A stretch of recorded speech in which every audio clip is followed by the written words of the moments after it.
favorite esport? Studio. I'm gonna capture this, aren't I? Yeah.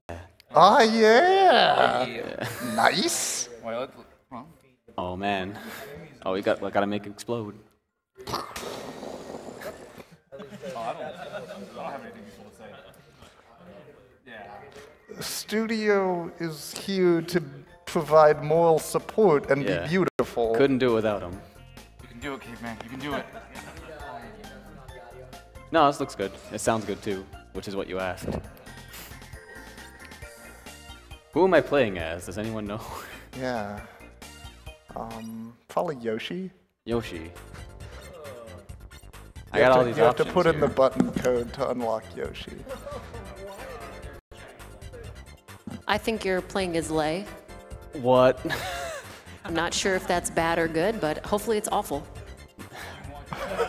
I do want... Let me look. Let me see if I can look. How did that raise so much money? Alright, I guess I'm playing as Lei. Alright, so 3, 2, 1, go. So this is Floating Runner. It's one of the earliest 3D platformers. Ooh, that loading time. So yeah, this game controls. I'll just put it that way. It doesn't control bad, doesn't control good, it just controls. You just have to live with it. This is pre-analog, so it's all tank controls. There's no camera controls. That's actually a lie, there are camera controls. Yes. But, don't worry about it. This is the good camera. So a lot of this game's running tech is just trying to catch cycles quickly. This level's pretty like, there's not a lot of tricks, you just gotta go fast and catch the cycles. That chest I got, it had crystals in it, and the crystals are sub-weapons. They're not sub-weapons, they're sub-weapon ammo. I'm gonna get the sub-weapons soon. So a little bit of tech there, slope jumping. You jump down like a downward going geometry, you get a little boost of speed. Oop! Alright.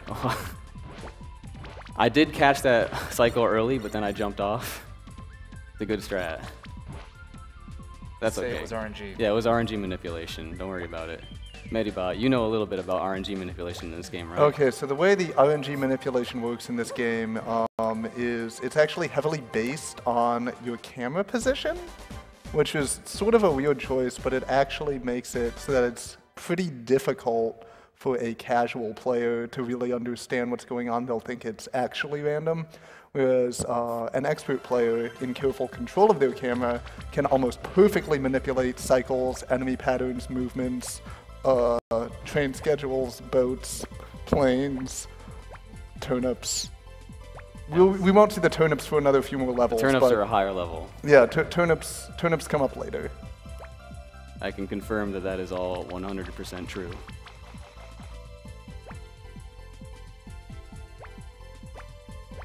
So yeah, just jumping around.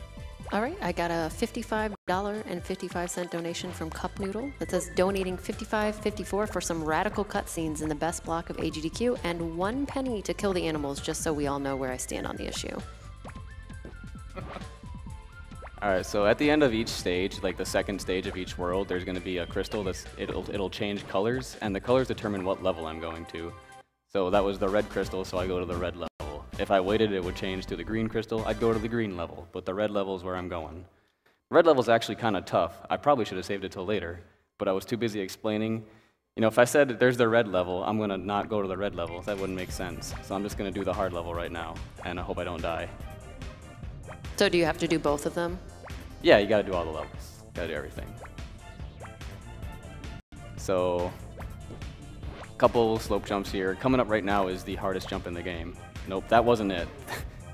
That was it. That jump can be very difficult without camera inversion buffering. Yeah, like this. There's the camera inversion. That's the full extent of camera control you have. So I'm going to line up this jump right. I mean, I'm probably going to do it wrong the first try, like that. But eventually, I'll line it up right, and I can get across this gap. There's these floating trampolines here, but they're actually impossible to use. So doing that skip right there is actually the way to do it. And that's the hardest jump in the game. It's very precise. I don't know how precise though. The guy who found it, Spagok, like he could have told me how precise it was, but I didn't want to know. I feel like it would be harder if I knew. So that was that level. That went really well. Now level 2 actually has some tricky stuff. I don't know if I've actually been able to wall jump yet. So wall jumping's coming up. Wall jumping is a glitch. You're not supposed to wall jump. I'm going to though. Interesting fact about the wall jumping glitch in this game, it's actually a result of the inverted polygon mesh blending algorithm that's used for graphical output, resulting in extra collision nodes being added to the swamp matrix. No, the swamp matrix, that's only in the swamp level. We're not there yet. This is the volcano Right, level. well, I mean, in non-swamp levels, you have the analogous terrain There you matrix, so we have the volcano matrix in this specific level. But the tech was first discovered in the swamp level, That's so true. it usually gets called the swamp. There are no matrix. walls in the swamp though, so it's really bizarre that that's how we found it. So right here is a more advanced application of the wall jump you saw me do. I'm going to line myself up with the corner and just kind of press buttons. There we go. That skips a big chunk of the level. That was trick some is real good use of the swamp yeah, matrix. The swamp matrix was key in that one. That skip is a little finicky. Sometimes you don't want to. Sometimes the character doesn't want to quite climb the whole corner. Oh. But that time he cooperated, which was really nice. You fell for a donation incentive.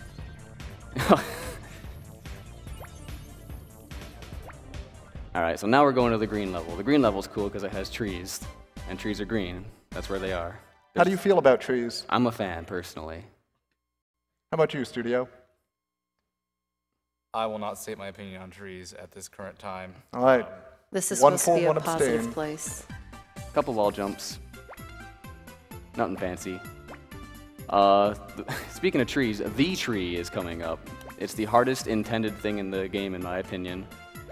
I almost timed out during my first casual playthrough of this game, trying to climb this tree I'm about to climb first try, no problem. And if you look at where the timer is, you'll notice that each second is 7 seconds. So it took me like 12 minutes to get up this thing.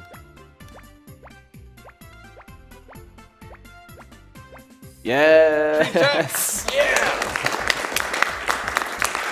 Oh man. Well, game time for this run? there is no game time. The timer doesn't even work. When there are trees, time as a concept simply fades away. Yeah, it would. So there's the hard parts of the run down, so... Oh, this guy wants some trouble. Oh! Oh! I wasn't expecting to spawn back up there. Oh! What I'm trying to do when that's the second time I messed up a jump by side flipping off of it. I do that when I expect that I won't make a jump. Because sometimes if you catch the lip, you can wall jump up it instead of just not making the jump. So, yeah. I'm better than I expect I am, so I'm making mistakes. This is a reminder to believe in yourself. I can't believe in myself. I'm too nervous. It's my first time in Awful Block. I've always wanted to be here.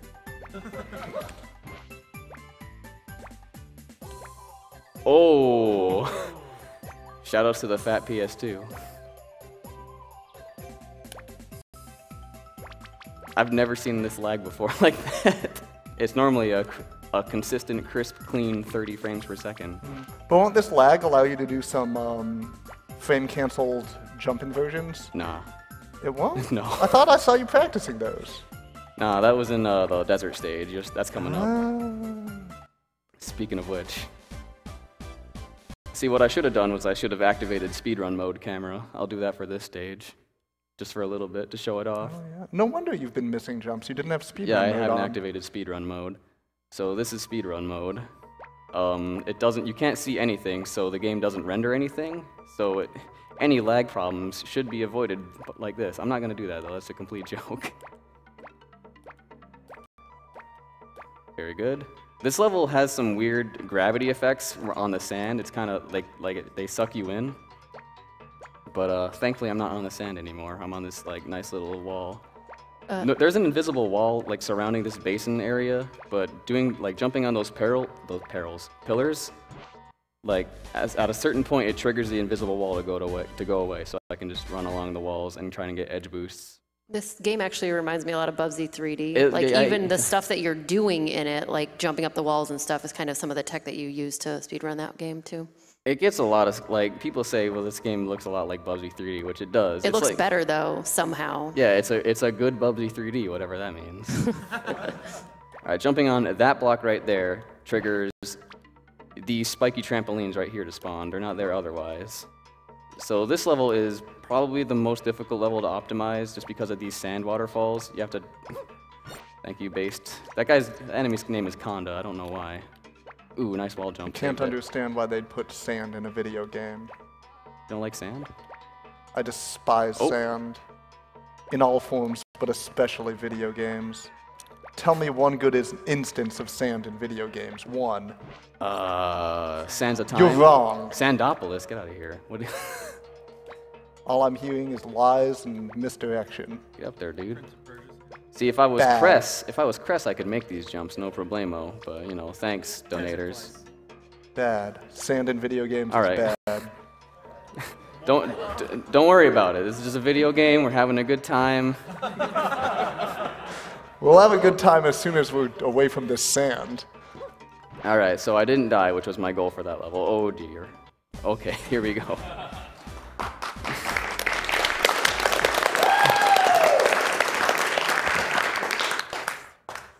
So these are the easiest levels in the game. I save them I like to save them for the end of the run because every time you beat a level, you get 2 of your hearts back. And now that the hard levels are done, I can easily just get full health for the later levels. Is this probably a good time for Medibot? You want to explain some of the mechanics with this water here? I'm not sure. You're like an expert at this game, so I'd love to hear more. Well. Well. Medibot, I mean, I'm the expert, but you are like, you wrote the book. I'm a botanist, so I know all about water in video games. Yeah? Yeah. There you have it, all right. There you are. Oh no. Yeah, I think so. How about some donations? We can do that.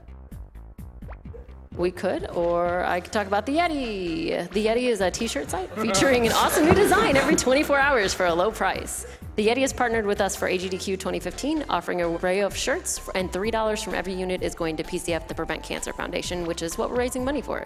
If you check out the collection, it is at The Yeti, and Yeti is spelled Y-E-T-E-E, so it's THEYETEE.com/AGDQ.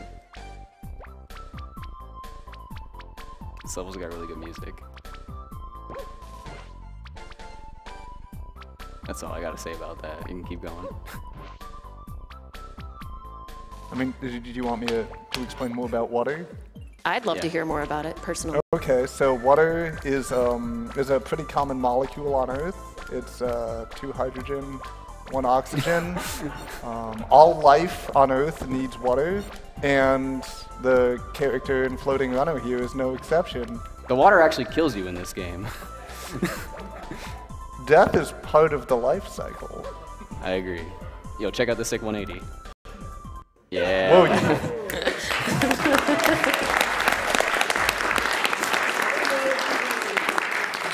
That jump's actually a little scary, because if you do it too late, you actually jump back to the beginning of the level. I don't know why the end of the level is right above the beginning, but there it is. So here's the swamp. Do you want to talk more about the swamp algorithm? So the swamp matrix. Where to even start with the swamp matrix? Okay, so we have octagons, and you know all about octagons already, because they've got 8 sides and 8 angles. But what you possibly didn't know is that because of the matrix properties in 3 dimensions of octagons, it lends to interesting vertex geometries that can be inverted or adjusted or otherwise. Basically, you can do matrix algebra with it, and that lends to some really efficient collision algorithms that are really popular, or were really popular in sort of the early PS1 era. But as it turns out, none of the programmers had any idea what they were doing because all that math is made up. Thank you, Medibot. Are you saying octagons aren't real? I'm saying, like, okay, well, an octagon, like, what do you call a shape with 8 sides? Octagon. Octagon. Okay, what do you call a shape with 4 sides? Where? Rectangle. Look, there's like 10 different shapes with Right, four well, sides. You're just messing in with general, us now. I don't what's the trust general anything. name for a shape with 2 sides? Rectangle. Two sides or 4 sides? 2 sides, yeah, now we're down to 2. You were too slow on 4, we're down to 2. Line. A line? No, that's just a line, that's not a shape. It's not a polygon. What's a polygon with 2 sides? Come on, people. This run's really good. I don't know if you... Sorry to interject. Oh, well, we're out of the swamp now, so We're still in the swamp. This is swamp 2. this doesn't look like a... No way, This is a future swamp. This is definitely a swamp in the future or space. So I skipped a bunch of the level. I don't know if you guys were aware of that, because you haven't seen this game before, like 0 people. But I skipped the levels should be longer, but it's not. So we're on to the last level. Oh, there we go. Yeah, thanks. Hey, man, you got this. Now the last level, the bad guy, Zor, that's the story. The bad guy, Zor, he's a big dinosaur. He stole all the 7 crystals. We have all the 7 crystals now, so now we get to challenge him. And he... Challenge him to what? Death. Not a duel, just death. So is it first to die? Yeah, that's the game. Oh. And he left his most insidious obstacle for his final fortress, stairs. They're very difficult, but me being the master, as Medibot previously stated, I have learned how to tackle them. Caveman has mastered many stairs. If you thought that was good, you should see me do it with Cress.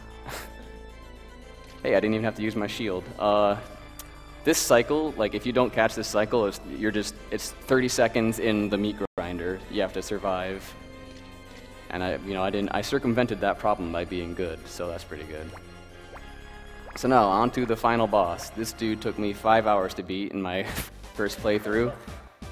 This guy is the only way, I mean, one of 2 ways, the first one being timing out, which isn't an issue. Like, this is one of the only ways you can game over in this game, because every time he kills you, he takes away a heart container. So it becomes more and more difficult as you keep trying until finally you have 0 lives, and then you have to start over. But, I actually, like the strat I'm using, it's kind of developed from a Let's Play I found on Nico by some Japanese guy, because it was the only video on the internet of this boss being beaten, so I needed a reference point to build on. So the basic idea is to just, I don't know how I didn't pick up on this, is to just shoot him a lot with bombs and he dies eventually.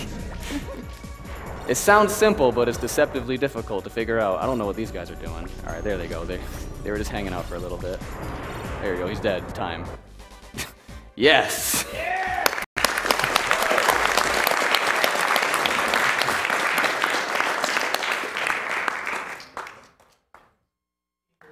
Wow, hey, yeah, with the loading times, that might be a good time. Yeah. I'm happy about that. That was a pretty cool run. Nice done. Nice done, yeah. And of course, yeah, I thought so. Couldn't have done it without you, buddy. And when you beat the game, which is a challenge, I know I blew right through it, but you are awarded with the credits. That poor Well, snowman. can we show that word on twitch.tv? What, Snog? I don't want to say it out loud. The snowman name. Don't say it out loud. We can't say it on Twitch. I like Robo, he's one of my favorite enemies. He's a reskinned frog. Fireball's pretty good, he's a fireball. He's a ball of fire. Oh, here comes my favorite enemy, Gaga. You didn't see much of him this time. He looks like a Cubone. This is Rotundo from Fighting Masters. Ulfi. Looks like an Ulfi. There's Hassan the platypus. This guy's my favorite enemy in the game.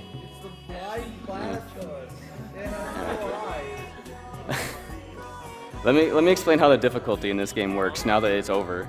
So I was playing on easy, but on expert mode, all the enemies, they move twice as fast, there's twice as many, they respawn twice as fast, and they all shoot projectiles. It's really good. Oh, Sasso Ringer, he's my favorite. How do you feel about this ending music? I love it. Like the. What are any of us? Bokey. Spider tree? Spider tree. Oh, what's this guy? Someone. Hunker. It's a hunker of an enemy. This is Condor-er. He's more condor than the other I mean, condors. our condor He's just Condor-er. gives 110%. Baddie. Condor. That's a good name. That's a good name. Very descriptive. Hammer Brothers. Now this is Kondo. This is the guy who sniped me back in Desert 2 and ruining my 6 speed run. Chico. Zin. Zen. You were close with Totem. You got what? 0 letters right?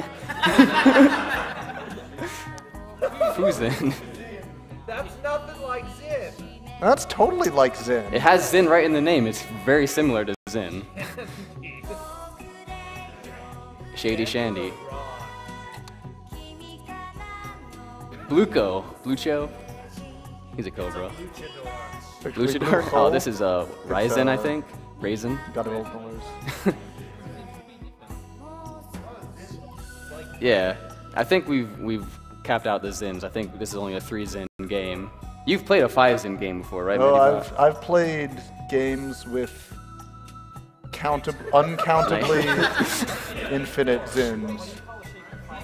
It does make sense. Bees. Koyarn. Bees. So that's the Hornet. His name is Koyarn. This is the Bee. His name is Bee. Bees. Got it in one. I like his LeVar Burton visor he's wearing, or whatever his name is. Those are very much in fashion for bees this season. This is a Zin man. I was wrong. It's 4 Zin game. No, that's a Pokemon. Shadow? Oh, this is Ectoplasm. These are the guys the final boss spawns. What? Yeah. And here's the man himself, the one, the only Zorer. Megazord. And here's Lei, the badass bounty hunter. And coming right after Lei is the character I wish I was, Crest, the super cute girl. But, you know, better luck next time, I guess.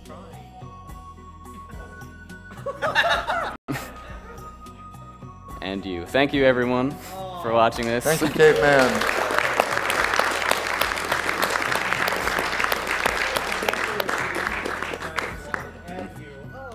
I could have done it without you, but it wouldn't have raised any money for charity. No! No!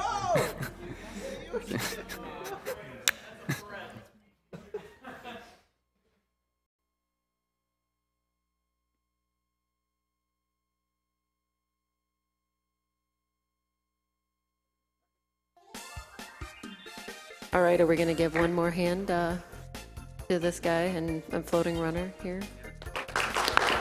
Very, very beautifully done. Many octagons completed.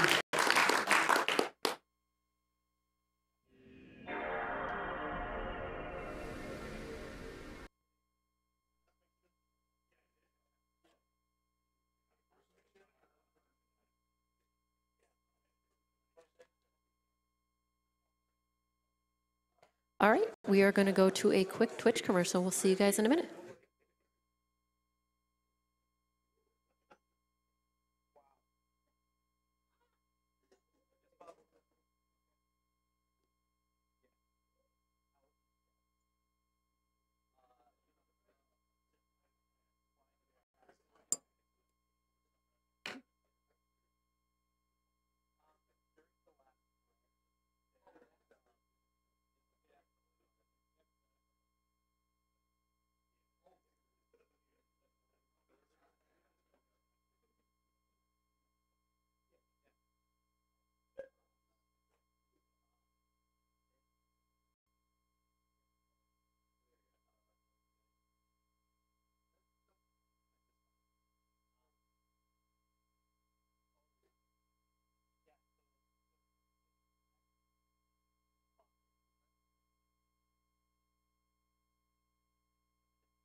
You could tell I've been here.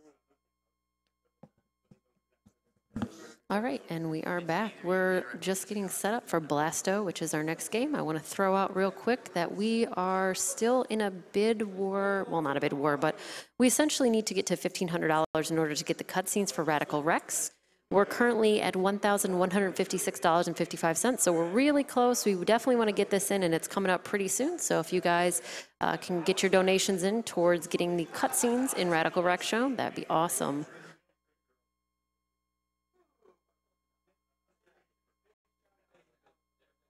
We also do have some prizes coming up. One of them right now is the Beethoven Deluxe Prize Pack. If you haven't seen that on our website, it's pretty exciting. There should be a picture scrolling by if you take a look. It is a Beethoven VHS, a Beethoven tote bag, and a CD of Beethoven's Missa Solemnis. I'm sorry if I mispronounced that.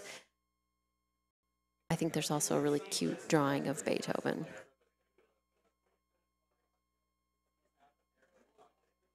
For those of you just tuning in, this is Awesome Games Done Quick. Awesome Games Done Quick is a Games Done Quick event held every year in January featuring members of the Speed Demos Archive and Speedrun Live communities. SDA proudly hosts speedruns of over 1,000 games with forums containing speedrunning planning and marathon discussions. SDA welcomes gamers old and new alike. You can follow them on Twitter at SDA Speedruns and visit the website at speeddemosarchive.com.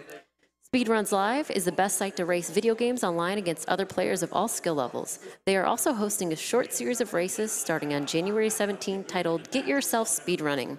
You can go to their front page at speedrunslive.com for more information and to watch a variety of speedrun streams. For more information about Games Done Quick, you can follow Games Done Quick on Twitter and see information about the event at gamesdonequick.com. You can also check out the tracker for any bids, any donations you want to do, the schedule, etc. Like I said, we have, or maybe we have Big Rigs coming up next, and then Blasto. Big Rigs is getting sandwiched in here somewhere.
I've got a $10 donation from Ziggarock.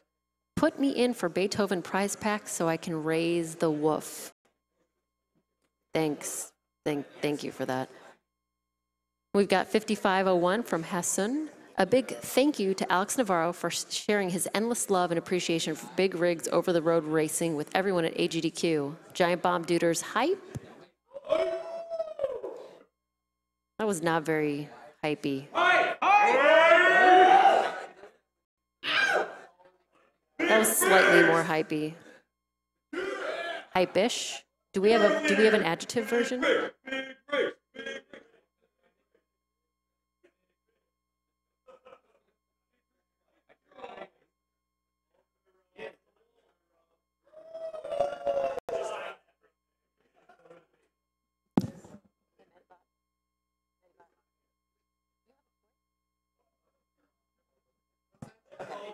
What?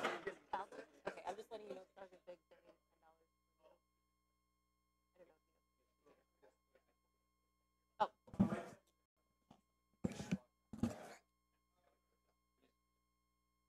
They're going. They don't need roads. It's true. Or anything for that matter. Oh, hello. Hi. Yeah. Test. 1, 2. Hey, over here. You are audible, I believe. Yeah, all right. Yeah, it sounds like we all are. Hi. How are you doing? I'm good. How you doing? Kind of tired, but Yeah. I'm excited for the big rigs. It's very early. Or late, depending on how long you've been here. Going on the late side. Yeah. So is this the beginning of the awful block, or did we kicking this off is here? like I don't, We yeah, like 3 Floating games in Runner now, is 4 just games a in? really good game. I don't know how you could say Okay, that's yeah, I mean, part floating, it seemed fine. I mean, it had a B Yeah. in it and everything. It was fun. There wasn't much floating though, you know. It was- Yeah. got a lot of running though. It did have the running. Oh yeah. Oh It did. yeah. Yeah. So we're here to play big rigs. You're here to play big. You're the one who got me into this. Oh, It's my fault you're here to play big. Yeah, rigs. you're the one who told me that this game could be speedrun, which I did not believe you at first. There's like a community of at least one person. Yeah. What's that? There's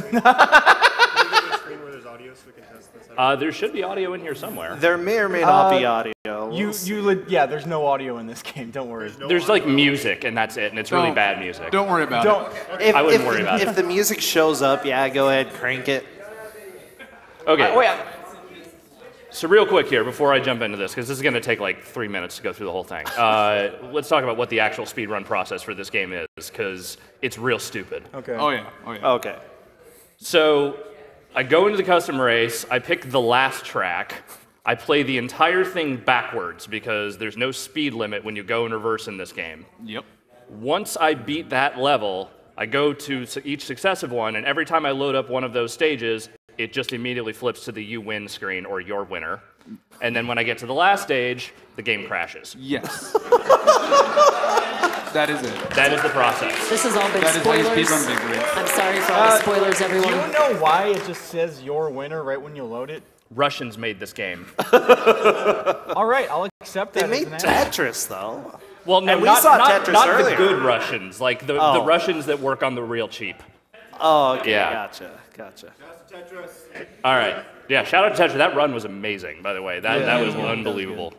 All right, so we're gonna do this. I'm not going to win anything here, but we're gonna go through the process. As soon as I click on the stage, I believe that is when the timer starts. Correct? Yes. Okay, so let's jump in here. Look at our many fine trucks. Is it that we can donation choose I'm a from. Thunderbolt fan, to be quite honest. Thunder is the one I'm gonna go with. Thunder's mine. Thunder Road, man. Come on. All right, and then the one we go with here is Small Town Road. Yes. As I click race, we start, Okay. and it begins. You ready on the timer? Oh yes. Oh, all Time, right. time. It started. They by got the way. it. Yeah, They we started. Okay. Here we go. Whee! Oh yeah. So whoever has the world record for this is a marvel, because somehow they were able to do this without ever really letting up on the speed, because if you just kind of, it gets real unwieldy here real fast. So you kind of gotta, like, I kind of have to stop every once in a while. Otherwise, it goes real bad. It literally just keeps going faster as long as you're holding it. Yup.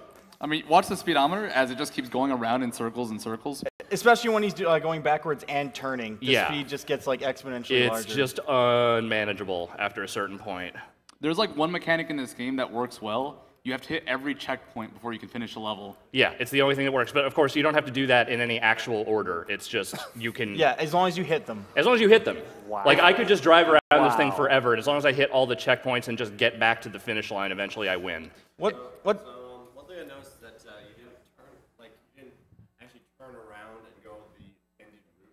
So it's okay to hit the checkpoints and Whatever. Any way you order. You want. can go Yeah. backwards. Any order. You could leave the I map don't a think I few actually hit times that if you'd one. like. Yeah, it does not matter. What matters is if you look at the HUD of Big Rigs, the Ultra Nav in the top left corner will very politely tell you which checkpoints you've hit. As you can see, I'm hitting them in the reverse order, but you know, Yeah.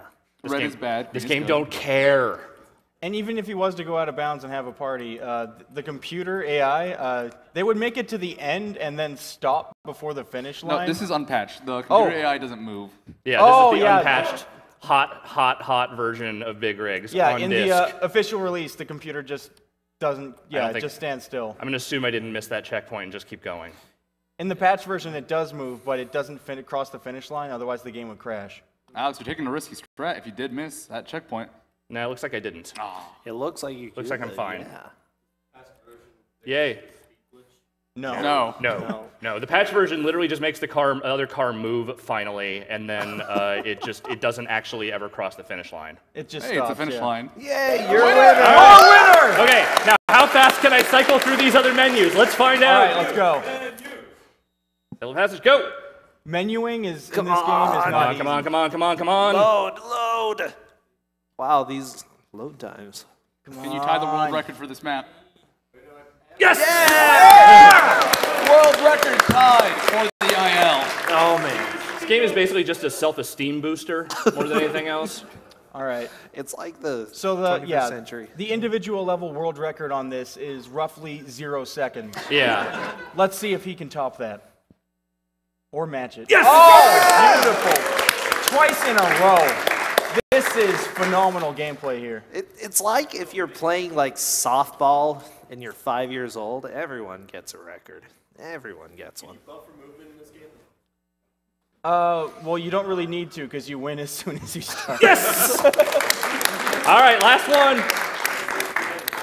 All right. As soon as the game crashes, it's over. Ready on the timer? All right. All right, it's Night Ride. There it is! Yeah!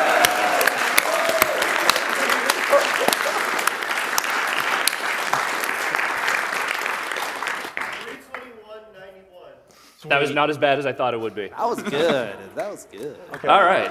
All right, I believe there's a donation incentive. There is. Can you show us the wonderful powers of the Big Rigs Reverse? Oh, I think I can. Oh, first, can you just go through that one bridge in the first level, I think it is? Is it the first level? All right, yeah. Which was the Thunderbolt everyone wanted? Thunderbolt. All right, let's do some Thunderbolt. Devil Passage. Oh, yeah, it's Devil's Passage. So we'll just screw around in this level for a minute here, because this is well, I mean, why else would you play this game? Is there anything more classic though than Thunderbolt and the Devil Passage? I mean, really, you know, it's a time-honored tradition.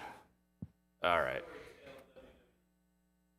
I don't know where the bridge is, but we're just gonna kind of drive through some stuff here. Does anything have collision in this game? No. Okay. Nothing at all. All right. There are like some of these like hills and stuff. Like you don't necessarily drive through them. You can kind of drive just over them. Yeah. You know, as you do. Oh wait, there's the bridge. Yeah. Yeah, you can see the taillights of this truck are about 7 feet off of the truck. It's that new Russian technology. Let's all right. Now let's get some red shift because he's. I think it's time. I think it's time to go to infinity. So yeah, the speed of light is roughly 3 times 10 to the power of 7 meters per second. So yeah, he's going to be going at roughly twice that. If you have any issues with nausea or motion sickness, this might be a bit of a thing for you. I like watching the speedometer just loop around. A whole level crashes, but it can do this. Like, this is amazing. Look at that frame rate. That is beautiful. Actually, yeah. Credit where it's due. It's not lagging. Yeah. At some point, Mr. Peabody and Sherman just start floating through here. It's just, oh God! I think it just, wow. I think it started turning in the other.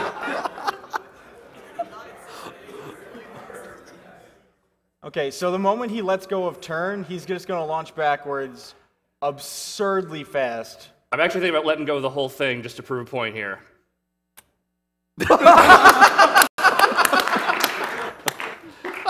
Now we're just going to go backward. No turning, nothing. We're just gonna go. We're just gonna go. Yeah, going from that speed to 0, I'm not sure what the G-force on that would be, but it would kill literally everything in the universe. Yeah. I'm pretty sure. No, there are like every known law of physics, thermodynamics, just everything. This game has no regard for it.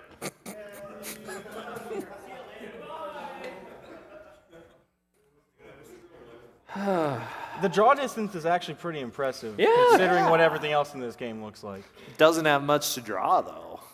True. Where am I? Hello?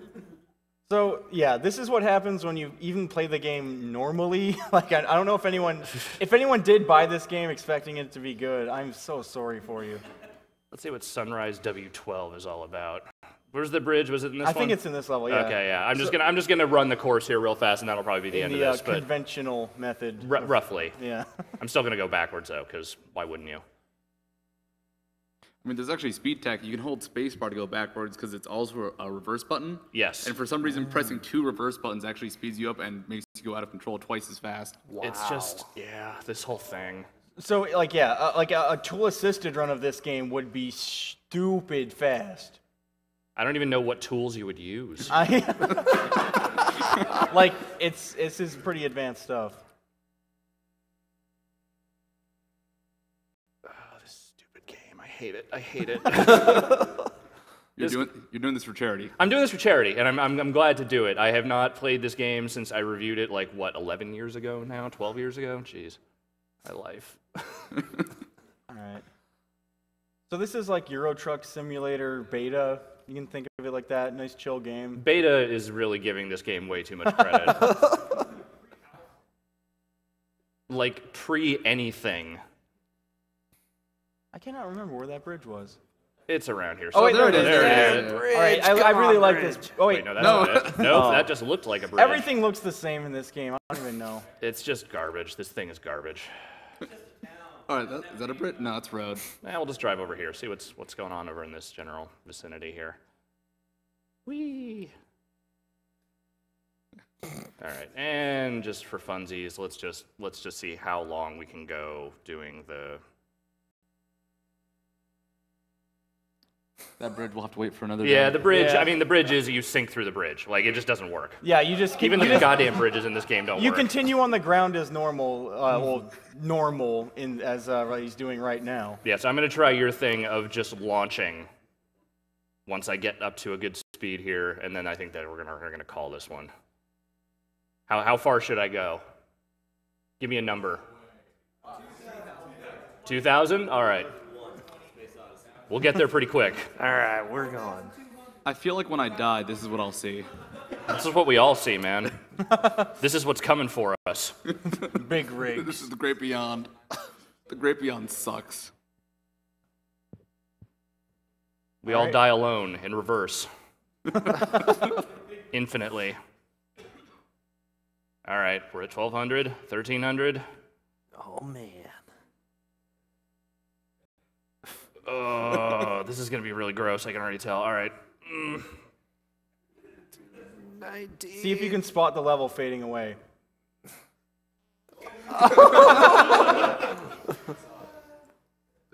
And then it's peace. The truck's gone. Oh. Well done.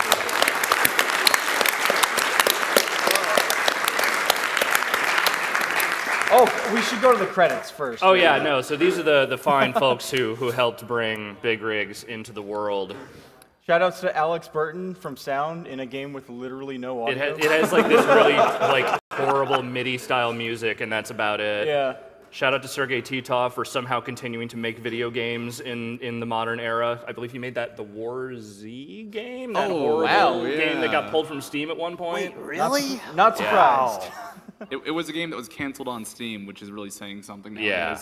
So, yeah, no, props to that dude for somehow making a career out of this. But yeah, that's Big Rigs. Thank you guys for having me. Thank you for coming by. Well, thank you, Alex, for coming by and playing for us. Can we get another round of applause just for him for showing up and helping us out? It's really nice to have you here. Is my mic still on? Oh, yeah. Alex, you want to join us for a Town with No Name later on? I'm thinking I'm going to just hang out, yeah. Check All right, out. cool. See, I got to see some more bad games. Well, there are a lot coming still. Woo! In fact, we have about 4 or 5 more hours of this awful games block. I know I haven't slept. How about you guys?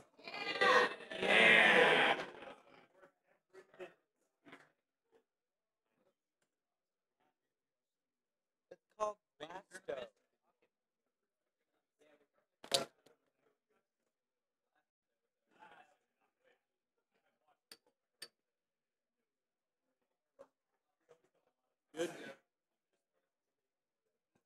All right, we are going to run another commercial while we get set up for Blasto, which is very exciting. Let's go ahead.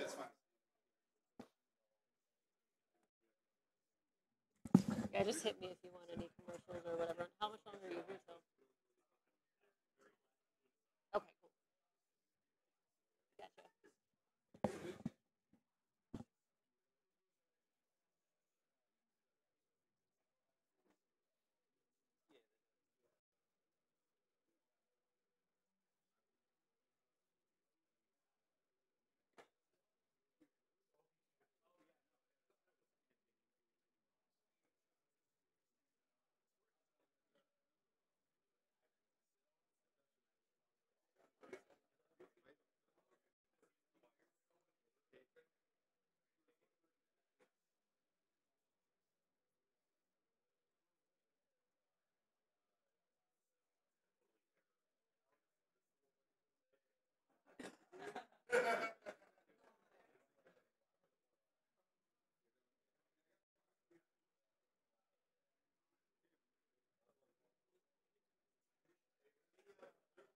All right, and we're back.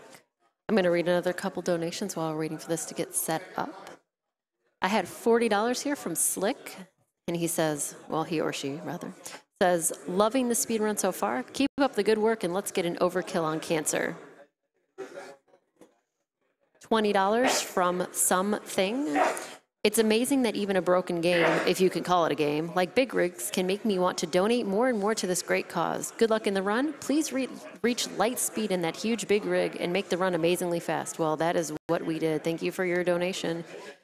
And I want to throw out again, we are still trying to hit that goal we have for Radical Rex cutscenes. We definitely want to be able to see those. It's coming up pretty soon. We are at $1,156.55 out of $1,500.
Nah, this has got nothing. Hey, you found me.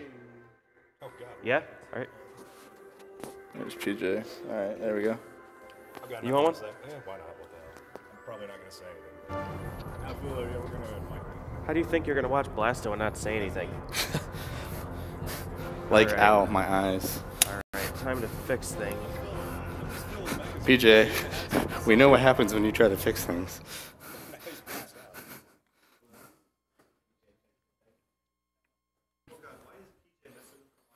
Don't worry, everything's fine. Look, just because PJ broke his toothbrush We have everything under control, we promise. and everything else doesn't mean we shouldn't let PJ touch electronics. One? Yes, apparently. What? Sure he is, yeah. Yeah, you won't see him. It's fine. It's we may need to turn it up slightly when I'm done with the run. Not right now. It's fine right now. So I'll let you know when it comes up. Did the demo crash or did you skip it? No, I skipped it. I would be surprised if it crashed. I never know. All right, give me a second here. Let me get to the stage. I'll let you know when to start, because I'm going to start when I actually get control of the character. So. And that's what we all wish the game would just do. Yep. If there is a such thing as controlling Blasto. kind of lumbers a little Nope, bit. still don't really have much control over him. The side hop is amazing. All right, it'll be after this loading screen, so get ready.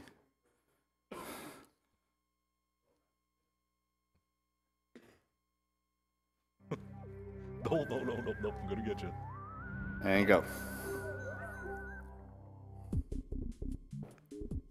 Toast aliens and rescue babes.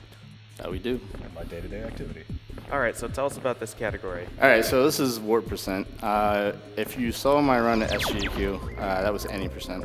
This is slightly different, and by slightly, I mean a lot different. So basically what I'm doing is I'll be doing a deliberate set of events. So in the first stage, I have to kill all enemies. Then second and third stage, I have to jump on some invisible platforms in space. And that will basically take me to the last level of the game.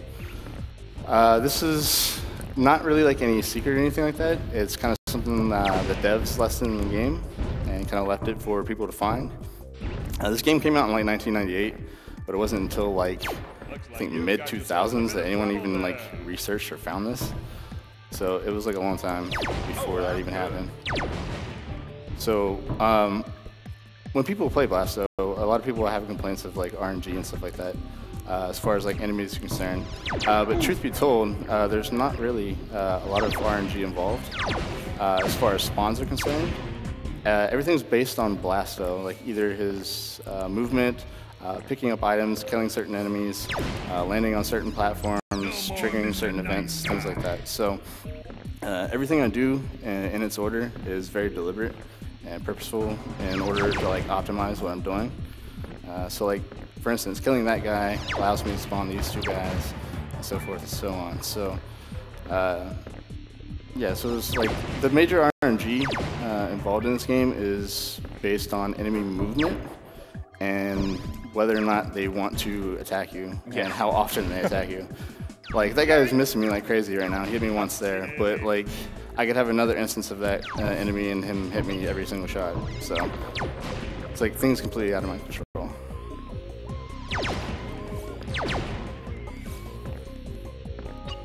That hit the spot. That voice is familiar. Yeah, good old Phil Hartman. Good dude. But yeah, so anything I ever pick up, including like health items, stuff like that, is to spawn more enemies. So there's a lot of backtracking in this stage, but it's, you know, again, to keep those enemies on track. Play nice. That's a nice gun. Yeah, it's a good gun. It only tracks 3 enemies at a time, but if there's 2 enemies like side by side when it does it, it'll actually kill both of them because it has like a lot of splash damage. So. And an incredibly generous jetpack. Yes. Yeah. The jetpack's really good. I've actually researched ideas on like carrying the jetpack into stage 2. I think it's possible, but I haven't found it yet.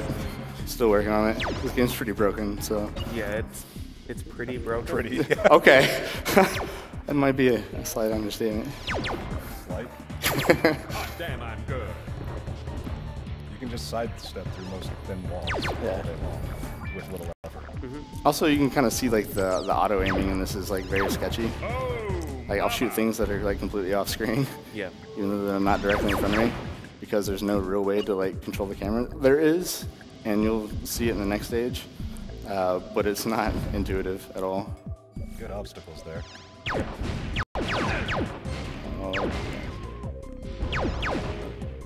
Alright.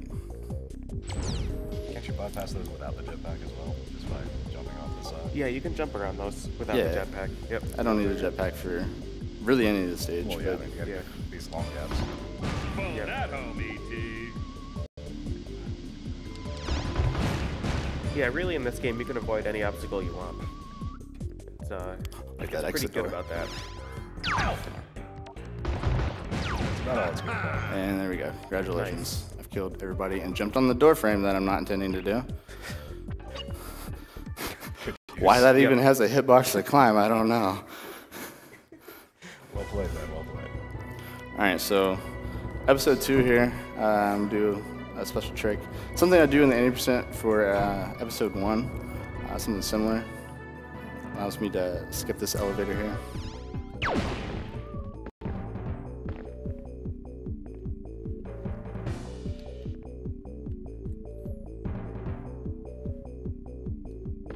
Nice. There we go. So that light is like just high enough to keep me from taking fall damage and killing myself. So I basically just skip like activating the trigger through the, because there's like 4 different corridors you have to go through, and you go through 1 to trigger 2, and so forth and so on until you get to the end. It just so happens that that light's just high enough that I can avoid fall damage and just skip, you know, the trigger for the stage 2 elevator. So coming up to the second trigger that I need to continue my route. It's pretty interesting. You kind of see this alien. He's got a white polygon of some sort in his hand here. So we're gonna go see what that's about. What could that be? What could this possibly be? I think it's a deed to property. It is a property. What kind of property? Oh, it's how toilet nice. humor. So my first time playing this, I found that room and I was like, I wonder what's inside this. And I clipped inside and saw it was a bathroom and I couldn't get out. I'm glad it actually has a purpose. So, pretty much true to life for you, right? Just making sure. Do not I'm just press. killing these guys to get them out of my way, because right here, there's a platform in the middle of space. Nice. It's really hard to see. You can actually see it. It's like shaded, like kind of a transparent black. But it's really hard to see. You just have to get the distance right. But if you try to make the jump without the bathroom trigger, you can see it, but it's like just out of reach.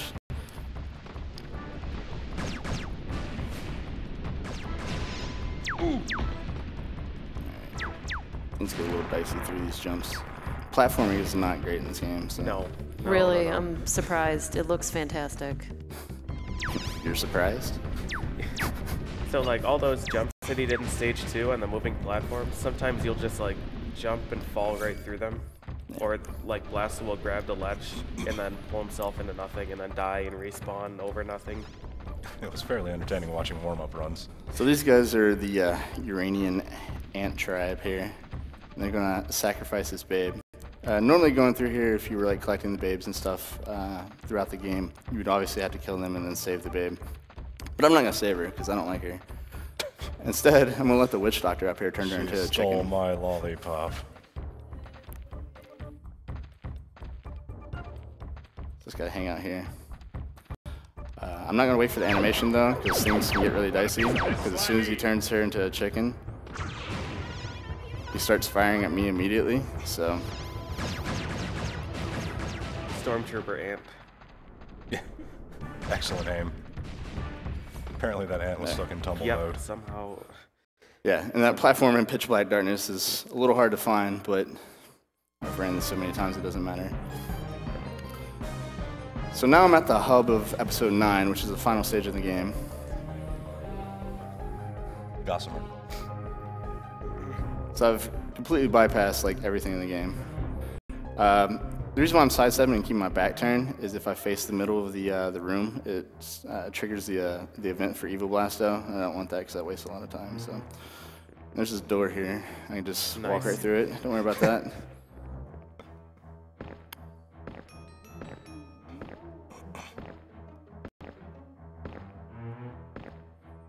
Also, these small hops that I'm doing, I'm actually getting like a little bit of speed at the very beginning of my jump.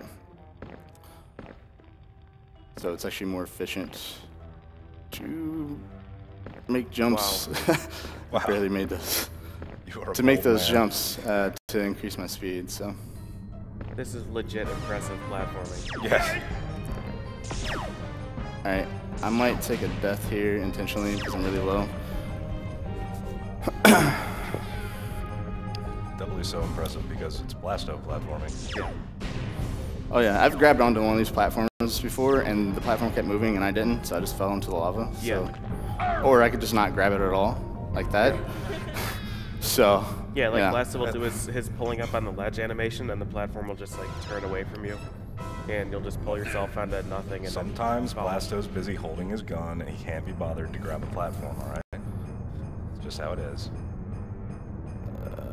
Kind of late on that platform. There we go.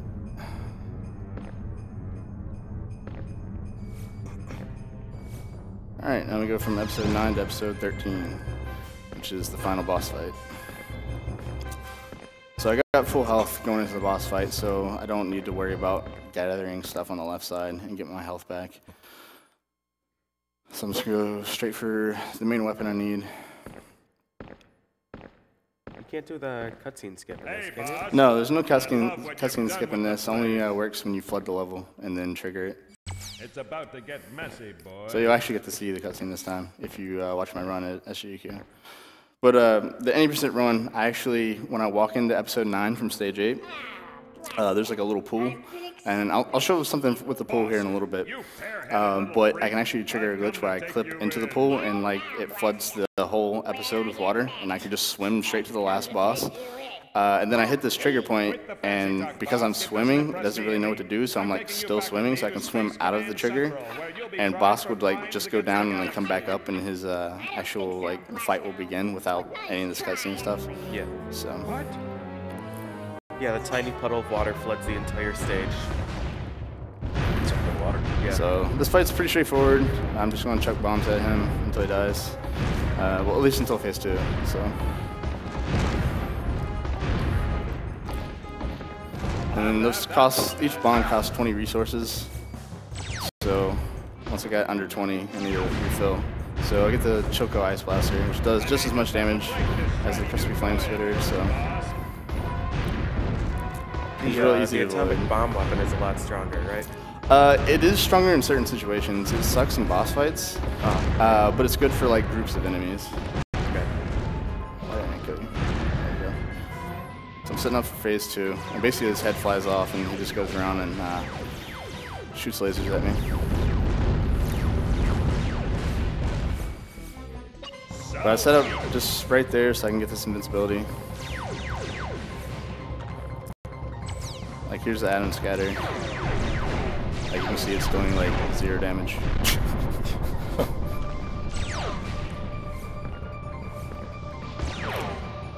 So this guy's movements are just like completely unpredictable. He kind of goes like in like figure eights. Kinda. Wow, that was a huge hit. Yeah. If I hit him directly, it does like a ton of damage. I think its control mechanism is a spirograph. Let me see if I can do something quick. There we go. So there's a door there, and I can actually clip outside of it, and the boss fight won't end until I go back out. So, and time. This is the end, boss. No no robotic costume, just you well and said, me. Blasto. Yeah. Nice. My PB for this. Thank you. Don't waste your breath, boss. There isn't enough money in the galaxy to buy me. Just hit the green button. Like how Bosk is just chilling there. He's not really dead or hurt. He's just kind of like, yeah, and then he commits suicide. Or he hits basically like a death trigger. It's supposed to like a self-destruct mechanism, and then he just like sinks into the lava. And it's like, well, sucks to be you. Yep. So we're gonna go back to this pool real quick. But yeah, like I was saying, my PB on this is like a 1209. I kind of took it slow in certain parts just to be safe. Sub 12 is like easily possible. But it's not. It doesn't really matter. Like this is kind of like a irrelevant category, but I just wanted to show it off because it's something definitely different from any Piracy harms consumers. or Blasto in general. I just wanted to show off like kind of what the devs left in the game that people may not know about. Yeah, the whole sequence to get those warps is like something that you'd see in like the late 90s websites that are just like myths, hidden Easter eggs in games. It's like, yeah, kill every enemy here, and then jump on the invisible platform over there and follow the babe through, make sure you don't shoot anybody. Yeah, when I was looking up like just info on Blasto, like just because I'm a masochist, I guess, and like pain. But I was looking up stuff on Blasto and just trying to figure things out, and like new glitches and stuff, and I found like an old GameFAQs thread from like 2004, and that's where I found out like the initial like warp route stuff. Like people were just like talking about it, and then like there was another thread that actually had to like how to do it. So I got a specific save point in episode 9. There's a quick thing I want to show off right here with this little manhole cover. Directly under it's a sewer, and as I showed with the with a choco. Like you can throw bombs, they'll explode. For some reason, if you stand over water, like something like this, apparently I'm shooting bombs into water now, even though there's no water around. But just because I'm standing over that manhole cover, it's like, oh yeah, you're definitely over water. It's like, I don't know about that. Well. So, when I did my 80% run, I did this clip where I like clip through here and like swim off to the side. But during like the discovery of the clip, I found something else. It's pretty interesting. Let me see if I can get it just right here. Oh, it's dangerous.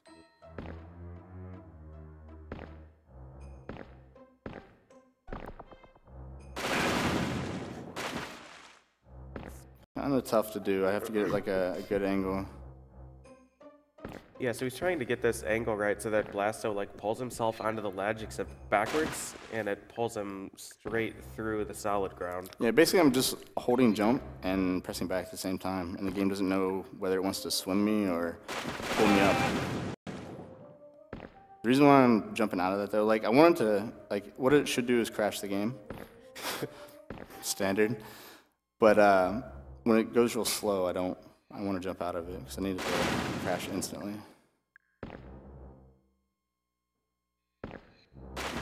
Oh, yeah, nice.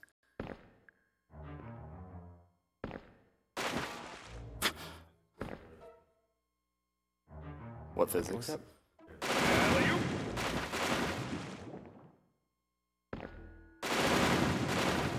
Let me try another spot.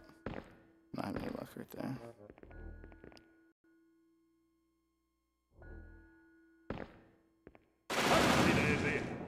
Well, that could happen. I can insta-drown myself. Well, that's new. That's a bad corner. Yeah. We should try the first one again. Try one more time. Okay, maybe not. Wow. Yeah. Corner is hungry. I think someone else is already in that corner.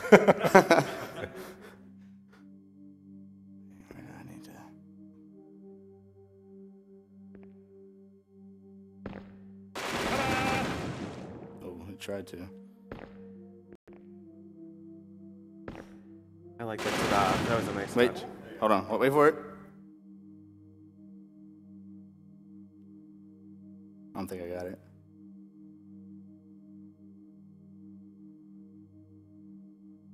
It looks crashed. Yeah, I'll try one more time. Something. Yeah, it's crashed, but there's something specific that's supposed to happen. I'll try one more time. I don't want to waste anybody's time trying stupid stuff. But there's something very specific that happens when it crashes, so. What causes it to crash at that point and not in any of the other corners that you do the glitch in? It can happen anywhere. Like I can like line perfectly like flush with the ledge and do it, and it will still crash.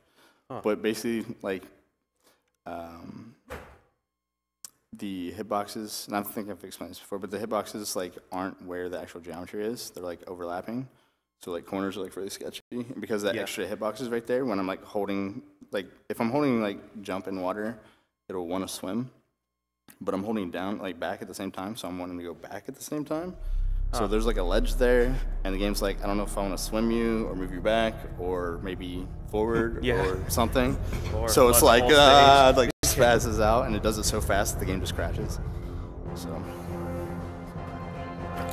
right, let's give this one more go.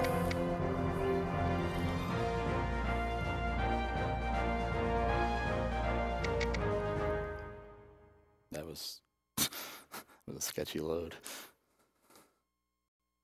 You can only have one save file per memory card, can't you? Which sucks. That's nice. Blasto's far too intense for a memory card to have more than one save file. It's got to store so much data. Yep. Yeah, I have like 3 memory cards just for this game. Why? I don't know. Load stage 2. Yeah, the memory cards are just for this game too. You can't save anything else on those. Yeah. If I do, those games won't work ever again. Yeah.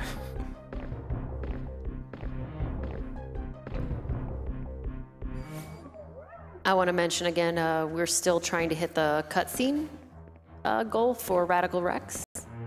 You guys haven't seen that before. It's pretty great. We are still at about 1,100 and $56. We still need to get to 1,500. We're also trying to get to 20,000 for some blindfolded sections of Super Mario World 2. A bunch of levels will be run with blindfold on. We're at about 12,000, a little over $12,000. Oh, come on. I saw him practicing that, and it's worth seeing. Yeah, so. we definitely, both of those goals are pretty great. Oh, come on. Don't be stubborn.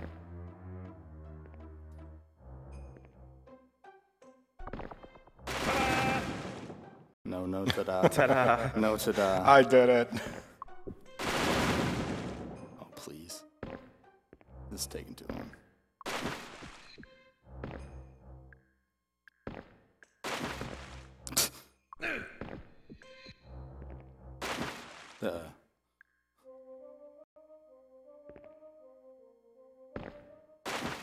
Wow, really?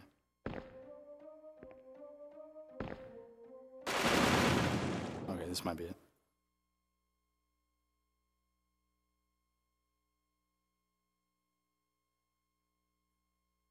Doesn't look like it. Huh. That's unfortunate. Anyways, what I was supposed to do is if I crash the game like instantly, like really fast, you'll still see part of the level, and then all of a sudden you start hear this dialogue from Blasto. Like, I can't do anything with the controller, so it's not me doing anything, but like just random Blasto dialogue would come up and play while the game is crashed. So apparently there's like sound test debug information like just around this pool.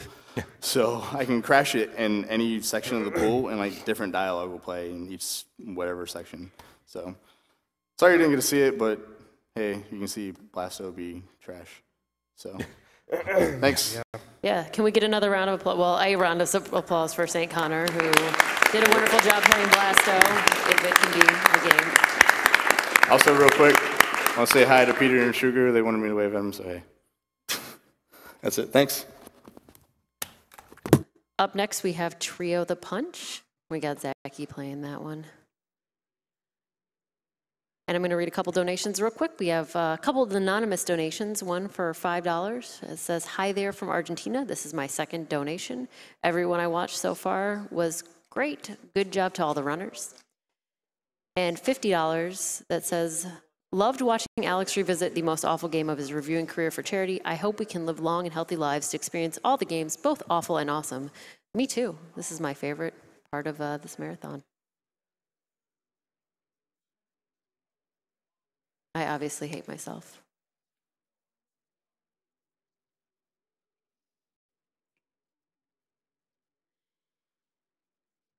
I'm going to throw out a little shout out here to Pinball Joe. Pinball Joe donated a Swords of Fury pinball machine as a grand prize for AGDQ 2015. This is your chance to own your very own pinball machine at home and also help an awesome charity. Because this is a very special prize, minimum bid is $50, and you can do up to 4 bids for $200. Pinball Joe has also provided pinball machines at AGDQ for people to play. Throughout the marathon, you can watch AGDQ attendees speedrunning pinball for new world records at pinballdonequick.com. And they also have a Twitch channel, Twitch TV/Pinball Joe. There's a couple of machines out in the lobby. Looks like a lot of fun.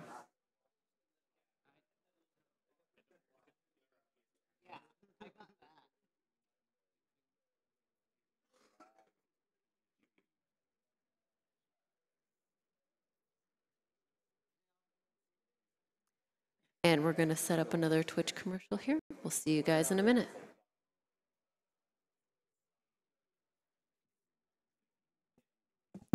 Feel free to cue me whenever, just hold up a note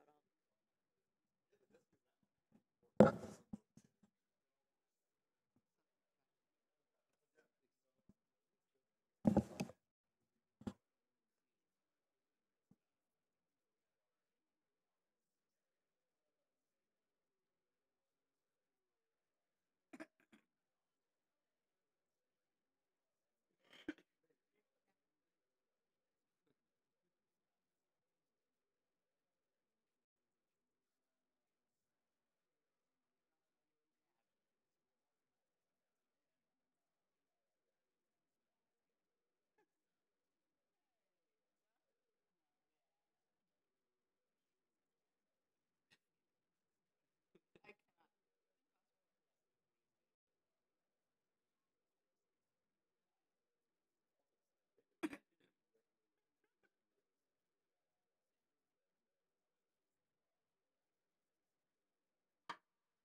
don't have Radical Rex.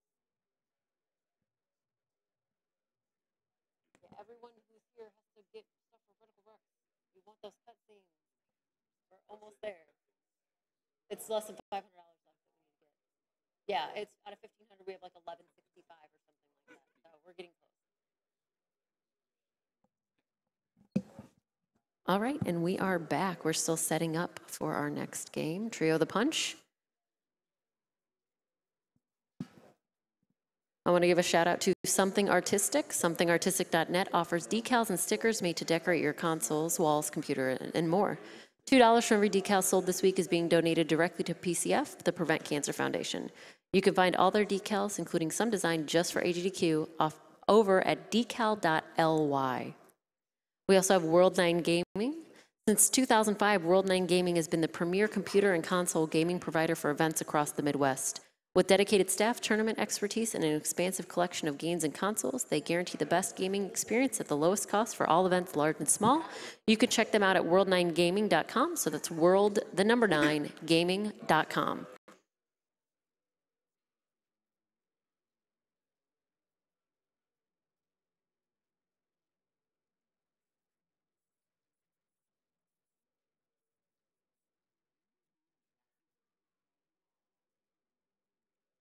We do also have actually a prize for during Trio the Punch. There is, it should be going by on your screen at some point, a perler made by Mecha Richter of Santos. Oh, W Fist. That's what we're doing is the W Fist run. It's a pretty cool looking perler. You can go ahead and check it out at Games Done Quick on the tracker. There is a picture of it. It's pretty beautiful.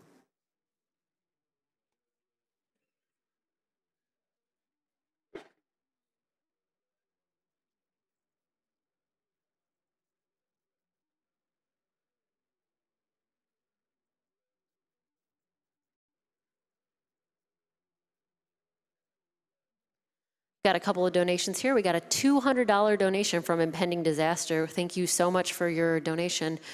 They say, good morning, everyone. No breakfast would be complete without a big helping of waffles, games done quick. Dollars go to Radical Rex because we want cutscenes, not cut scenes. Well, thank you so much. We're getting pretty close to our goal for Radical Rex here. We also have $50 from Like Q. Hey Saint, glad you could make it to AGDQ. Love seeing awesome speedrunners like you come together for a great cause. Good luck in your run. Money goes to Runner's Choice, which I'm assuming was Saint. Thank you everyone for your generous donations. Also a $50 from an anonymous saying, looking forward to Pocket Monster 2. Gotta jump 'em all? Also save those animals.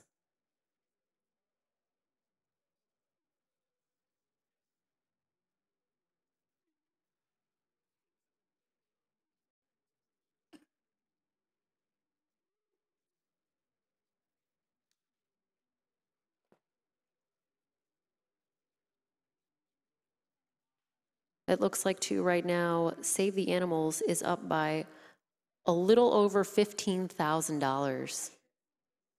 So if you hate animals, then you should probably kill them.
I'm going to throw a quick shout out here to the restreamers. We have the German restream, which is at Germench, that's Germench. The Spanish stream at the Mexican Runners stream. And the French stream at officiel_JV.com. So that's OFFICIEL_JVCOM.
I have a $100 donation from Manuel. Says, hi, don't really know what to say, just that I always love watching your events and I'm happy donating my money for a great cause. Keep up the awesome work. Greetings from Austria. Thank you for your donation.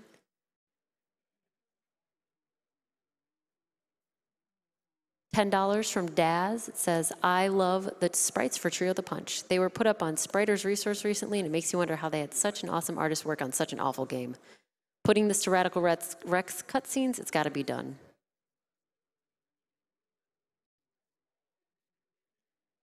$5 from Dancing Prince. I donated yesterday, but I didn't hear my name due to a quick bathroom break. What luck. Anyway, good job, runners, and keep up the good work. And audience, please, let's get some more hype. Hype! It's really early in the morning for hype.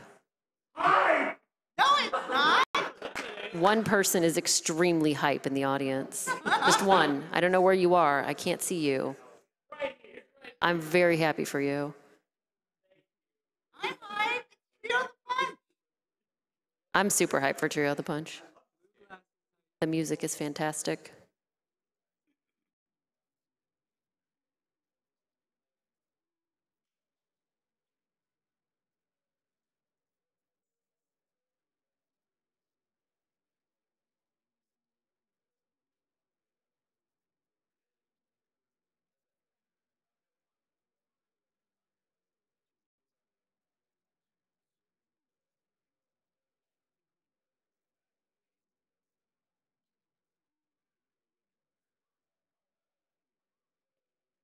Need to. Oh, we good? Okay, I guess we're up now. All right, good. Check, check. Oh, I pass. Nice. Excellent. All right, so I'm actually going to set this to hardest difficulty, which actually does absolutely nothing but decrease the amount of time you have to complete a stage, which is irrelevant in the speedrun. The only difficulty mode, that's all that matters. Yes. All right. Okay. I don't think we'll ever forget this game, nope. All right, so there we go. Yeah! Woo! This is W-Fist %. Okay, start the timer, by the way. Oh, I'm sorry. Yeah, go. Yep. Faust, Karnov. So yes, this is Trio the Punch, a Data East game. Data East is a frequent mainstay to the Awful Games block. Alright. Okay. Did I look get at it? that portrait. Look how manly it is. Okay, good. I got it. I have to get, on the roulette, I have to get 3 consecutive main ups to get to W-Fist. W-Fist, this is what you all donated for, and you will not be disappointed, I promise. Alright, so his first power-up is interesting. That punching bag, I guess? Yes. that facial expression. Yes. So that's a fist. It's not as mighty as the fist that we are going to see soon. Let's see if I get this here. Yeah. Nice. All right, here we go. I think I got it. Yeah. Yes. Okay, cool. All right, that's 2. All right. So his portrait, he has like this claw thing. And, yeah, this is actually a somewhat normal weapon he's got going on here, relatively speaking. It's basically like a claw sort of weapon. Someone mentioned that it looks more like he's holding a film reel. I mean, it kind of does. I can see that. One of the things you may have noticed, by the way, is the music is relentless. It does not stop between levels. Okay, that was interesting. I guess I was too far to the left. Anti-airs. This thing has, I guess, a pretty decent anti-air hitbox.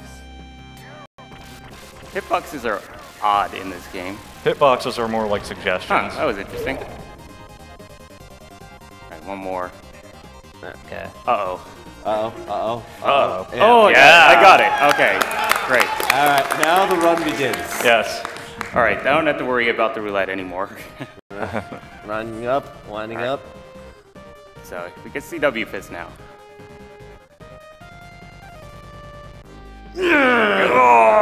Yes. So this is the fastest movement tool in the game. Like he literally just slides across. Yes. Oh, the guy didn't spawn. Okay, that's cool. Awesome. So we'll just let it go until he does spawn, eventually. Yes. So okay. This is so mighty that it actually. All right, I'm gonna have to stop for a second because he's not spawning. Yeah, for some reason, if you do something wrong, he doesn't spawn. Where is he? Okay, that's never happened before. Oh, there he is. All right. Wow, he took excessively long to spawn this time. Jeez. All right, cool. Yeah. All right. Good. Got life up. Yes. I do need to remember to get his sub up at some point because I do need to change his sub weapon. So each of the choices on the roulette represents one you can do a main, two of them, the number 2 you can do main ups with, and that's how you get the W fist. Nice. Oops, bad luck. So this level is called A Curse of Sheeps. Hey, I got this first try. Yeah. Nice. So if you hold left and you W fist against her, you can hover on the air, and it puts you in perfect position to do that. I couldn't get it at all in practice. There we go. You can just do that. Yes. So Next stage is really nice. So this is fun. Oh yeah. Let's see. Yeah. Yeah, I'll do so this. I just want to highlight the physics of this game. So the W fist is so mighty that he's actually punching so hard. I think it reverses the Earth's polarities to the point that it has nothing to do but move forward because that's the amount of might that his punch has. And you also note that he has now been turned into a sheep. That text at the end of the last level read roughly, "Win-win, I curse you," and so you are now a sheep for this level. And the sheep is objectively probably the strongest character in the game. Look how like insta-killing these enemies that usually take multiple hits. Also, having too many sheep on the screen at once causes a lot of lag. Oh, there we go. Let's see, can I get this? Yeah, there we go. Yeah. Very nice. Take that, Zin. Yeah, Whoops. that's right. Held jump a little bit too early. So there's a trick. If you just hold jump down before the stage ends, you can automatically get a sub weapon up, which is... This actually is consistent in the arcade version as well. Yes, that is the only thing consistent in the arcade version. You'll notice in this version, the roulette wheel moves slowly enough that you can more or less stop it where you want it to. That is not at all the case in the arcade version. Theoretically, the arcade version is actually faster. There's much less lag. The game overall runs like 25% faster. Right. So you might be wondering why we're not running the arcade version. Oops. Hit that a little early. Oh well. And really the only reason we're not running the arcade version right now is because the roulette is insane in the arcade version. I found a way to sort of manipulate it. It's not 100%, but I think it's promising. That's so good. Maybe one day. One day we will see the arcade run, and it will be godlike. Yes, because obviously this game is still plenty weird, but in Japanese you are not getting the full Trio the Punch experience, let me assure you of this. Alright, there we go.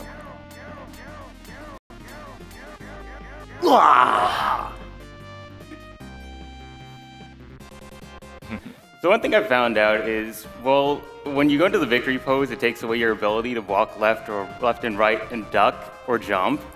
You actually can still change the direction he's facing and activate your sub-weapon. Nice. Okay, let's see if I remember how to do this. Oops, I don't want to duck.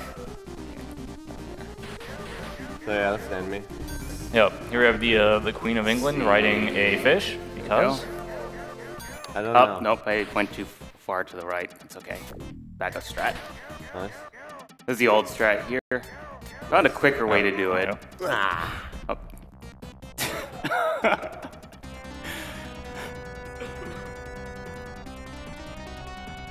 But I still got slowed down by a despawn with the quicker strat. Yeah, things will randomly despawn and warp somewhere else in stages in this game, so routing is kind of important to prevent things like that from happening. It's not always 100% effective though. Nice. There we go. That's good. Oh, I guess I didn't get there in time, that's fine. Those guys that lay the bombs down, if you just sit there and do nothing for a while, they will eventually go back to investigate the bomb that they just laid and blow themselves up. Right? But yeah, so what I mentioned about the W fist, how he punches so hard that it forces him forward with infinite momentum.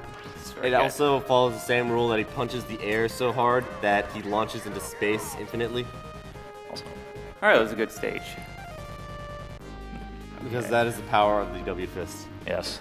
I have a faster strat in this next stage that I could use, but I'm going to use the more effective strat so I don't mess things up too badly. We'll try a positioning trick, though. There. Oh, cool, perfect. That was to get me in position to get up here a little bit quicker. Oh, that's fine. I was going to try and get an extra shot in. The thing is, when this thing's when taking damage, you can jump right inside the hitbox and not take damage, so you can get an extra hit in. Yep, do you know what Karosu no Shi means? I don't personally have any idea what that means. I happened to read it one time, but I forgot what it actually says. Let's see, can I get the last hit? Oh, I missed it. Darn it. Okay, that sucks. It's alright. Alright, whatever. There we go. There you go. Sure. There we go.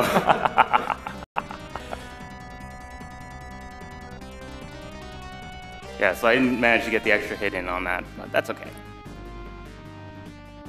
Yes, if you can wait long enough and basically do a Bowser in Super Mario 3 where you can eventually let the foot fall through the floor, but obviously it's faster to actually defeat it.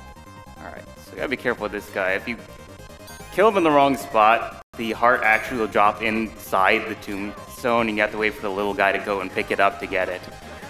That is horrifying. So we Splatterhouse now. Okay, that's good. I haven't really figured out any hugely effective way to do this except just to do it. Sometimes you just need a punch. Yeah, pretty much. Oh, there's something else I haven't been doing that I'll try and remember to do in one of these subsequent stages. All right, this one could go well or go pretty bad. We'll see. Okay, I've got a $200 donation here from Van Daren, maybe? I don't know, Zacky, this is specifically for you. Hey, Zacky, if my aim is right, this should be coming in. Oh, yes, you can bounce off of things, too. Nice. You can bounce off of all the Where is he? Okay, I apparently must have gone past. Oh, there he is. Cool. Gotta watch out here. Okay, cool, that's fine. Ah, he spawned a little bit sooner than I thought he was going to. Yep. So here's a Chelnov. He's another Data East character. Oops. Oh, got him. Cool. So hitboxes are interesting in this game, and so are invincibility frames. Everything has like various invincibility rules. There are like 3 or 4 different rules in the entire game. One is no invincibility frames, which is why you can just pound the W fist into things and totally wreck them. Another is standard invincibility frames, where you still have to wait before you can hit anything again. Okay, this might be a little bit off here though. Oh, okay, that's fine. Jump, please.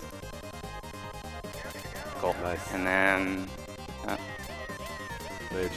and then there's like that where ordinarily they'd slide around on the ground when you hit them, but if they're in the air, they'll try to slide, but instead fall down and lose the invincibility frames, and that's how that worked there. Yeah, interesting game. That is one way to describe it. Also unique to the PS2 port, which I'm playing on here, is, okay, let me just remember what to do here, is that it will skip every so often, for no good reason at all. See, again over here fast? Oh, yeah, that was pretty good. What's that there? There you go. Nice.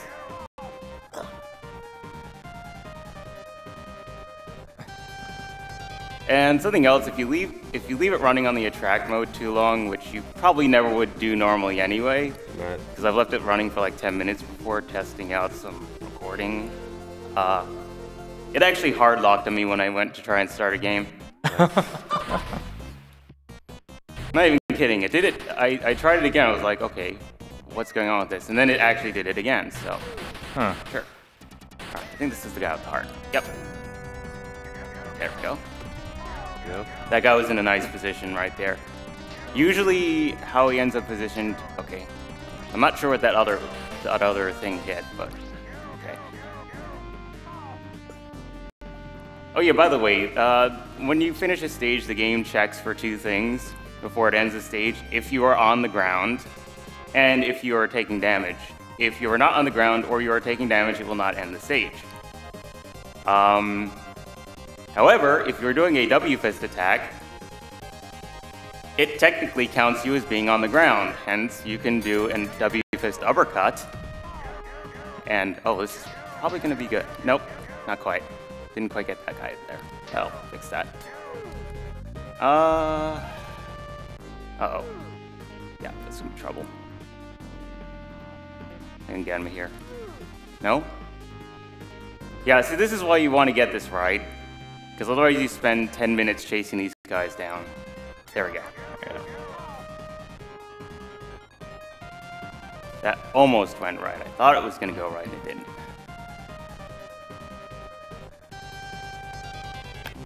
Now this stage is pretty interesting.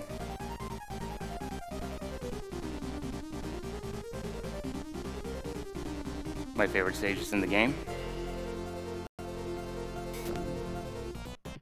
So here we're fighting Colonel Sanders, just because, you know, it makes perfect sense. I'm gonna juggle him a little bit. There we go. Nice. And wait a minute. Oh, it was a giant chicken the whole time. All right. So you show your true form. There we go. Yes. Cool. So I was hoping to finish that off with the W fist, but I'll take activating the special while small. That works too. So what you can do is you can, the first phase has 3 health, but if you juggle him in the air like that, you can juggle him to where you damage through the entire second phase's health before it spawns. Unfortunately, you still have to strike the final attack on the second phase, but there we go. Not the best, but should work okay. But yeah, you just need the one hit to finish off the second phase there. He didn't jump. Now he jumped. A little bit late. Well, he despawned. So yeah, that happens. Trio the punch, ladies and gentlemen. Okay.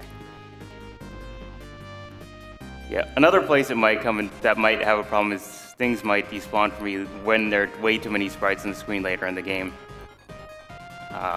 And that could end up with a lot of trolling. We'll see. Okay, let's see if I get this right here. Oh, okay, that's interesting. Hit him, please, before we transform. Good. Those ninjas there will transform into frogs that you cannot hit with the W fist because they're too short. You don't want to leave them on the screen there. So if you haven't noticed, what's happening is every time this text finishes, everything in the game freezes for a moment. I believe that text is roughly "the Daruma doll fell down." Daruma doll is basically it's a Japanese children's game similar to Red Light, Green Light.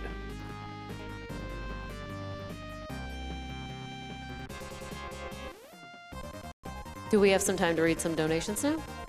Go ahead. All right, so I'll try this one again. A $200 donation from Van Daren. Okay, that's fine. It's Hey, Zacky, if my aim is right, this should be coming in during the run. See, I'm still at work at this point in time, so I sent this donation back in time from after I got home. Don't tell Omni, or he might sick the time cop dweeb on me once again.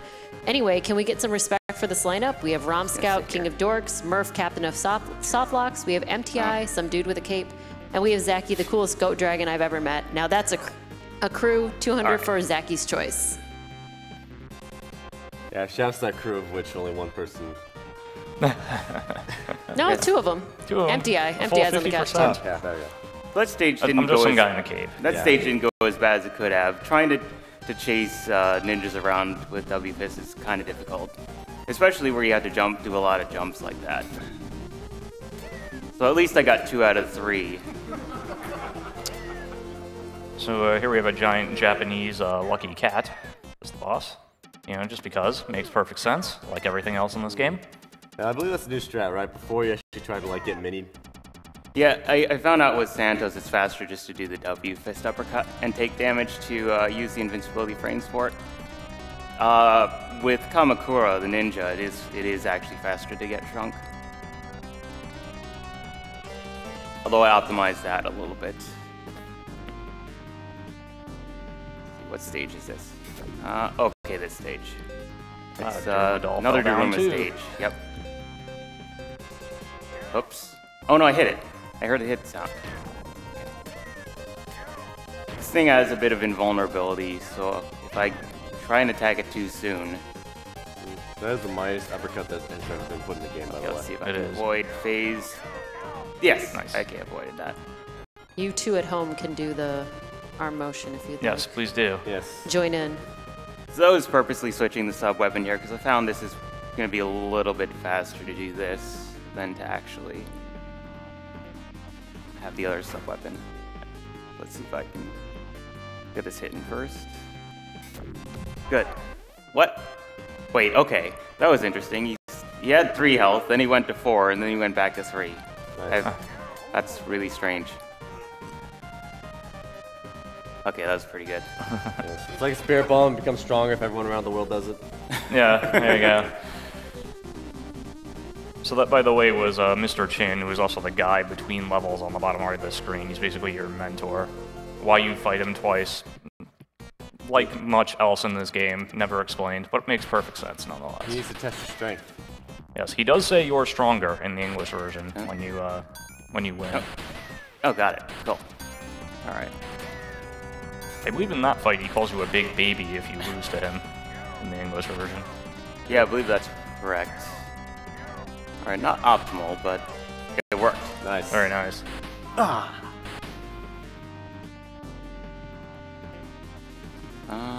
Yeah, I think I did switch this. I'll be able to tell in a second if I switch the sub weapon back, because I actually do need that sub weapon for later. Yep. You did. Yep, switch back to homing. So I might get a graphical glitch with doing this, hopefully. Yeah, there we go. Nice.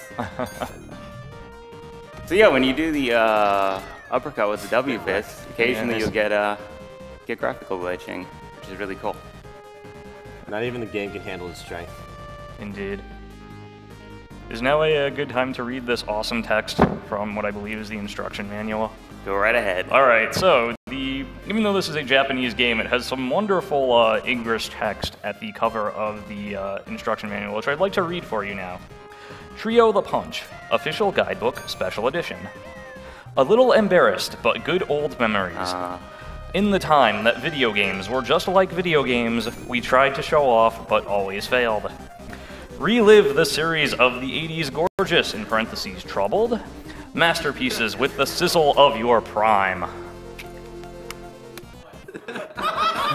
Sounds legit to me.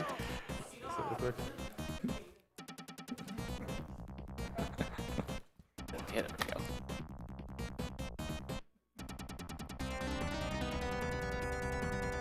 I don't think Butters actually believes me that that's what it actually said. I'm tired, but I'm not that tired. So wait, whoops, that was too early. Is legit saying we tried to show off and always failed? It's Data East. I don't question it. I mean, that's very... Yeah, that's very knowing of them, but damn. Okay, I've got a $55.67 donation that says, due to the sleep, or to These sleep. fish can be... oh, I'm sorry, go ahead.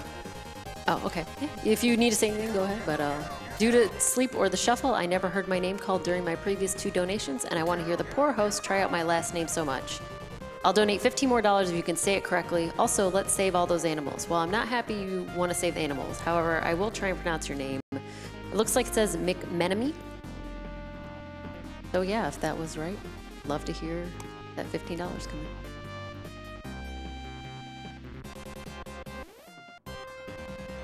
in. $10 from Mr. That Never Happened Before. I woke up early to catch a bit of the stream before going to work, and not 2 minutes later I heard that's never happened before. Have some cash. These enemies suck because they know they understand his one weakness, which is being a little too low on the ground for the standing W fist to hit. Oops. Okay, let's see if I get this right here. Because you have to go a certain distance. Uh-oh. Oh, okay, that's not good. What's going on there? What's going on with that? Okay, fine. I have no idea what was going on there at all. I've never seen that happen before. So that's twice. That's actually not uncommon for this game. Cool.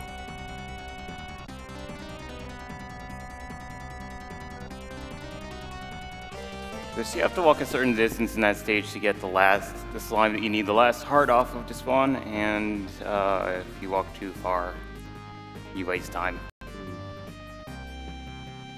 Little fun note, that text after the roulette wheel says lucky cha-cha-cha in English. Okay, got that right.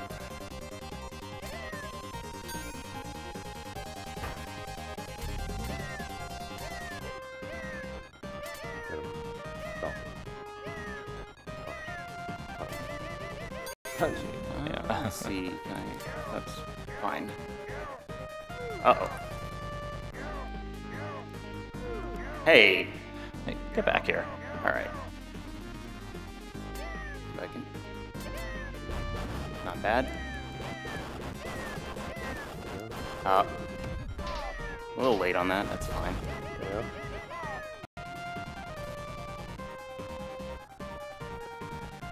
Okay.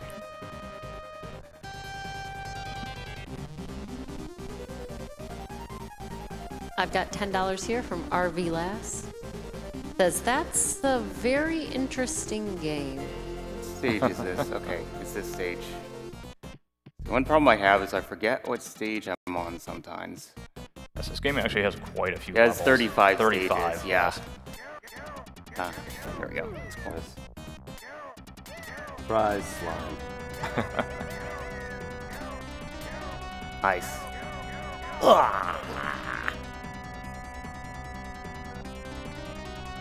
Yeah, you've heard of games with excuse plots like Contra or Final Fight or whatever. Yeah, aliens kidnap the mayor's daughter, or whatever. We just want to like pile drive some aliens, right? This game is basically an excuse game. It's like the developers just had a bunch of these ideas and they just threw them all together. And the fact that the medium that they chose to do it so with was a video game is really almost incidental to the experience. It's not that they had a lot of ideas, they had a lot of sprites lying around and decided to reuse them for something. Huh. Repeatedly. Wow, this guy. Trying to get away. Oh, okay, I should have let him just do that. I juggled him. Maybe a little bit. Is he here? Okay, this should be fine. Huh? Too far. Good. I wanted... Oh, I used up the sub one already, okay. That's not good.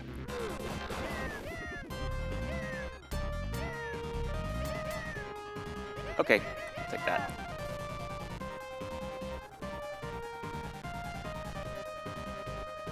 Yeah, those armored slimes, if you actually regular W-fist them too often, what happens is their armor just pops off, but they don't actually die.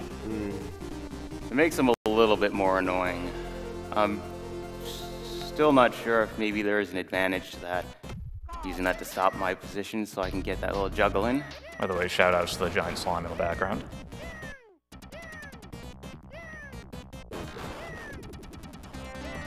Ah. Wow, he didn't turn around. Cool.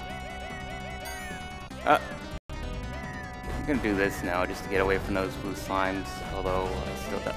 Oh, cool. Right. Oh, hey, that one took 2 hits. And the boss now needs to spawn. Alright, this guy. There we go. He gets down to 2 health. He goes over to the right to shoot the missile. If ever you get hurt, you don't say ouch, you say yo. There we go. Not bad. As do many of the things in this game. Okay, I just want everyone to know the tech station is also doing it. I'm very disappointed at myself though, because I'm not. I promise I'll start doing it from now on. No one can't see. All right, let's see. You really should do it. It's fantastic. I'm going to. Oh wait, that was bad. I feel like it's going to change my That life. was a little too early. You can actually feel the strength welling inside your body as you do it.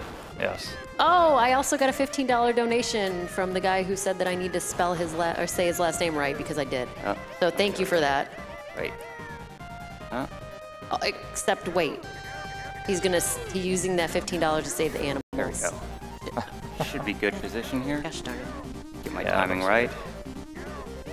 Oh wow, that yellow guy tried to interfere. Cool. All right. So now we have the last stage, and I feel the power. This will be pretty cool. Last stage. Are you ready for the super scary final boss, guys? Yeah. This one's gonna be tough. Do it. I don't know if I can do it. Also, the plot all comes together here. Yes. Everything starts making sense. Yep. Yeah. What? Yeah. Cruelty. Yeah. All right. Yeah. Oh, get ready on time, by the way. Yeah, when he does the victory pose, that'll be time. Save or kill the animals. What do you think? All right. And time.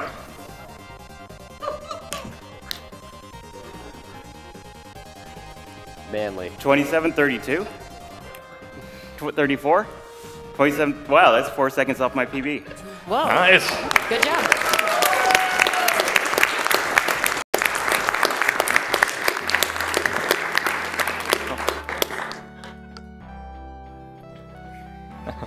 Yep. And now the ending. Bam. Evil destroyed. Yes. Hey, hey, hey. Hey, hey, hey, hey.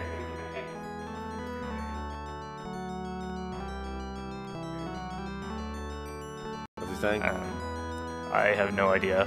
What Each did of the endings with the 3 characters in the English version is actually slightly different. They each say something a little different. I unfortunately forget what Santos says in the. In that I think he version. says, "I'm faint from hunger." That's right. And then I think I could be wrong on this. I think Master Chin says, "Best we ever had."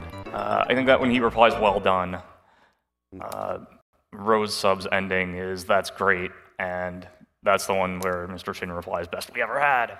There you go. W fist percent, trio the punch. Game over. Woo! One more. Mambo!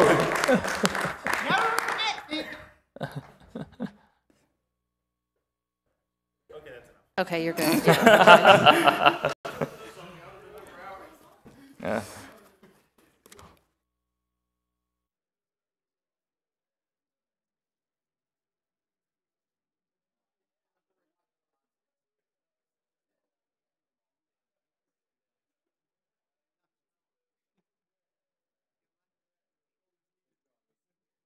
All right, up next we have Pocket Monster 2.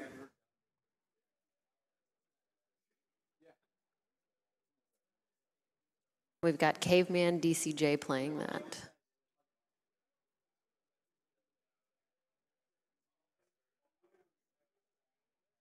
I think the squad is saying they're faint from hunger, yeah?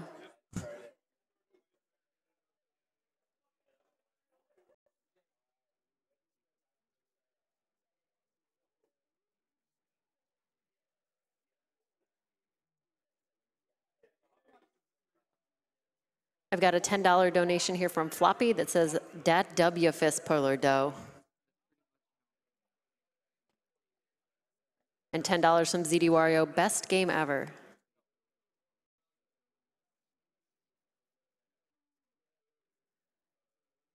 I have 2521 from SPLN that says, "Hi everyone, I'm a reunies in Bordeaux. I currently can't watch the whole stream because of my exams. However, I did enjoy the last GDQs, and the parts of this AGDQ I watched were just awesome. Thanks to everyone playing, watching the stream, and those who make such an event possible. Keep up the good work. Cordially, SPLN. Thank you to everyone that's donating. We have a couple of incentives still coming up today. We have a large $20,000 incentive we're trying to hit where we're at about $12,500 to get blindfolded sections of Super Mario World 2 Yoshi's Island. There are quite a few levels that he's going to be playing. There's sections in 1.7, 2.1, and 6E. That's going to be very great. We just need to, we're getting kind of close to the goal. We're over halfway there.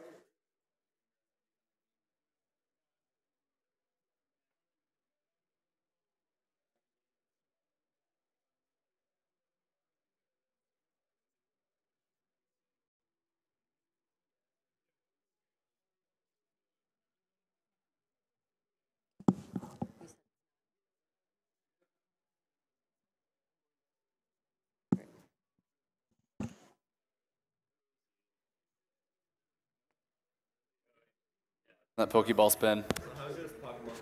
Oh, is my mic? Pocket Monster 1's even hotter, if you can believe it. Like, this is a pretty good game, but Well, Pocket Monster 1. You need to know that this game is so good that it's not even in the Twitch database. Yeah, it's not on the it's not on the Giant Bomb. Good. Wiki. What's up It's with that? so good that it can't handle it. There's actually an issue here. This was supposed to be with the Pokemon block, but unfortunately there was a miscommunication, and Caveman couldn't be there for the Pokemon block, and this was the only time we could get the run in. So you gotta get it in somehow. Yeah, we had to put it somewhere. Pocket Monster 2, not really deserving of the Alpha Games block, but scheduling issues. You know how it happens. This is a standard Pocket Monster game, the sequel to Pocket Monster 1. Yeah, the sequel, the well-received Pocket Monster 1. Oh, yeah. Totally legit, not made in Taiwan at all. No. It's not on the Genesis. This is a Game Boy I'm holding right now, as you can see. There's some camera diffusion. It can be kind of hard to see Nintendo controllers, and it's usually easier to see them as Genesis controllers on camera. Yeah. I don't want to spoil the game here. Come on, demo.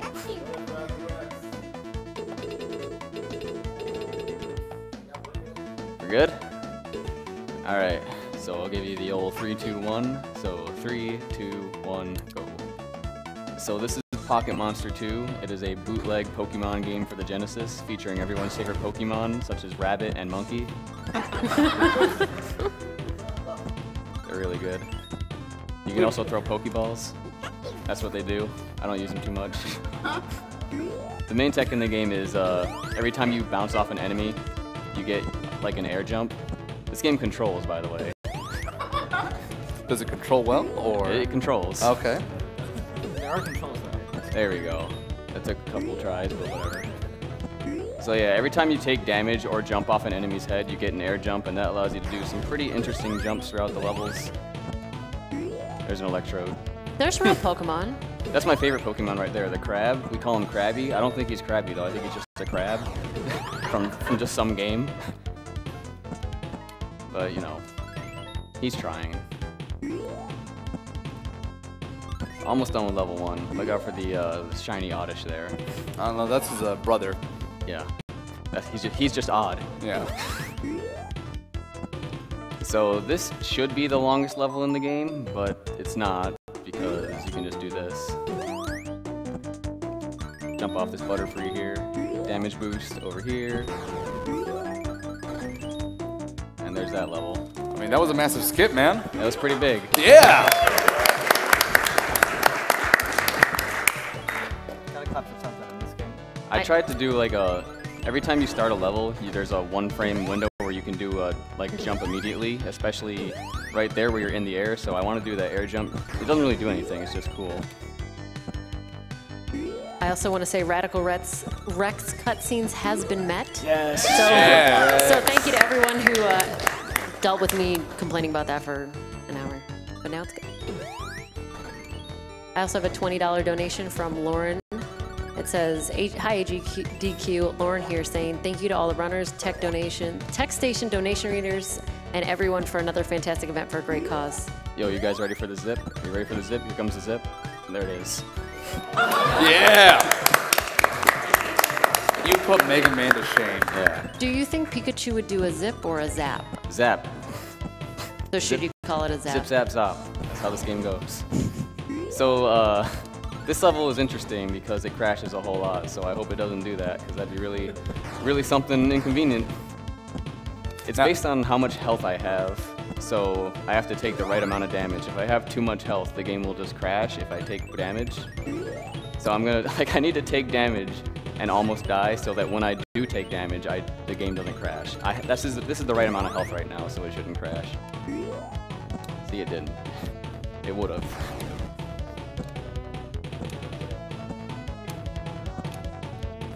Would the game crashing really be that bad of a thing? I mean, I have a 10-minute estimate. I'm beating this game regardless. You saw that Pidgeotto there randomly explode. I'll explain why he did that in a minute. You also saw that this platform didn't spawn there. I have no explanation for that. So this is the final boss, Coughing. His hitbox is very good. He takes 48 hits, not 3, not 10 like a normal boss. So I've got a pretty interesting strat here. The intended way to beat this guy is you're supposed to bop on his head like a real video game, but instead, whenever Pikachu lands on the ground, I'm just doing short hops right now. I can jump however high I want, but short hops is pretty good. Like his hitbox just, you see that little cloud of smoke word, like just popping up? That's where I'm hitting him. I'm not really sure how. I'd love a hitbox viewer for this game. I think that'd be really exciting. But, you know, I don't know if anyone's been keeping count, but time is soon. This is the final boss of Pocket Monster 2.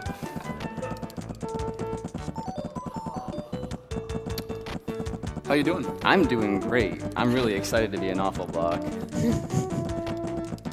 I've always wanted to be here. It's one of the first things I ever watched. And You've earned your place in the Awful Block. It's like time.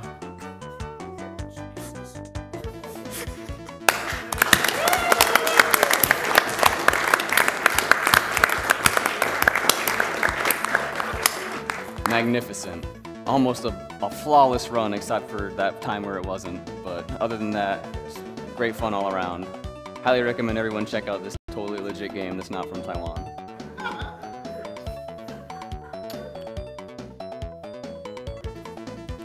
Can we show them your cartridge and what this game looks like? Oh, you want to see my cart? The cart is something beautiful. Yeah, this is a copy of Pocket Monster 2. It's in pristine bootleg condition. You can see the duct tape right here. That's it. That's the Pocket Monster 2, if you can believe it. The cart's kind of exposed here. You can see the ROM. It's really good. Oh, zoom in on this bad boy. That's raw, exposed ROM right there. That's a speed game. This is too hot for Twitch. Exposed to the air.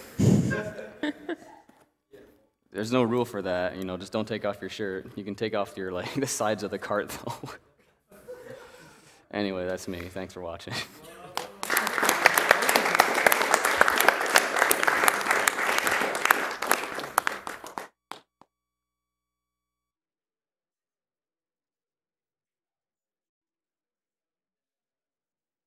All right, up next we have Taz-Mania with Jape playing it.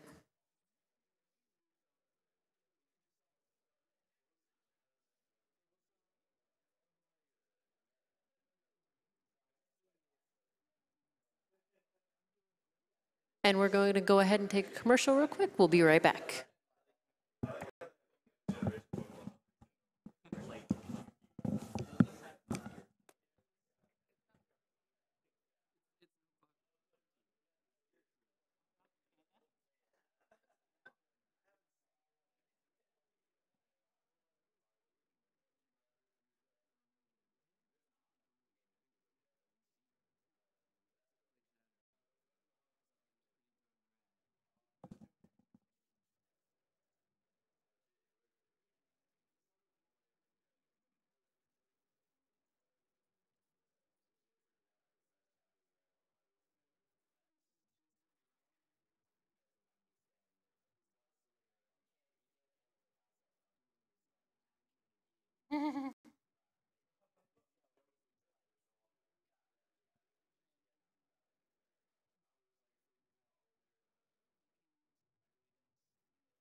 All right, everyone, we're back.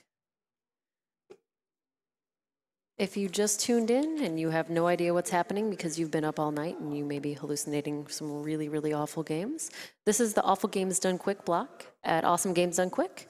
Awesome Games Done Quick is a Games Done Quick event held every year in January featuring members of the Speed Demos Archive and Speedrun Live communities. SDA proudly hosts speedruns of over 1,000 games with forums containing speedrunning planning and marathon discussions. SDA welcomes gamers old and new alike. You can follow them on Twitter at SDA Speedruns and visit the website at speeddemosarchive.com. Speedruns Live is the best site to race video games online against other players of all skill levels. They are also hosting a short series of races on January 17th titled Get Yourself Speedrunning. You can go to their front page at speedrunslive.com for more information and to watch a variety of speedrun streams. For more information about Games Done Quick, you can follow Games Done Quick on Twitter and see information about the event on gamesdonequick.com. If you're not on gamesdonequick.com right now, go ahead and go there. There's a schedule. You can see donation incentives. You can donate, get a little more information about the event past and anything coming up in the future.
Okay, I'm going to read a couple donations real quick. We've got $5 from Zach M. It says, here's $5 donate to Caveman's Killer Stash. He's my hero.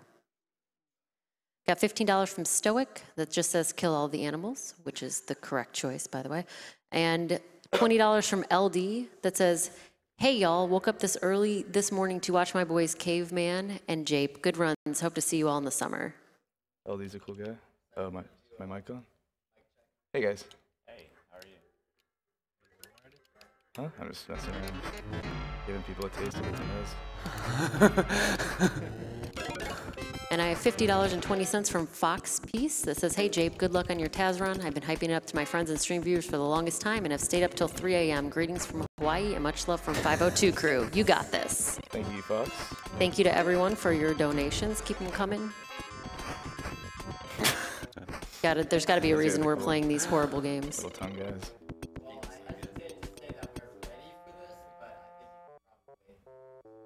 Alright, can I get someone to like reset the console? Alright, whenever I do time or countdown or whatever, just do it. Is that the reset? Are you sure?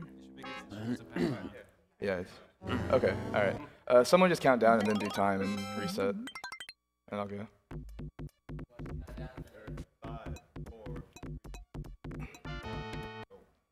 Hey guys, so this is Taz.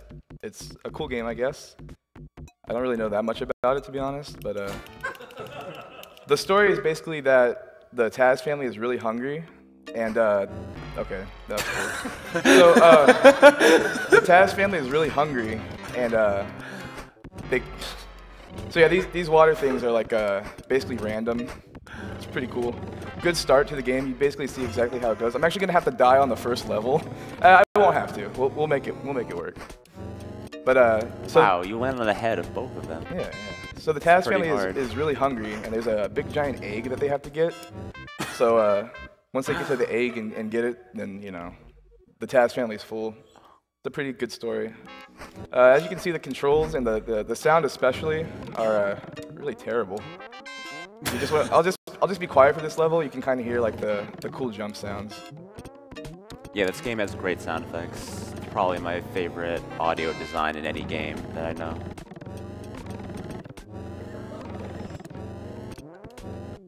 So Jape did some big skips there in that level. You're supposed to go like all the way around, but he jumped off this bug near the start of the level, and he skipped like a lot of it. This one you're supposed to like jump on the car, but if you get the bomb and throw it at it, you know, you can kill it, and it kills you at the same time, but you're Taz, so you can take a punch. Something interesting about that level.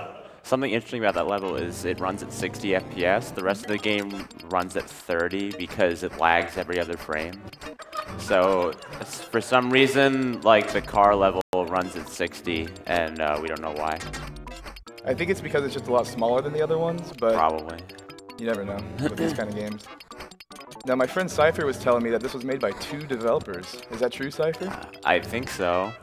I want to say when we first discovered the game, we saw it was 2 developers. So maybe I'm wrong though. So if any Taz devs are watching and want to correct this, please phone in or something. That'd be really cool. So in this level, you're supposed to like hit switches to turn off these electrical gates that you just saw. But the hit stun in this game is like so long that if you get hit by one and you do some jumps, you can skip them. This one's pretty tight. I might not get it, but I got it. Nice.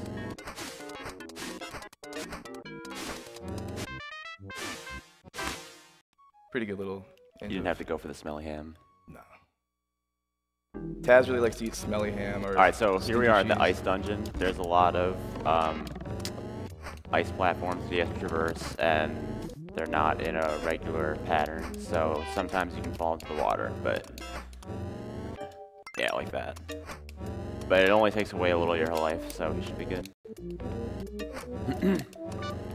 Pretty good. Nice. I've been practicing the ice. Oh, also that stage has 2 exit signs for some reason. There's one like after the first one. One of them's like a fake or supposedly a secret, but I've never understood it.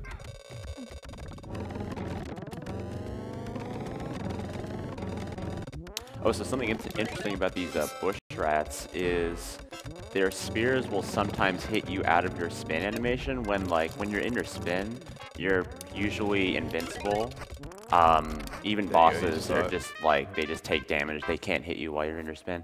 But sometimes the bush rat spears will hit you out of your spin, and it pretty much just depends on your frame of animation for the spin. So it's pretty much entirely random. Sometimes you'll kill them instead. And also, if you get hit by anything when you're not in a spin, like if you're just jumping, you lose all momentum and you just fall straight down until you hit something. And so in vertical levels like these, it's pretty cool to just completely fall straight to the bottom. And there's some levels later on that are like there's just a lot of stuff, and it can get frustrating and difficult. So like Cypher was talking about, this is the first real boss in the game, but if you just spin and mash left and right, you can't do anything, and it's over. Pretty good. Is this minecart? No, not yet. One more. Oh yeah, these river levels are really, really confusing. There's this weird, like, multiple tiers of the river, and the developers intended you to...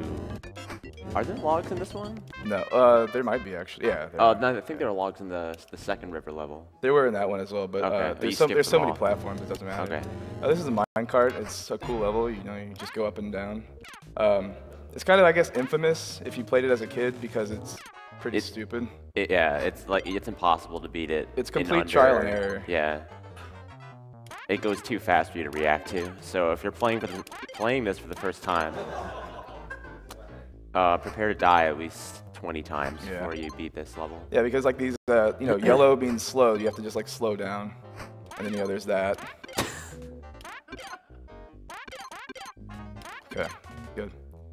Everyone clap for me, please, because that's pretty hard to do. This is my personal least favorite level of the game. It's pretty long, and there's a part later on that's like just so completely different from everything else in the game. that, I mean, you'll see when I get to it why it's bad. There's also, I forgot what I was going to say. Oh, there's a lot of blind jumps, which, you know, like, it's just more trial and error, really. Rats off to that guy. You have to kill that guy because he'll just interrupt your ascent in the elevator. It's possible for these elevators to be out of cycle, so I could die here, completely not my own fault. Could be my fault as well. So that, you know, that's a pretty tough blind jump there when you're first playing.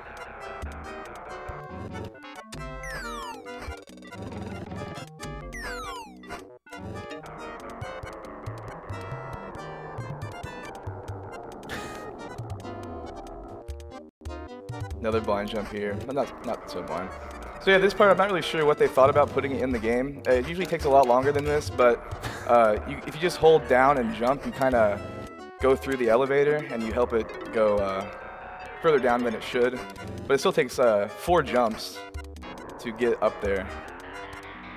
And you just keep going. Pretty fun. So I should be able to get up to the top now. Yeah. You gotta wait for this thing again. Like, how would you ever know what to do?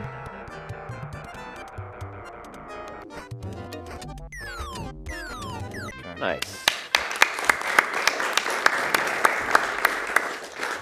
This is another river level. I'm gonna kill myself on purpose in this one because you're supposed to like go on these rocks and logs and all that, but it's much faster to just hit the checkpoint and then die and then do it all again for the second half.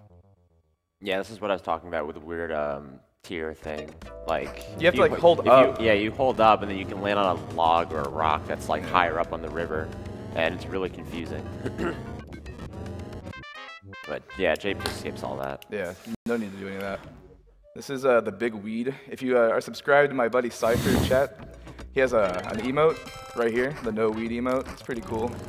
Yeah, it's actually faster to pick up a no weed bag and throw it. Yeah, so I don't normally do this, but just for I got a little ahead of myself there. One feature of the Taz-Mania is you can spin away any beneficial items that are there. Sorry to interrupt, but I'm gonna go for a warp here. There's no guarantee I'll get it. If I do, it skips about half the level.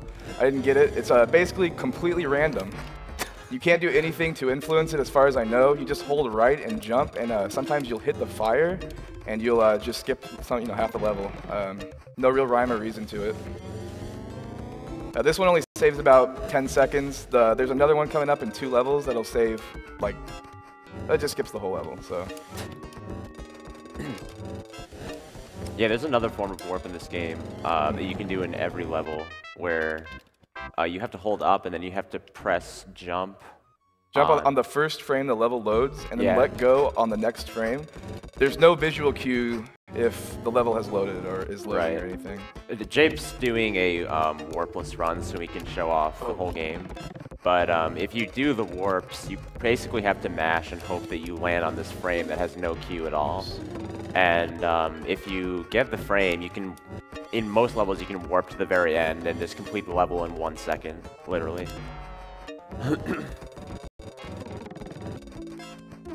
Oops. The jumping and stuff in this game is very finicky. Sometimes you have to delay your jumps. Sometimes they just don't come out. It's whatever. So yeah, I'm gonna go for this skip here. If I get it, cool. Of course I didn't get it. Why show off anything cool at AGDQ, right? There's stuff on my Twitch channel which you should follow if you want to see those skips. But you might be thinking like I just saw this level because you did. The first half is exactly the same. Pretty sick design. Well, 2 developers, they have limited resources. Of course.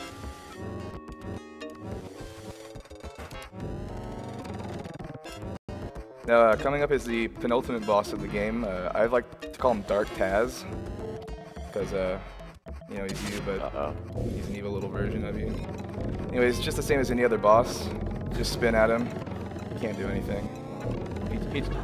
He tries, but, it's done. So this is the last level of the game. This is the mama bird guarding her egg. And yeah, that's all you got. You just gotta kill the bird. Really, the Taz family's kind of a lot of jerks. Yeah.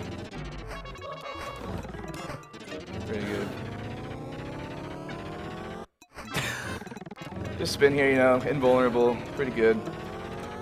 Time will be coming up on this next hit.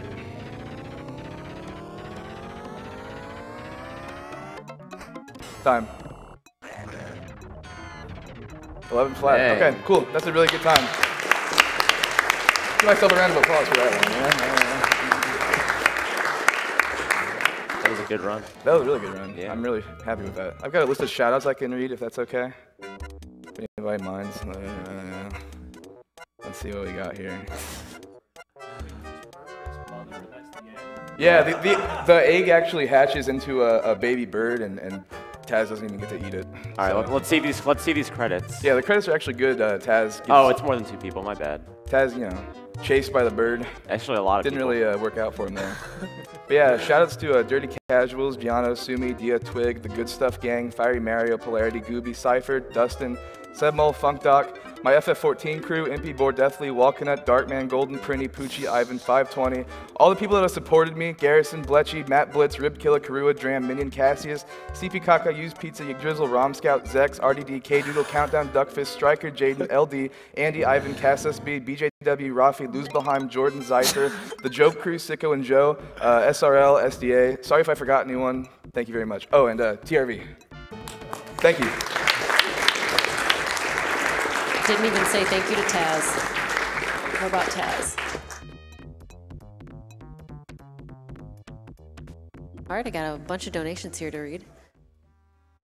Before I do that, coming up next, we do have Radical Rex, which we have hit the cutscenes for. So that's fantastic. Omnigamer will be up in just a moment with that. I'm going to read a couple donations for us here. We've got Honer. $25 says, kill pixels to save frames. Sounds like a good trade to me. $50 from Cool Wool, making the world a better place one awful game at a time. These 50 go to the blindfold sections for Yoshi's Island. And for those of you who don't know, we have later on today some blindfolded sections on Yoshi's Island. If we hit the goal of 20,000, we're at a little over 12,000, so we're making our way there, but we're not quite there yet. If you donate, think about putting your money towards that. $20 from Derpy Dackles. Hey guys, second time donating this marathon. I haven't really been able to watch too many of the big runs at the marathon since I'm stationed in Japan right now. Thankfully, though, I just tuned in time for the Awful Games Done Quick block. Keep on running, you guys. Well, thank you for your donations. Thank all of you for your donations. This is Awful Games Done Quick. I am SS Skinner. I'm going to be here for a while dealing with these fantastic games.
I've got another couple of donations to read here.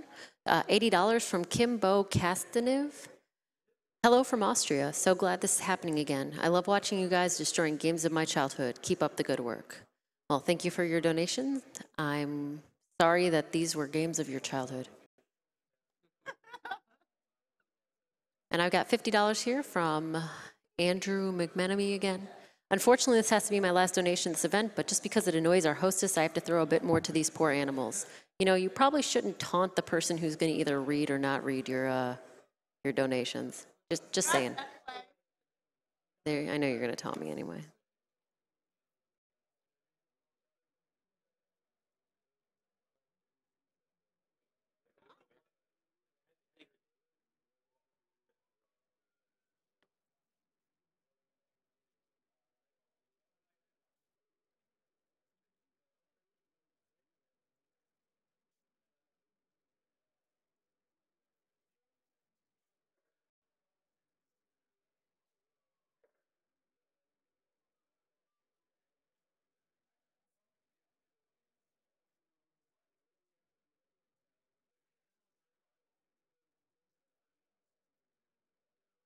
Like he has squiggly arms. Oh, squiggly I can hear arms. myself. That's the perfect time to get the mic back on. Hello. All right.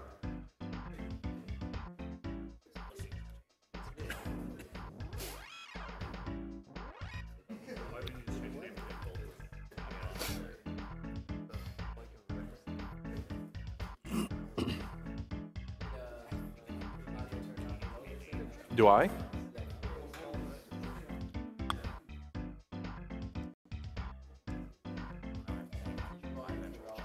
Yeah. You're gonna have a kid? Okay, good. All right. It's all good? All right. Well, let's zip zap zow. Let's get radical. Are we ready on timer or? Okay. So, 3, 2, 1, go. All right, everybody.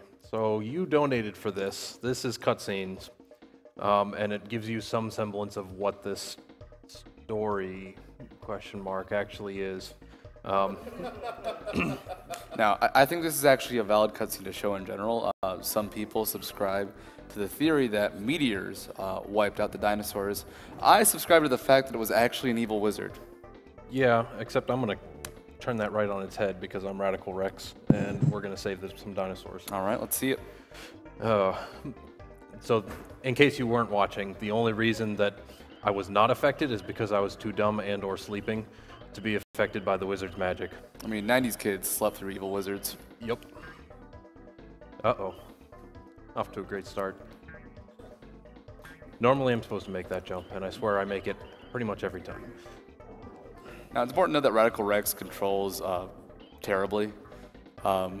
Pretty much everything about him is a giant hitbox that just loves to get absorbed by enemies. And he's not really good at killing enemies either. No.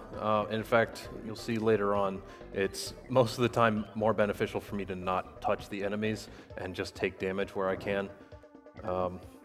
There's a lot of elements of bad game design at work here. Also, you might see skateboards.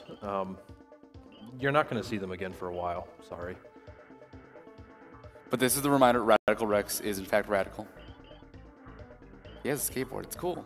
He does like these half-pipe things and, oh, no, no more skateboards.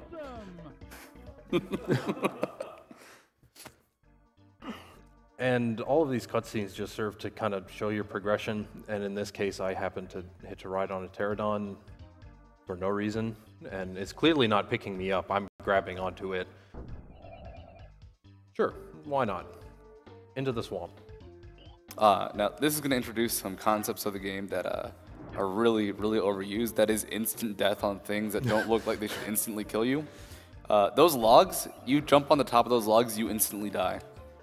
It's because they're pointy or something, I'm not too sure. Those spike things, instant death. This game will instantly kill you many different ways, and usually it's through platforms you can't see. So, pretty much every stage is something like a maze. This stage in particular is kind of rough just to get through all the different logs and things, but there's a couple, you can preserve your momentum and kind of skip around and fall through things, but yeah, so I'm skipping a healthy chunk of the stage, but it's still fairly long. You had to get through this as a kid before, like, that's how I had to play this game when I was younger, and it was pretty much, like, well, this was great, we rented it at Albertsons, and that was like the game we got to play for like 8 hours until we put it back. 5 days later, and we would make it to like the 3rd stage or so, but just, you don't know where you're going after a while because everything kind of looks the same. And that's not really going to change throughout many of the other stages. But yeah, there's a lot of very minor things that'll go into trying to make it through these stages. Right now, it's just simply get through as fast as I can. Spoilers, there will be bosses eventually, and I will have to do a little bit of different strategies for those. But yeah, there's a lot of silly animations that I am not showing you because that would be silly. And this is a no fun run? No fun whatsoever. I'm too rad to pay attention to dinosaurs, and that leads to probably the worst design stage in the entire game. Is this sequence here? So the entire floor, ceiling, walls, everything is bouncy, and while I'm bouncing, I don't have regular control. I can keep bouncing, but a lot of time that'll just get me killed. Those little spikes on the top, those will kill me. That falling tumor thing, that'll kill me too. So, yeah, avoid all of the bad things. And also, every single enemy in this whole stage you don't want to mess with them, simply because a lot of times, well, they're going to split apart, they're gonna speed, oh my gosh, the stupid amoebas are the run killers here. Yeah, that amoeba will split apart if he tries to kill it and then go faster. And they'll do it 2 more times before they start dying, so he'll have up to 8 amoebas at once, just trying to mow him down. Those little green blobs split into 4 parts and home in on me. Oh, those little like spikes at the top of the screen right there, those are instant death. That acid, that stomach acid, instant death.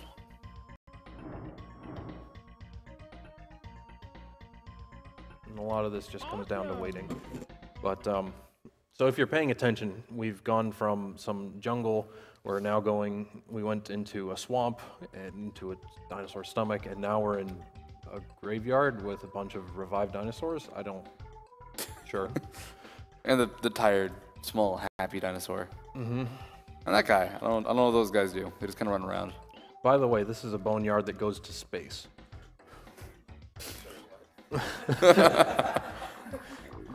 And we're in space. Yeah. Those pterodons, they are programmed to stay just out of your jump height, and they will raise their height every time you jump, so it's almost impossible to kill them if you do not have roar or something to bounce on, because they will adjust faster than you can, and all they do is just go off stream, bring back a rock, and drop it on you. Hey, Omnigamer, I'm noticing there's a lot of Tyrannosaurus Rex mounts that are open. Can you go down those? Will it speed up the game? Will it make your life any easier? Oh, no. If you try to go down one, it'll always send you down and or just kill you. There's sharp points on pretty much every turn, and if you try to hold off and take a shortcut, do something else, yeah, you will die. Also, those weird, like, kind of tooth-shaped things are instant death spikes, too. Yeah. If you haven't noticed the theme yet, things kill you. Awesome! And if I'm playing okay, they probably won't kill me. Token water stage. This squid enemy, you won't see it ever again. It's the only place in the game that it appears. See, it's like Gimmick. They have just things for ambience. Yeah. It makes it create an atmosphere, a setting. This stage also brings about our first boss, and that means, oh good. Oh no. What was that? The skateboard. It's gone. It was gone so fast. I lost the skateboard because Radical Rex isn't radical anymore. I went too fast for the skateboard. Alright. So yeah, now the strategy changes around. I need to pick up these little flame power-ups, which will give me a bigger flame. And it also does about 8 times more damage. So it turns what would normally take 50 hits on this boss to something more manageable, like 8. There isn't really a great indicator that it does that either, so... No. No. Once again, final boss I think took me like 50 or so hits when I was young because we were stupid. Yeah. It's really not planned out very well. Like, you always know that, oh, more flames is better, because look, I have a much bigger flame now. But the damage scaling goes from like 1 damage to 2 to 4, then to 8.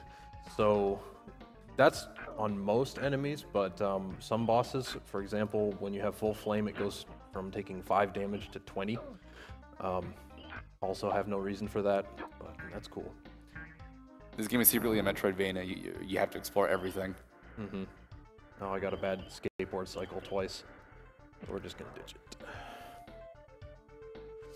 All right, I have a donation here, if that's okay. Go for it. It's a $10 donation from Daz, and it says, just wanted to chime in with some interesting trivia on Radical Rex. The game's based on a Game Boy game of We're Back, a Dinosaur Story, which was changed in Europe to Baby T-Rex. The music is really similar, and Radical Rex was also called Baby T-Rex during development. We're Back on the Game Boy was changed into 3 or 4 different games in different continents using different company licenses, with Baby T-Rex being the company's only original character that was released. So that's pretty interesting. Thanks for sharing that with us. Now I'll never... Shout out to Baby T-Rex. Never have that space in my brain back again. Okay. So there's our showdown with Sethron. I actually got a glitch that I had found just a week ago during that fight. It might have been a little hard to see, but I can actually fire 2 flames at once if I manage to time it correctly, and that helps a lot.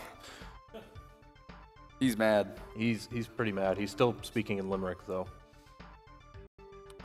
So here we meet Rexan. Is it Radical Rexan? Nope, just Rexan. Mm-hmm. Average Rexan. Average Rexan. There's a bug that can happen in this cutscene. I have no idea what causes it, but Rex will just stop in the middle, right where that green dino did. There's no reasoning for that green dino either. He just follows me and is always tired. So, if you like those last few levels... Get to see them again. We gotta go back. And the added mechanic is there are now bosses to the game, which is not a good thing. No, pretty much every boss is... It tries to have some variety of gimmick to it, but it also means that I universally need to collect flame power-ups, with a couple exceptions. But yeah, the way that the game is routed now, there's never a benefit to fighting a boss without full flame. And you'll see some of these flames take 20 seconds to go out of the way and get.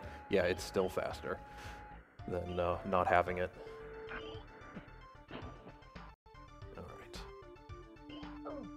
Oh, by the way, like everything can hit you in the water too. There are some fish floating around, like that big fat one where you can suck the air out.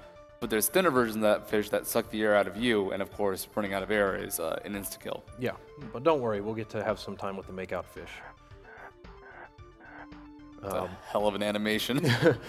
Those anemone things will instantly kill me if they're out of cycle, so I purposely wait there and get the air.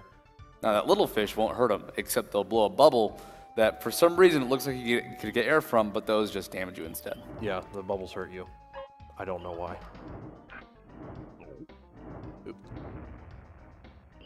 So right now I have this projectile flame, which is okay. If you notice, I use a combination of the flame and the kick. The kick is what's needed to actually kill them. The flames just freeze them because that's how fire works. Projectile flame has both of those properties, but it also does less damage, so I'm going to get rid of that by getting hit. And incoming boss.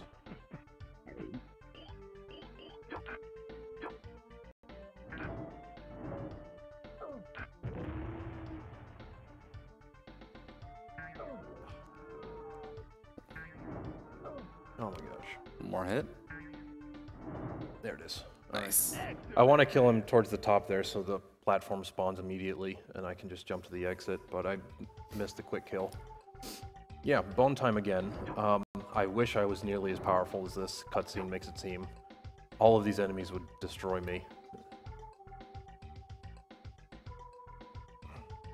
think the best part is he instantly kills one of the enemies with a kick, which you pretty much can't do. Like the kick just does so much less damage. It actually doesn't do damage.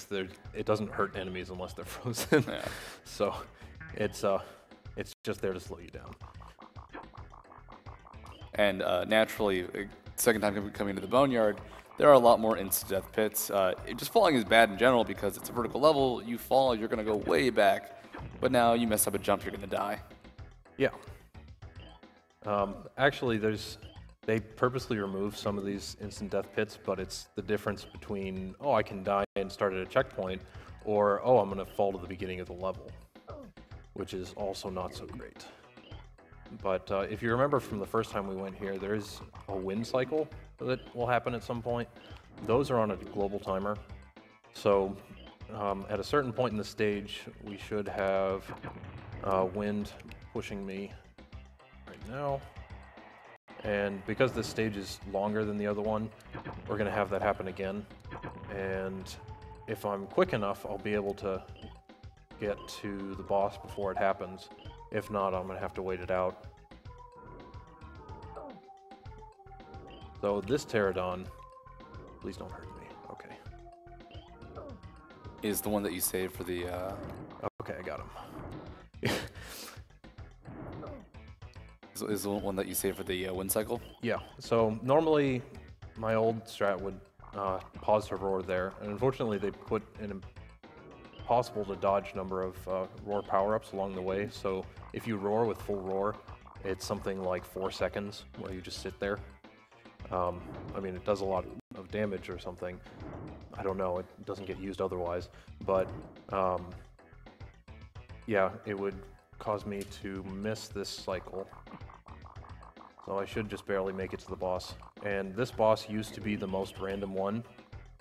I say used to. So I found that not so long ago.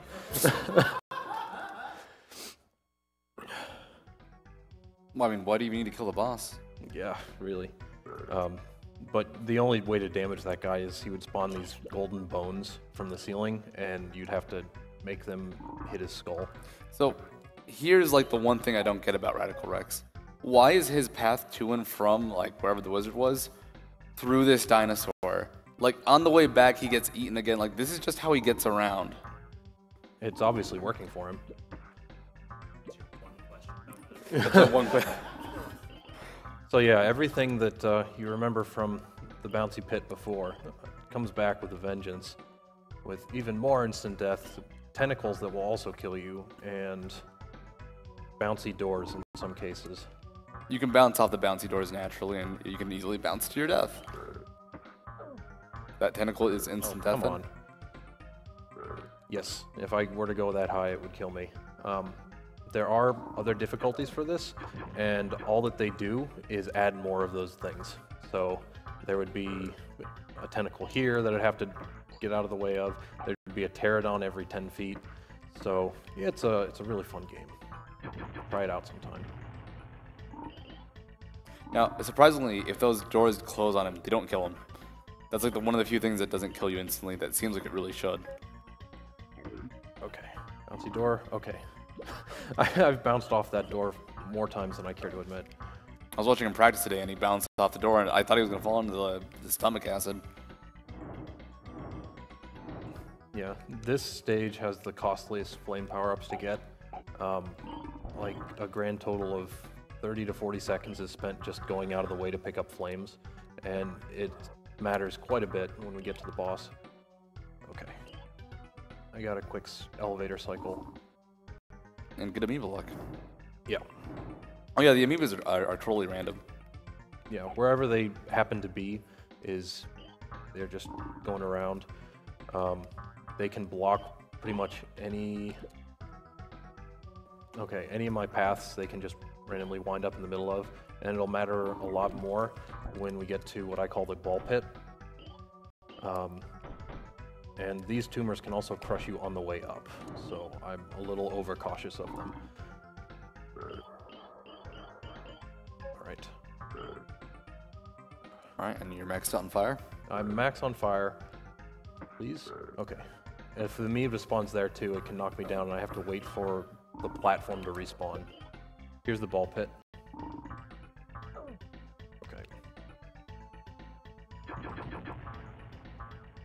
Alright, they were very kind to me. This other Amoeba's sitting at the top somewhere. There he is. And we're heading to the boss.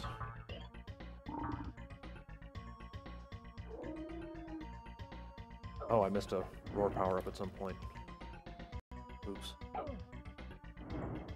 So one of the benefits to having full flame right now is that I can actually hit both of these orifices, whatever you want to call them, at once.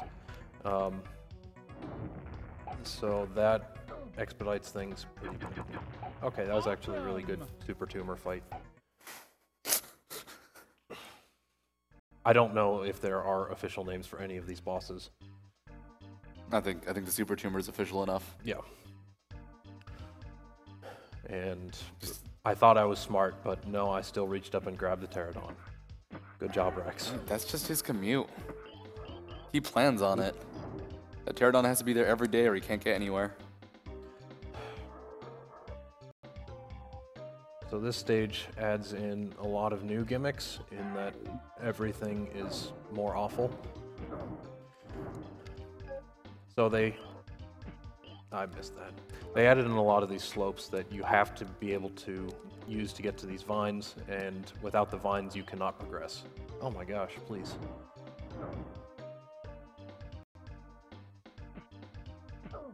And of course, naturally, enemies. Wow. Sorry about this. The enemies will keep kind of whittling away at him. Do you need to pick up any HP? Like. No, I'll be fine. All right.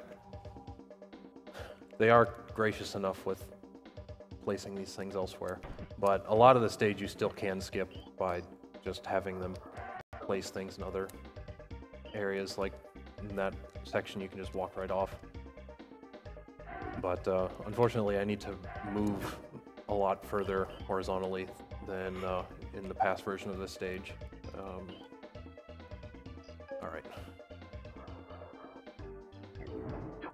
So when I come off of slopes or out of those tree trunks, I can preserve my momentum a little bit by jumping as soon as I hit the ground. If you were the TAS, you can do it a heck of a lot better by pressing a button at 30 hertz. But yeah, that's not going to happen anytime soon. So they can do a few extra tricks and skips. I mean, having an input of 30 frames per second, or 30 inputs per second is pretty good, but... Yeah, I'll keep practicing at it. Gotta work on it. Those task strats, man. One day. One day. I mean, this is gonna be your speed game for quite a while, right? Absolutely.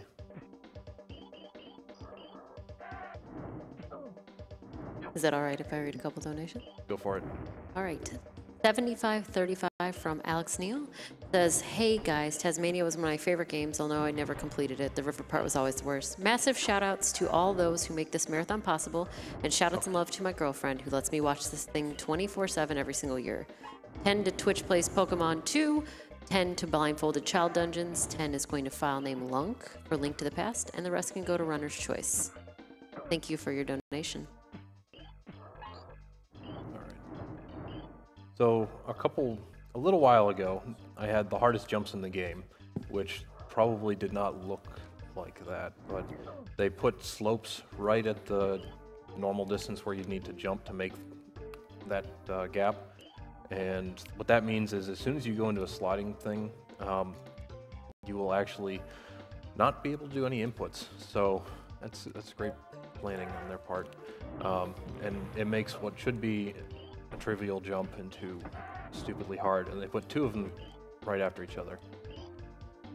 Okay.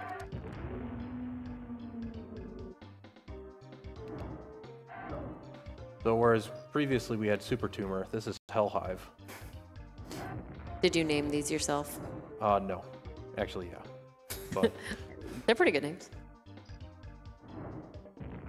I've got $50 here from Brian Koziel.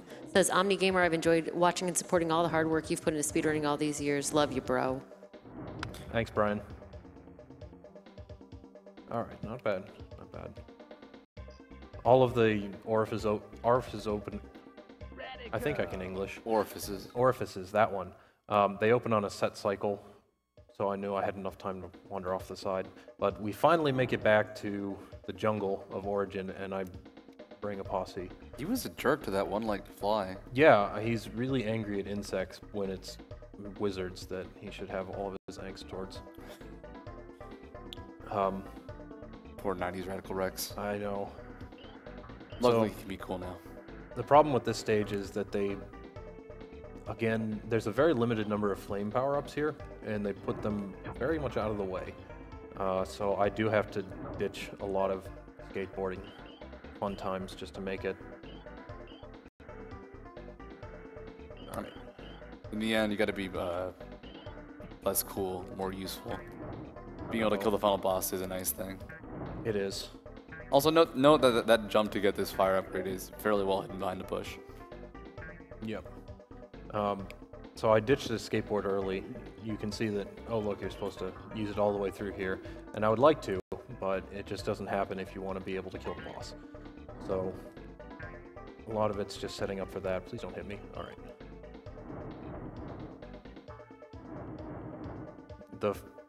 This projectile flame always does the same amount of damage, and it can blow up stuff that normally you'd use for a kick. Unfortunately, it's still not all that worthwhile, and it goes away if I get hit. So it's gone. How long did it take you to beat the final boss first time through? So the first time, I ended at the checkpoint with a bajillion lives, and probably took me the better part of 2 hours. Like, he does a lot of damage, and I only had 1 flame power up, so I was doing 2 damage a hit, and he has something like 76 HP. So yeah, that takes a little while. And most of the time he's also hovering out of your jump distance, so you really need to commit to it. And the last flame power up here, there's one that's way out of the way, but luckily I don't have to go after it. And yeah, we have time for some more donations. It's just going to be walking basically until we get to the boss. Of course. I have $100 from Mama Kim that says, as a 2-time cancer survivor, I know the importance of fighting this deadly disease. Never give up and embrace fun. Kill it, oven donkey. Thank you for your donation. And $20 from RV Lass. It says, I have to ask, do the developers play test these games before releasing them to the public? Oh, and $20 for the squat minigame. I don't know, did they? It's a good question. They usually do, but I don't think they have, like, people like... Budget is something that's hard to find. I mean, they can play test it, but they have to fix the bugs they find. I mean, Radical Rex isn't actually that buggy either. No, I would have preferred if it were more buggy, like zips and stuff. Oh yeah, but not this time.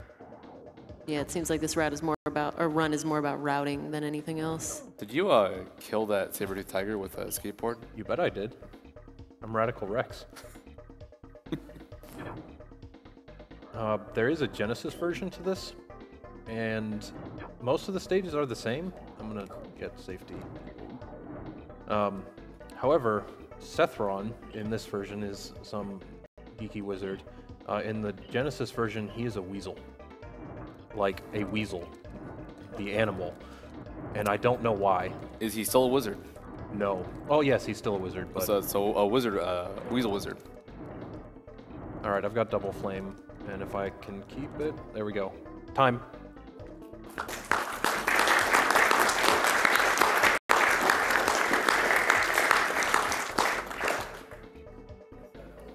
Okay, thanks. I actually have no idea how that relates to normal, where I skip cutscenes, but we're gonna go with that was pretty good. Hey, did you die? No? No, I didn't die. So I skipped the parts that make this game most awful. And yeah, we rescue the girl in the end. And we ride off into the sunset with our double skateboard. Aww. So and sweet. by the way, there aren't any credits after you beat the game. You just go back to the main scene. The developers didn't want to be known, so we'll let them keep their peace. But thank you, it's Radical Rex.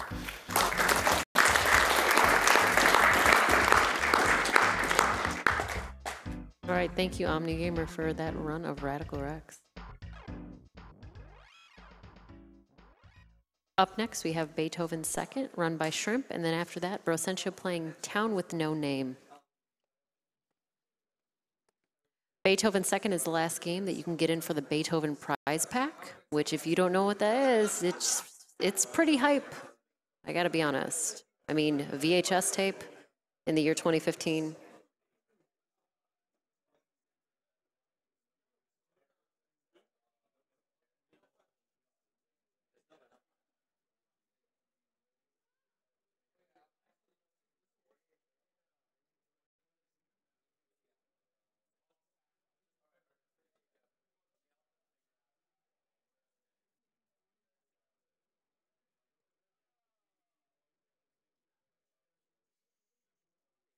I got some donations here.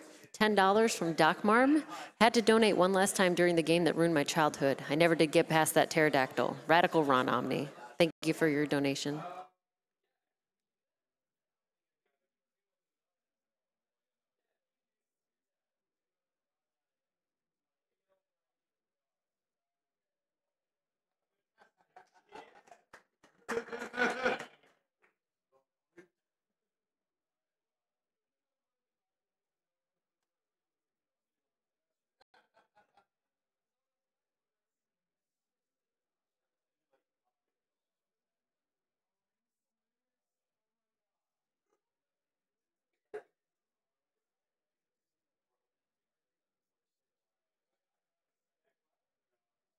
For those of you just tuning in, you are watching the Awful Games block at Awesome Games Done Quick. Awesome Games Done Quick is a Games Done Quick event held every year in January featuring members of SDA and Speedrun Live.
Well, in a way, it's a classic.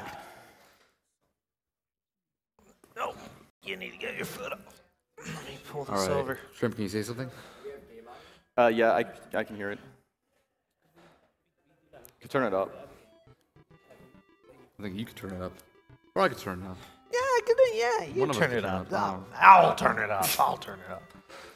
Okay, so by the way, you are going to hear some classic Beethoven music in wonderful, wonderful Super Nintendo tunes. That is why in the Beethoven II prize pack there is a copy of some of Beethoven's greatest hits.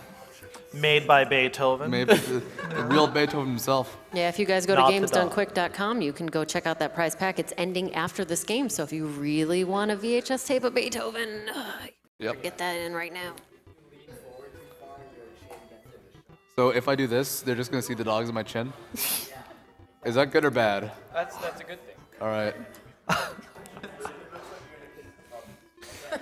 Oh yeah, so then when he wins, I'll move my chin because he's defeated me. Oh yeah. So the goal is to beat Studio's chin. I gotcha. I am the final. My chin is the final boss of BZ. Oh, by the way, this game is also known as BZ. All right. 3, 2, 1, go. So basically, everything in this game is evil, except your puppies and your wife. But you have to bow to your wife at the end of each level. Puppies are pretty evil. So his goal is to rescue Chubby, I believe. Yeah, the first stage is Chubby.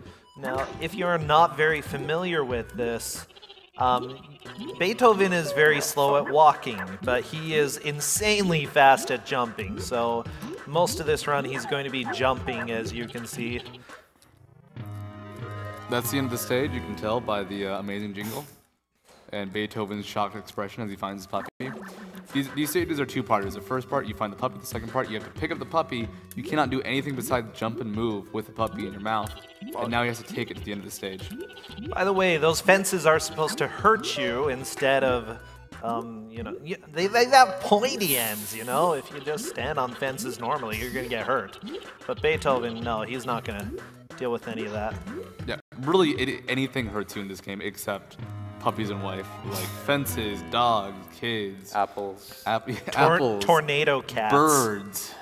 Squirrels. Like darts. Fires. Yeah, some of them like really should hurt you. Oh yeah, the fire should hurt you. But then like that squirrel does damage. A, why is that squirrel such a jerk? B, why does he hurt you? By the way, all the dodge catchers are really bad at their job. I mean, just walk and shoot. This is, of course, if you haven't seen Beethoven II, this is close to the movie though. It's pretty, I'd say it's pretty accurate. Yeah.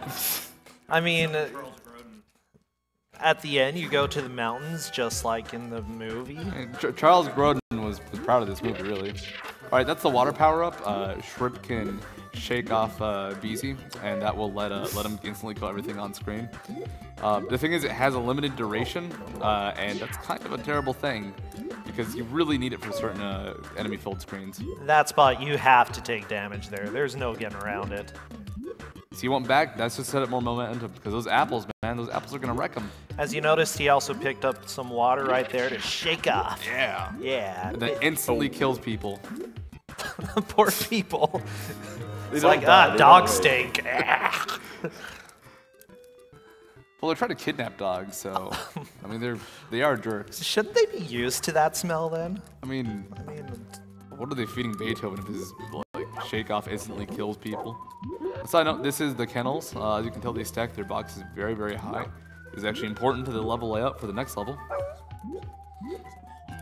Yeah, this is spooky Beethoven music. This ghost haunts this game. This actually has some platforms that fall, and he's stepping on quite a few of them. But luckily, he moves before anything bad happens. Okay.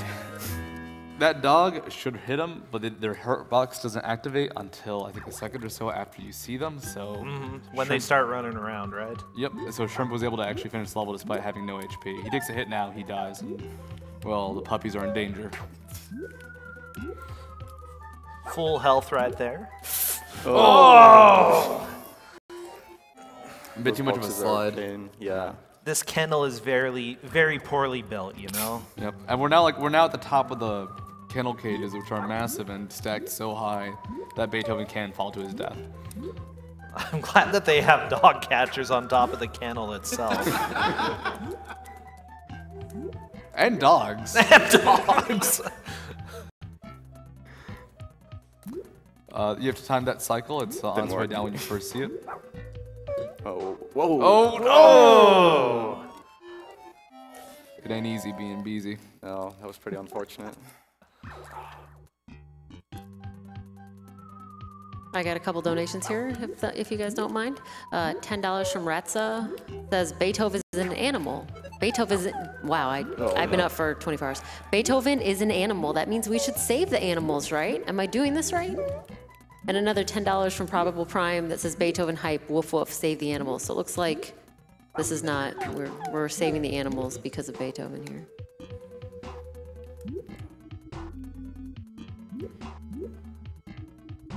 Oh. With this game, when you get close to the edge of a platform, Beethoven sort of freaks out.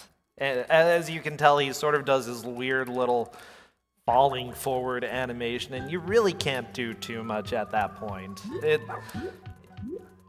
doesn't look like it's extremely precise, but there are a lot of moments that are. Somehow, even though Beethoven is one of the slowest characters in any video game, he has a really big slide on his movement.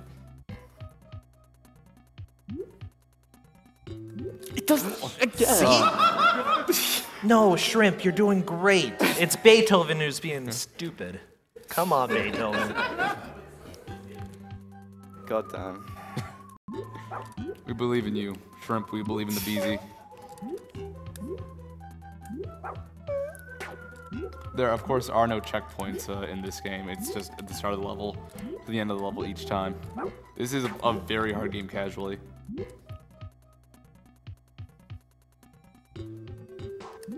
There we go. So he got caught on the falling platform for a second and it killed his momentum because that happens for some reason. He's almost at the end. Almost there we go! Don't applaud that. Yeah, the falling platforms, for some reason, when you walk into them, they just kill Beethoven's momentum. They're death traps, quite literally. I guess that's what they're trying to do with them, because why else would they have a candle that falls, like it's hovering over nothing and falls? It's like, if we can't keep you here, we might as well kill you. Yeah.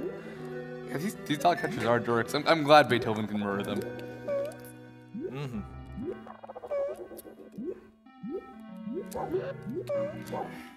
Oh, come on.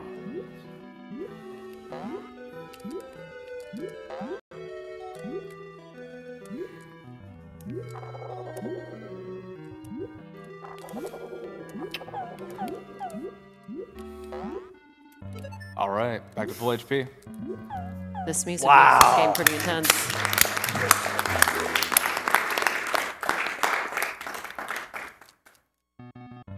The mountain lions act the same as the dogs, where they aren't active for a second or so. And then they look kind of funny. That one is active because it starts the screen, the game spawned on him, so you can't really avoid him. That one you can, though. Wow. Wow. This is some of that BZ tech, some of that BZ speed.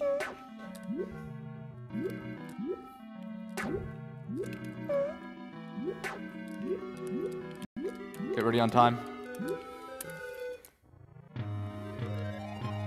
Time. Awesome.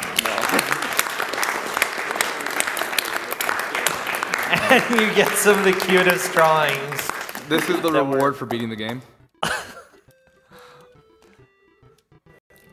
And the credits are some of the slowest credits I've ever seen. They just crawl along. That sun, it's not even, it's like grimacing.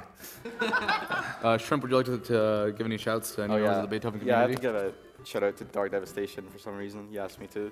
I'll give a shout out to Cruxit, who's the only other actual Beethoven runner with like time like 5 seconds slower than mine. And just shout out to the Beethoven community in general. To anybody that's ever appreciated a Beethoven movie, including the recent ones made as early as I think 2014. Yeah. Wait, what? Yeah, they're still making them. No, I don't want to watch that. Also, I want to thank everyone for staying up or getting up to watch this. That you cannot see them because the dogs are. I think the dogs actually. Yeah, dogs. We spent about $11 at CC's Pizza in one of those turnstile things, just buying puppies.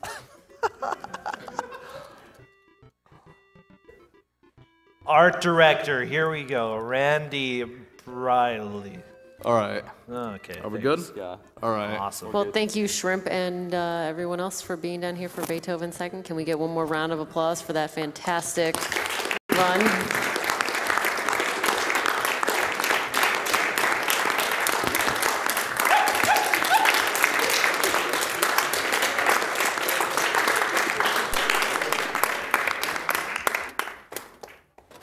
Up next, we have Town with No Name, being run by Brossentia.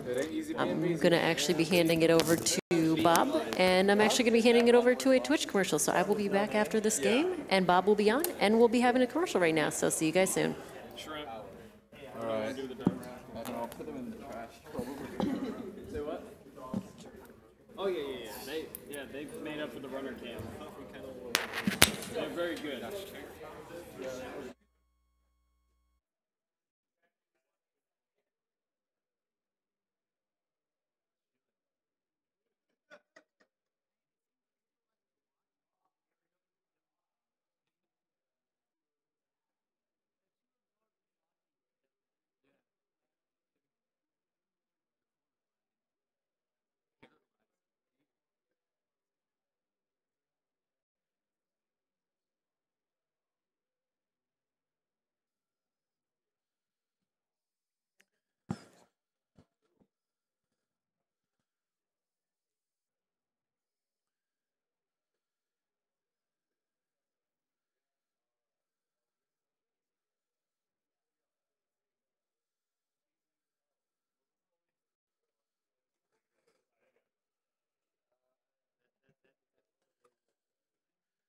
Welcome back, ladies and gentlemen. Thank you for sitting through that Twitch channel commercial. Just a quick reminder that all of the subscription money from the Twitch channel this week does go towards PCF.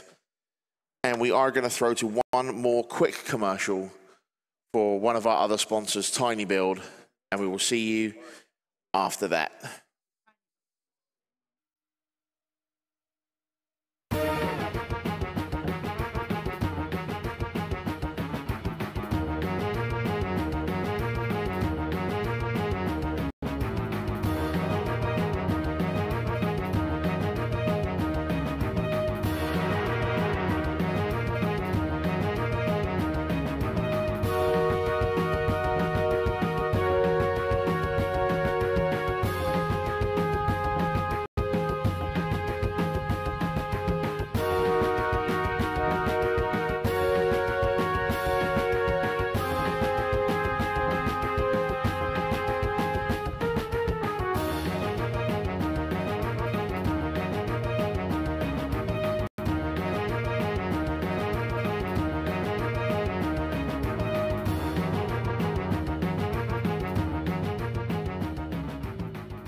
Welcome back, ladies and gentlemen.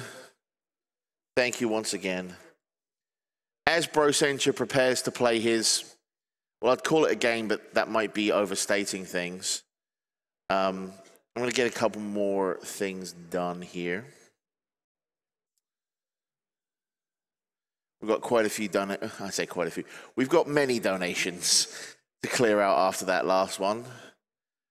Sammy Corgi sends $50 saying, it'd probably be bad form, but if I donated to kill the animals during Beethoven II. But like Regina, I'm going to do it anyway. Thank you, Sammy. Picky33 sends us $10 and just says, rough.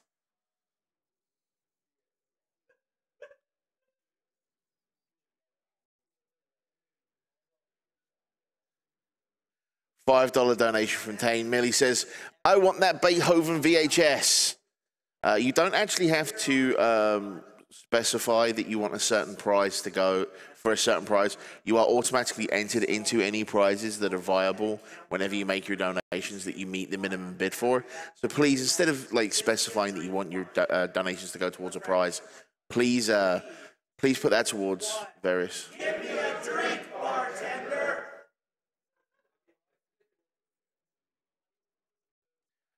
Apparently, Brossentia needs to be drunk to play this game.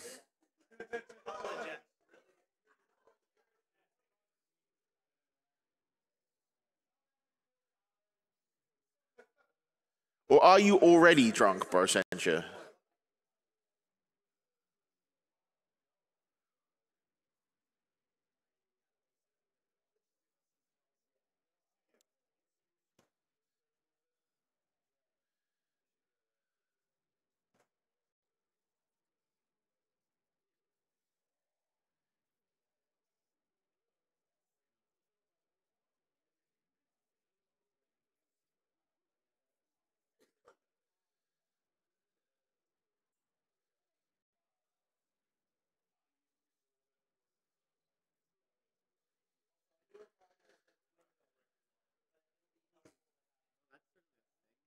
I have $20 from an anonymous donor. It's probably good that you're anonymous because you actually kind of are being associated with this game. Telegram for the runner with no name. I'm glad the town with no name is finally being showcased at AGDQ and that more people can experience the pinnacle of electronic entertainment medium. And it's for a good cause, no less. My money goes towards saving the beer.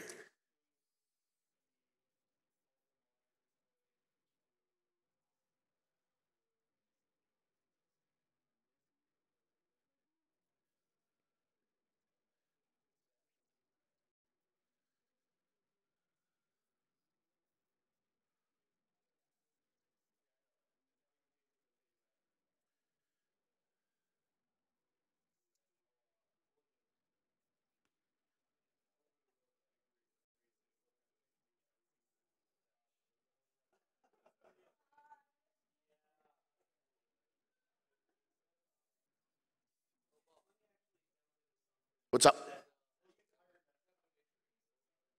I do. I've already, Brossentia's going to throw it to me at the right time, so.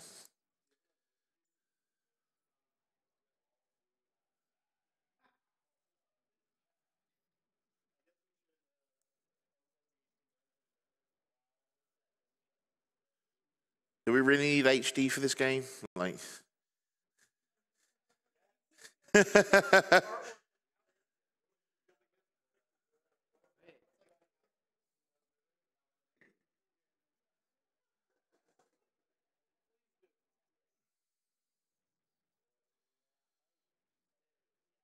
No name hype.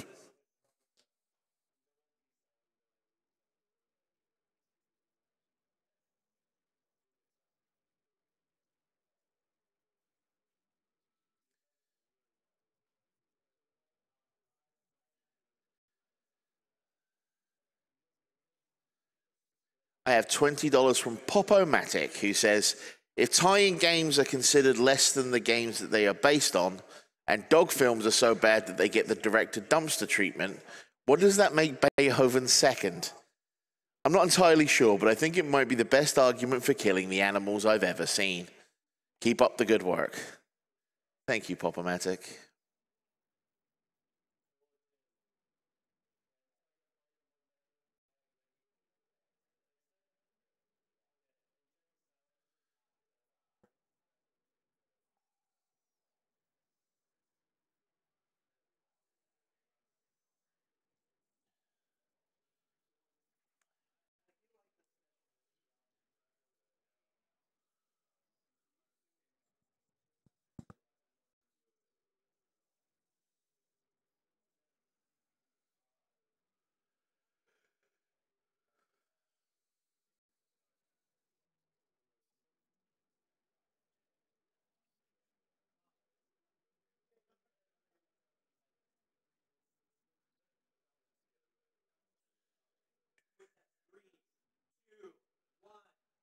Give me a drink, bartender.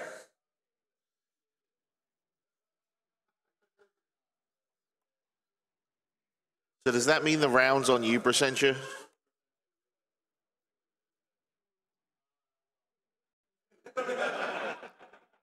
So we have witness on the stream that the next round is on Brossentia. Mine's a pint of vodka. What? Oh, hey, I can hear myself. Wait, are all mics on? Hey. Yeah, I think so. All right. I'm still not hearing sound from the game, though. Let me play through this again. I'll just let this play until sound starts showing up. I love watching that guy remove his face 'cause every time. You just know he was like stoked when he figured out that effect in the video editor. I think that one that would have been huge. Aha. Alright, these are some So some the sick making of the beats. town with no name. So just as an explanation, this is a point and click. And honestly, out of all the games that are speed runs, this is one of the least of them. So I don't think you'll need to expect highly technical gameplay except for 1 or 2 places. There's a 2-frame trick or 2-frame thing that I got to do later on. It's stupid that there's a 2-frame thing and a point and click, but yeah, that's what I'm going to do. This is, I'm calling this cutscene percent because the cutscenes are what make this game actually enjoyable at all. So I'm skipping the boring cutscenes and the cutscenes that generally you don't even care about. So that's what's going on with this run. Okay, Faceless Guy is back. I think we're back as well. Yeah, he's got. And with that, I think it's time for the town with no name. Yeah! Down with no name, people! Enthusiasm! Down with no name. Okay, also as you know, there's a tutorial. This was on the Amiga CD, and the tutorial is still for the Amiga CD, even though this is the DOS port. So they didn't really change much. So we're going to go ahead and start in 3, 2, 1, go. Oh, that sound effect, oh my god.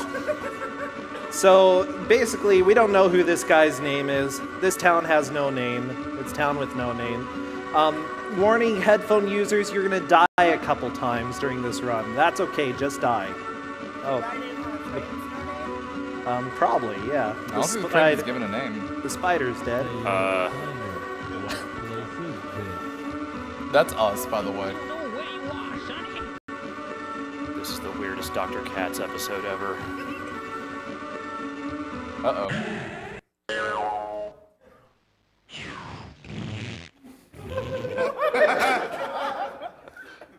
What?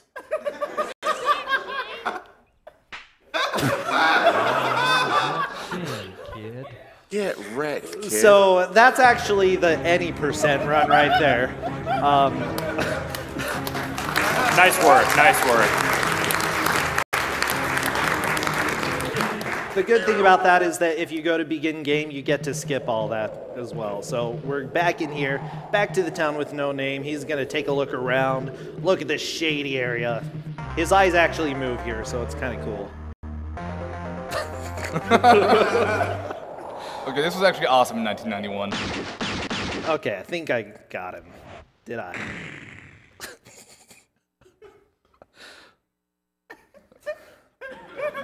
Did you? Nope.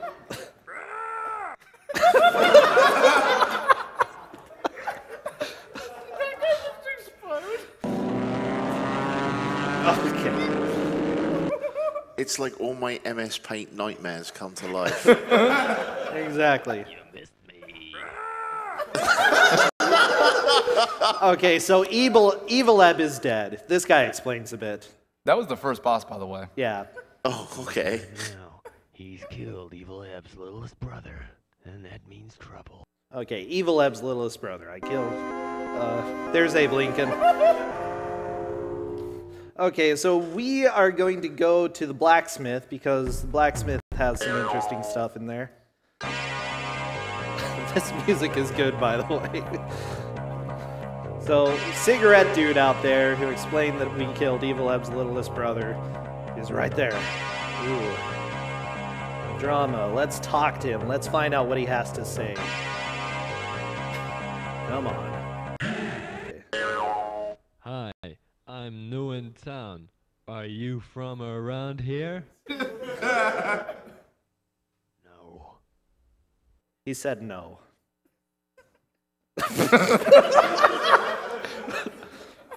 Okay, well, let's go ahead and shoot him.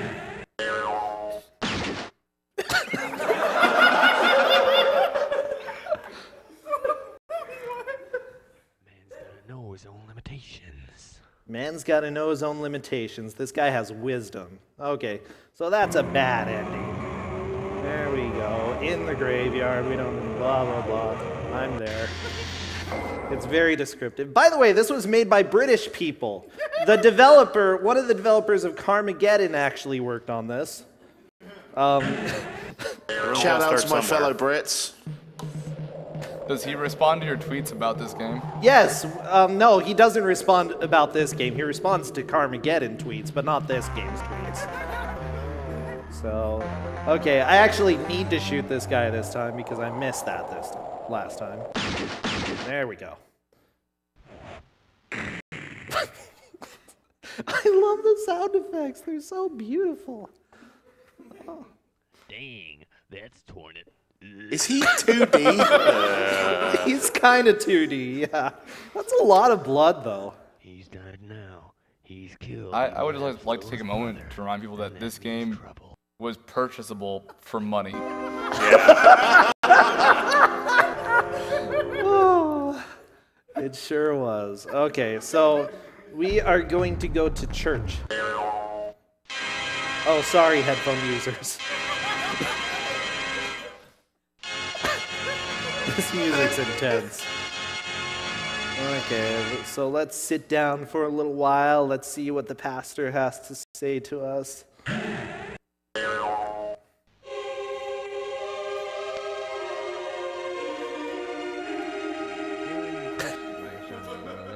doubt if you will find peace now that you've killed Evil Eb's littlest brother. The rest of the gang will probably come after you and gun you down viciously. Still, I'll make sure that Mr. Diablo, the Undertaker, finds a nice spot for you outside. Thank you.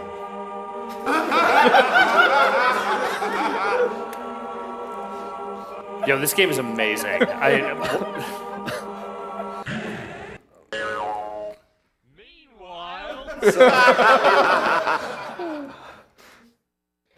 I genuinely like this game, by the way. I love this. I think it's hilarious. Town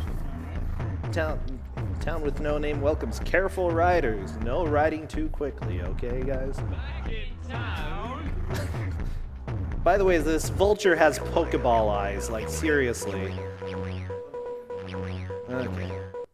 Telegram for the man with no name. So, I have to kill a lot of people. This is going to be nasty. Is it nasty? Yeah, Nasty Ned. Littlest brother, you killed him, senor, so I'm gonna kill you. By the way, the sheriff's hat is awesome. Alright, boys, take 10 paces up the street, then turn and shoot. You don't ever get to see him, though. It's really sad. Okay, time to kill this dude. He's not gonna live. Okay. Caramba, that really hurt. Oh, I've got a follower now, so bye. Oh, thank you, Abe Lincoln. Well, it's Mr. Diablo, the Undertaker. Okay, so I want to go to the stable next. That's right, I gotta go get myself a horse. So, let's go to the stable, find out what's there. By the way, this horse is probably my favorite character in the game. He's adorable. I want to own a horse like this, okay?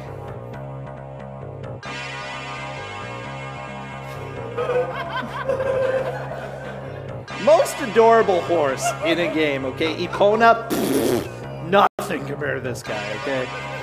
So let's steal him. Come on, steal horse. Never mind. Okay, come on. Meanwhile... Okay, so Zippy Zeke comes in. This guy is the scariest guy, okay? This guy is really hard to kill for point and click, especially when you're using a mouse that you don't normally use. So, come on, get me the transmission, and I will kill Zippy Zeke. Telegram for the man with no name. What's the point of the telegram if he's already there? I don't know. They really like that animation. There we Wanted go. to keep Got using it. Also, as you notice, Mr. Diablo doesn't come back. It's just the Grim Reaper 2D style showing up. I don't know. There's no consistency in how people die. Just cutting out the middleman. Yeah. Okay, time to go to the general store. Time to get some goods here. Let's see. Now, Brossentia, Yes? I hate to ask this question Go because ahead. it relates to the speedrun of The Town with No Name, but how do you trigger these fights? How do you trigger them? Like, you click. That grin. I don't trust that guy. I don't know why, I just don't trust him. He's got a special offer, though. Okay, let's just browse. Is it a used car? Okay. He doesn't want me to browse. Okay, we'll buy your special offer. This, I don't know. This joke's kind of stupid, but whatever. We'll buy it. This is the stupid joke. It's a baked bean. I bought a baked bean. That's all. I'm not gonna buy $4.25. That's enough. Go away, stupid guy. Okay, rush back outside. So yeah, the basic mechanic of fighting these guys is you put your arrow over them and you click, and they die. But if you don't do it fast enough, you die. Okay, so it's pretty intense. This next guy has actually killed me a few times, even though he just stands in one place. Sometimes if the mouse goes off the screen, okay, if the mouse goes off the screen, it's hard to get it back on. And this guy's in the corner, so I just got to make sure to not get it. Okay, there we go. Almost went off screen. That was scary. Okay, now we're heading to the saloon, everyone. You remember your lines, right? I think so. Cool. So I'm donating $10 for every drink I get from the bartender. So hopefully I don't have to get a whole lot. Well, for the charity, it would be good if I got a whole lot of drinks, I guess. But oh yeah, this music is pretty intense. There's a lot of good stuff in the saloon. Saloon is the best place. Okay, so. Let's go ahead. I'll do the countdown in just 1 second. Come on. 3, 2, 1. Get me a drink, bartender. Look at his eyes. Okay, this part's scary. Yes, I got it! 2 frames, okay? 2 frames to catch that freaking drink. Oh. Anyways, we have to show the one where you miss it, you know, so I get 2 drinks. Okay. So 3, 2, 1. Give me a drink, bartender. He really does not want to give away his drinks. It's like, meh. Okay, I missed it. Blah, blah, blah. By the way, this guy has the face of pure sadness. Party foul. This Okay, is the most so depressing speedrun I've ever seen. let's go upstairs. Oh, Richter. Okay, now, as a bit of a warning, it gets a little bit lewd. If you have little children, you may wish to turn off the sound in a little bit. Not quite yet. In a few minutes, I'll give you the warning there. Oh, I'm out of here then. Middle door. What's in the middle door? Oh no, it's a flying dagger. There's usually sound there, but it hasn't been playing recently. Okay, that guy's dead. He threw a dagger. So let's go in the last door. I want to go in the last door. What could possibly be in here?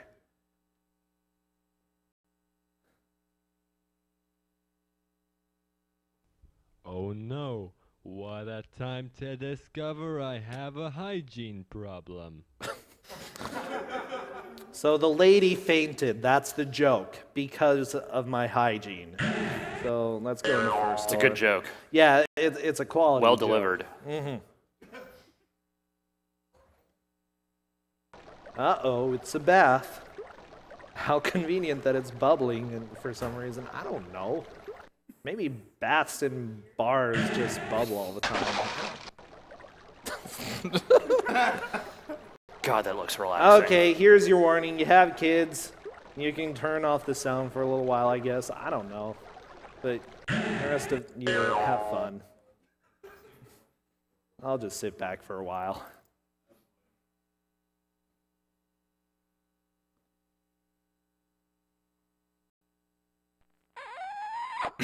prove you understand.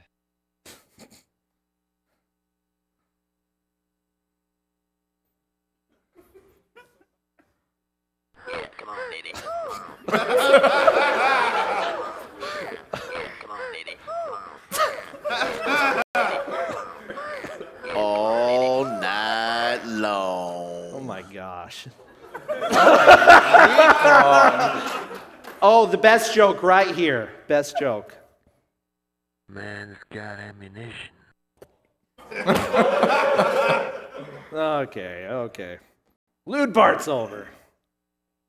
Whatever, So- it's just two consenting adults making love. What's the big deal? I don't know. Okay, hardest jump. Hardest jump right here. Okay, now here's the one speed trick in this whole game. It's during the card game. Okay, now Wild Card Willie McVie is going to come out and be extremely Hey, boring look, for a there's while. Wild card Willie McVie. I mean, look at him. He'll He's play so cards ugly. with you. He's going to explain some rules. He looks like my tax guy. Well, just looking at him is taxing. Yeah. The object is to have the high card. Oh, anyways, basically the premise is you need to get the highest card wins, and he gives you a card, he'll switch it out if you want it to. Basically what I do here is click on a button before it appears, that's all. The loser has to pay 1 cent Shut per point. up! If he loses I a hate point, you, he Willie has McVie. To pay 8 cents. 10 picture cards and aces all cost 10 cents.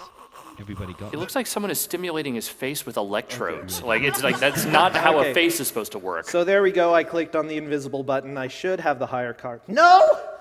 Ah, Willie McVie, I hate you. Like, what's weird is that you have to learn to play this I don't bad? know. Seriously, I was practicing that for so long, and I thought I got it. Okay. There we go. So as soon as I win, I just shoot him. Because why not? Oh no. No one likes And it's gone right through the shirt as well. No one likes Willie McVie. I'm fine with this. Okay. Meanwhile, so pretty intense scene right here. I really love that title card. Do you have the right time, old man?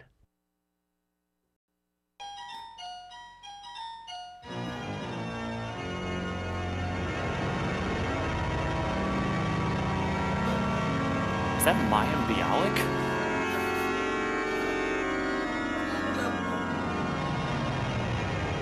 No. Is that Mayim Bialik? Okay. So the rest of this is basically grinding for a little bit. If you want, you can read a comment. All right. I have a $100 donation here from Slow Beef, who says, "Thanks for fighting a terrible disease with a terrible game. I decided to donate equal to the game's budget, but that seemed cheap, so I added an extra 0. Have a drink on behalf of me and the rest of the Red Supre crew. Thank you, Slow Beef." Thank you, Slow Beef. Hey, he's back. Abe Lincoln says thanks. For those of us who don't know who Slow Beef is, do you want to explain who that is? Oh yeah, Slow Beef, part of Red Supre, which is a poor pronunciation of Let's Play. They basically watch Let's Plays and make fun of them, and this was one of them, which I didn't watch all the way through, I'm gonna be honest, because I saw like 1 minute of this and I was like, I have to play this myself. So... That is very telling of your tastes, Brossentia. Okay, let's talk to this guy. Tell me, old timer, what's this spider of yours called? Well, I call him Squishy. He named the spider Squishy, how fitting, okay. Massive Jake, you killed him. So, I'm gonna kill you. Makes sense. Take 10 paces up the street, then turn and shoot. Now, for some reason, he shoots before it even shows him. But I got him. I'm not pleased about this at all. Perfect take. Okay, one more guy to kill. Just one more. Yeah.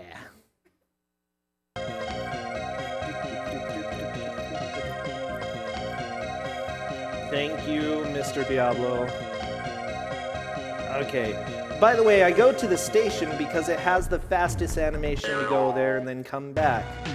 The second fastest one is the store, but I think the guy in there is really creepy, so I'm fine that it's the station. Okay, last guy. Right? Look at his guns. You've shot my entire gang, and to be perfectly honest with you, I'm a bit annoyed about the situation. Let's get started. Dio? Who? Alright, boys. Had like Ronnie James Dio hair. Oh, did you just who Dio? All right, time to shoot him. Is this the final boss? Final boss. Final boss. Time right now. Bam. Oh, final lines here. We got to find out about the town. Come on then, Billy Bob. Finish me off. Billy Bob? You mean you're not Billy Bob? No, I'm just a drifter. I came here to Dodge Gulch to meet my sister. Dodge Gulch? You mean this isn't Dodge Gulch? Nah, Dodge Gulch is the next stop, 20 miles down the line. Oh, well, these things happen, I suppose. Part of life's rich tapestry. Shall we go and get a whiskey? Why not? I'm buying. With all the reward money I got for shooting your friends. All right, that's it. Down with no name, folks. Oh, I got to show the credits, right? Oh, that's right. Okay, full credits right here.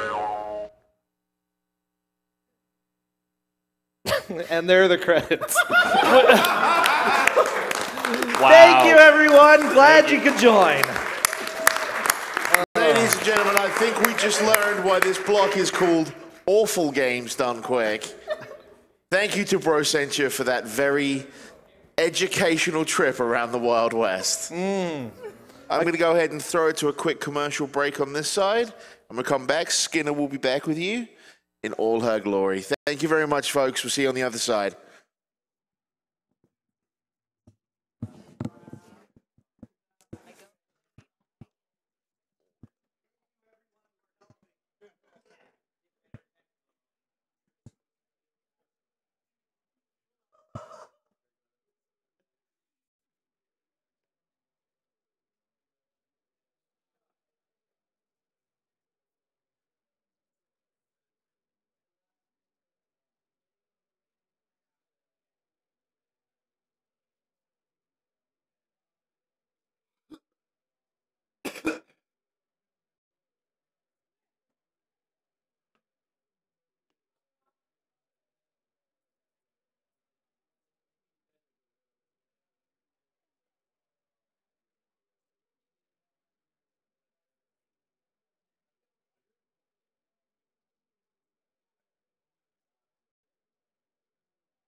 And we're back, and I'm back. Skinner back on the mic. I ate a lot of bacon and got some coffee, and now I'm ready for more awful games. I hope you guys are too. I have quite a few donations here I can read. This one from Cherry Doom that says, for $50, it says, don't bury me with my money, give it all to charity. Awesome to see this stunning tribute to Western film played with such speed and skill. I don't know about stunning, but maybe it stunned me a little bit. 50 from Dark Chozo. Good to finally see a quality game like Town with No Name in a GDQ. Here's to a first try drink catch. Hope we see the secret train ending too. I don't think we saw that, but we definitely saw the first try drink catch, which was fantastic.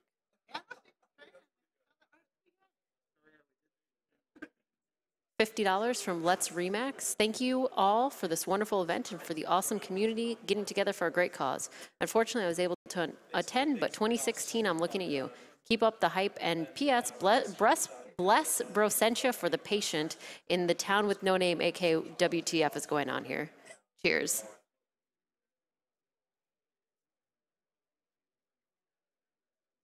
$10 from Fingers to Hand. The Town with No Name. Oh my God, I forgot how amazing the cutscenes are. I just had to donate another 10 just because of this game. All of it goes to killing the animals, which is fantastic. I am super in agreement with. Brossentia did donate his money for getting in that drink catch, and I think it's going to kill the animals too. Yes. Brossentia is also killing the animals.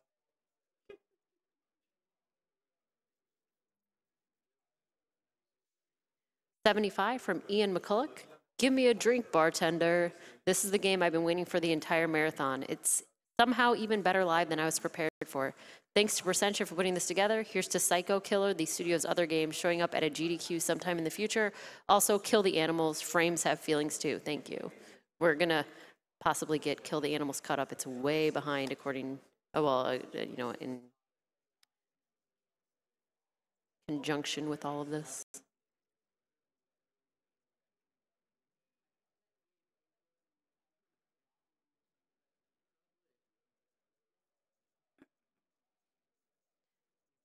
Next we got coming up AdamAK doing William Shatner's Tekwar, and then Kefka14 doing Sneaking.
That's interesting. Surprised me.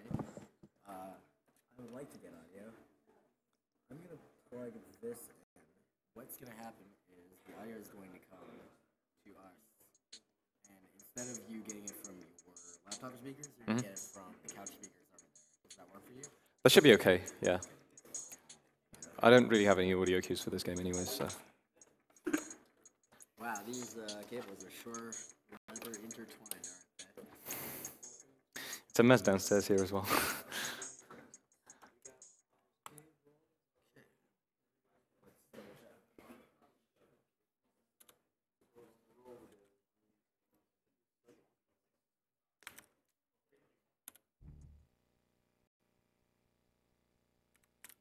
We've got a $25 donation from Bear Pig Man. It says, I promised 3 for each beer dropped, but you did it first try, so I'm upping my donation promise.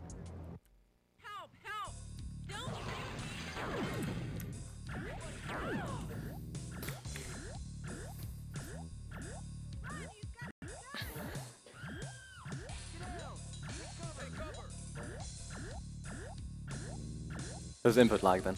I can't play from that screen. Alright, hang on.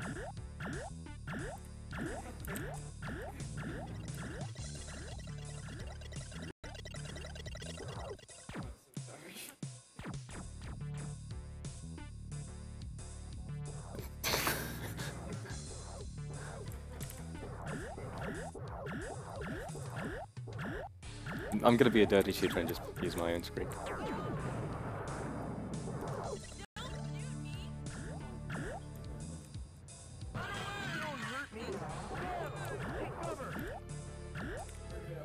Alright, cool. Shall I just give you a countdown? Oh. Okay. Let's go in 3, 2, 1, now. Alright, so this is William Shatner's Tekwar, which is what we call a meme game. It's pretty special. It's an FPS from 1995, made in Build Engine, and it's absurdly fast. I don't know why it's absurdly fast. It just is. It's pretty non-linear as well. All the stages are actually really huge, although you won't get to see most of the stuff. And most of the stages revolve around me collecting a bunch of keycards, which you can see on the right-hand side of the screen, opening up keypads, or well, doors, and at the end of each stage there's this tech lord I have to kill. Basically the whole universe of this game is that you kind of hunt down these drug lord-like people. As you might have noticed, I move ridiculously quickly, and in fact I move so quickly that I can jump in between metro stations. So instead of taking the train, I just skip it altogether. Alright. This game is so fast that it's impossible to actually have clean movement. I've tried, but there's too many obstacles to get stuck on. And glitch-wise, there isn't too much, other than clipping through that door. It's mostly just moving ridiculously quickly and shooting stuff down. This game was pretty ambitious in its development. They planned to have like loads of different states for all the actors and such.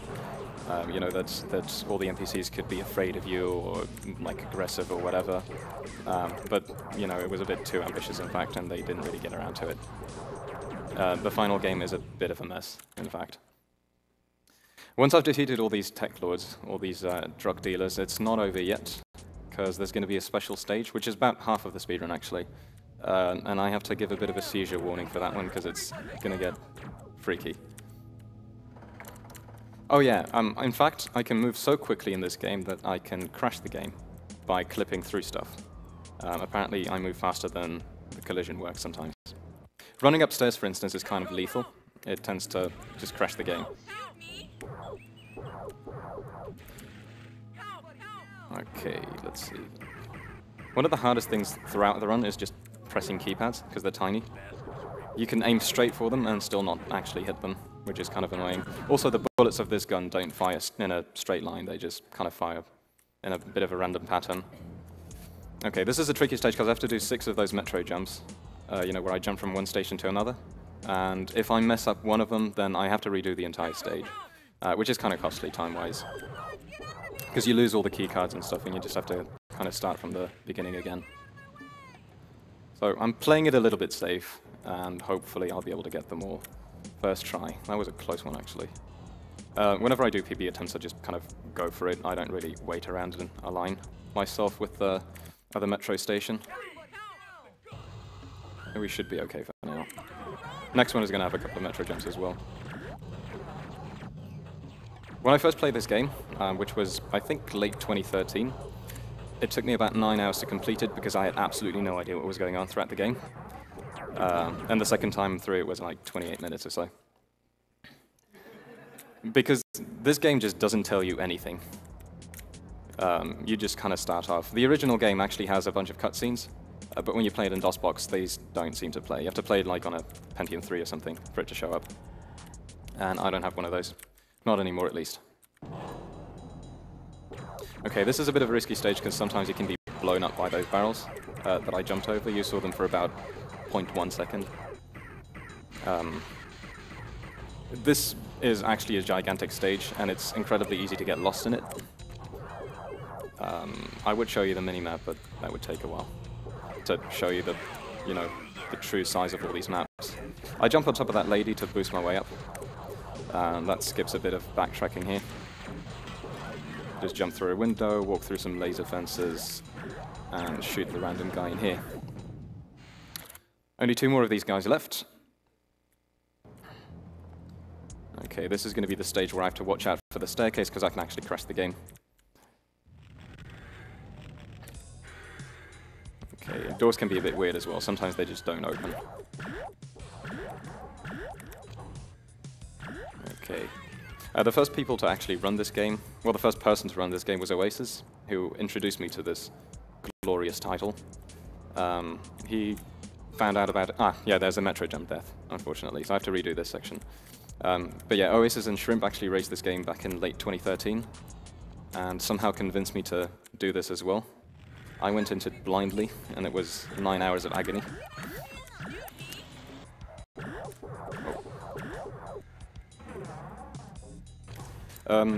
Another runner for this game right now is Util. He's probably the only kind of active runner, and he's currently got the world record as well for this game, which stands at 11 minutes and 29 seconds. There's only like 1 or 2 small mistakes on that run. It's very close to being perfect, I would say. Okay. 1 more guy left. Okay, I nearly fell off the platform there, but managed to run back onto it.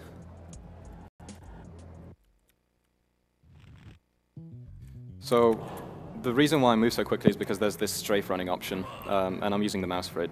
So essentially, I'm just moving sideways really quickly like this, way faster than I can actually run. Technically, you'd want to use this in pretty much throughout the entire run. You want to use this everywhere, but it's not feasible to move at that kind of speed. You'd completely lose track of where you are. So if you would do a tool-assisted speedrun of this game, it would probably take about 5 minutes instead of, the 12 or so that it typically takes in real time. Okay, so now we're entering the Matrix stage, and this is the seizure stage. I'm going to do the worst segment of it first, which makes no sense whatsoever. It's just the most 90s thing I can think of, with random bleeps and just, yeah, I don't even know what. It's pretending that you're inside a computer or something. Tekwar is based on a TV series and a series of books as well. I've actually watched the TV series. It was surprisingly amusing. And this is a bit of a spin-off story compared to the TV series. Okay. The reason why this is the worst stage is because you have to fly down, you have to fly up for ages, and then you enter this seizure corridor which flashes like crazy. We're going to have to go back through this one as well. It's 10 out of 10 level design. I don't know what they were thinking with some of these stages. And once again, as you might have noticed, the game just doesn't tell you anything about this Matrix stage, so you just kind of enter it and then you have to figure out what to do. Okay, so I press that switch, now the pillar is lowering, and I have to wait for another switch to appear here. It tends to take a while. In the meantime, we can enjoy this amazing sound effect.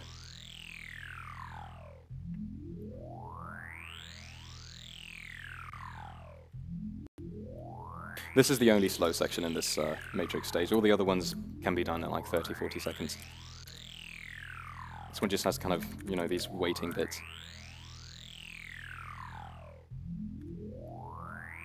And there's the switch. Okay, I always have to double check that I actually press the switch. I'm doing that because sometimes you can do a kind of double press and the switch still shows up as if it was pressed, but it actually wasn't pressed.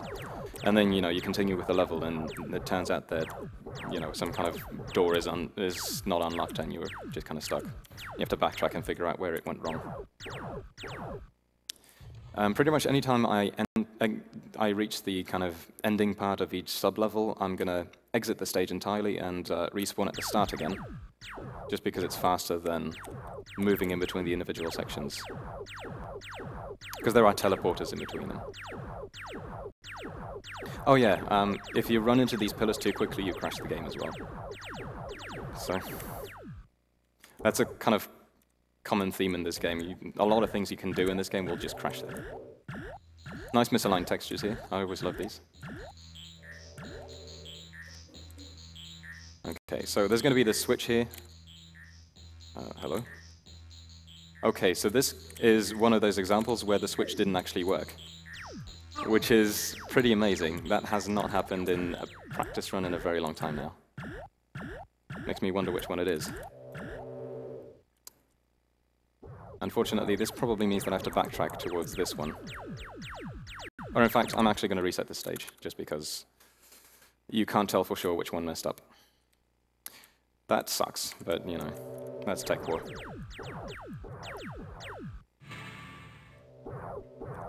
Happened to me in the blind race as well, and it's a lot worse there, because you don't even realize what happened. Okay, so that one definitely worked. And then there's one more.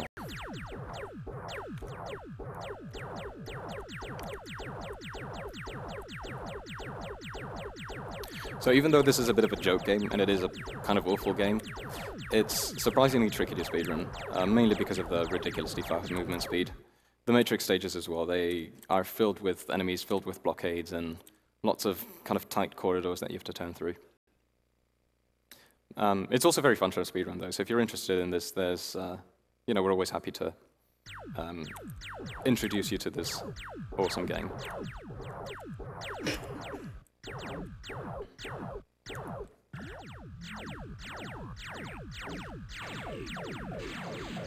Oh. There we go. That one's definitely pressed. It must have been the pillar switch that somehow didn't get registered. Doesn't happen very often. There's some invisible enemy shooting me. I actually play on easy mode during this run, which only affects my health. It doesn't change anything else.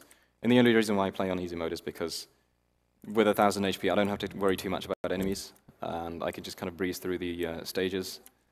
Doing actual combat in this game is pretty silly. It doesn't work very well. They didn't do a particularly good job with it. And if you play on the hardest difficulty, which I've done before, you get like 100 HP instead of 1000, and you die very, very quickly.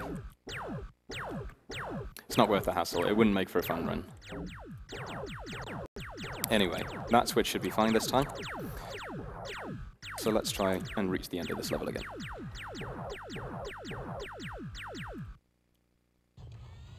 Hope you guys are enjoying the seizure. I always use the mini-map there just to actually figure out what direction I'm facing, because you can't tell. It's completely black in front of me. There's no references or anything like that.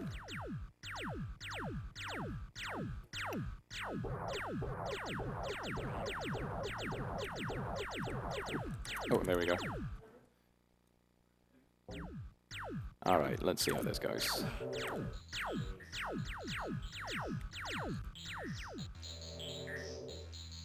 Okay, yeah, so now the door is open, and here's the switch that I want to press, and then I just exit the stage and re-enter it again.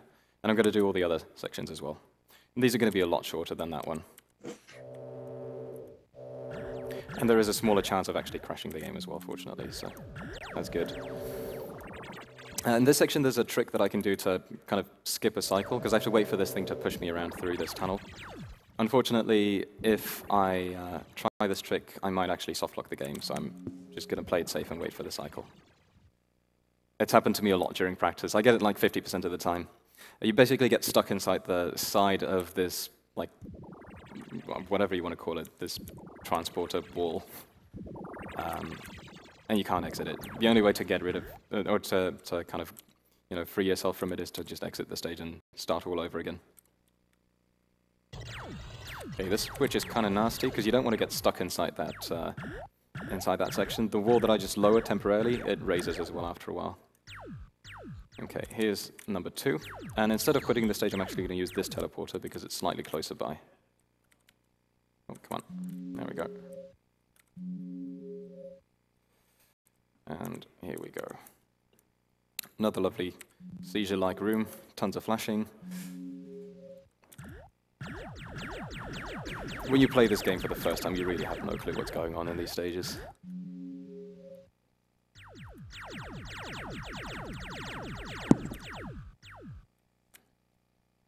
Okay, that's another switch done in a moment. Why is this one locked now? That is interesting.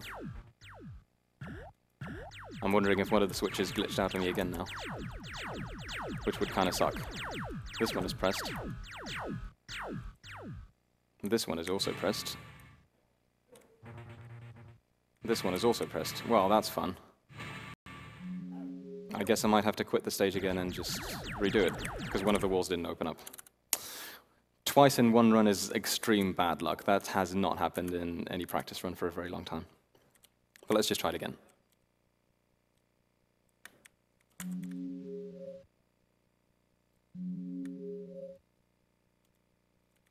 Okay. Unfortunately, with this many switches in the map, you can't tell which one actually broke on me.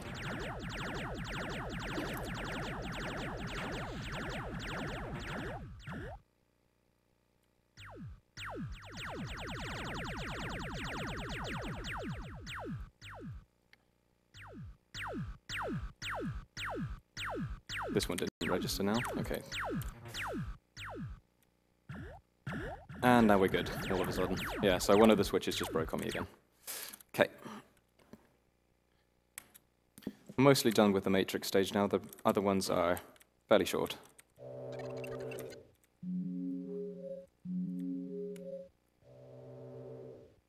The strafing I used in the kind of regular stages also works in this stage. It's just very awkward to use overall. There aren't too many of those kind of long, straight stretches where I could use it, so I typically just, you know, use regular controls and just kind of fly around. But once again, in a TAS environment, you would be able to actually just use the strafing method everywhere, like I used there.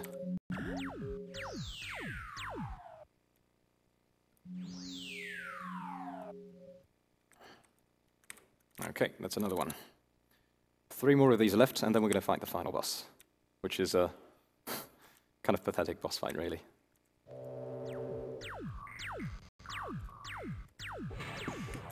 Oh, stuck on an enemy here. That's kind of unlucky. Oh.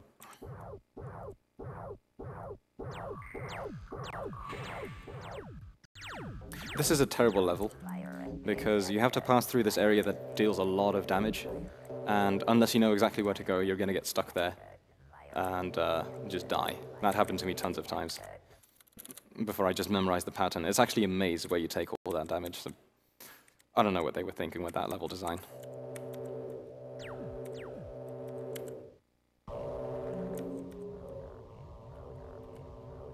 Oh, come on.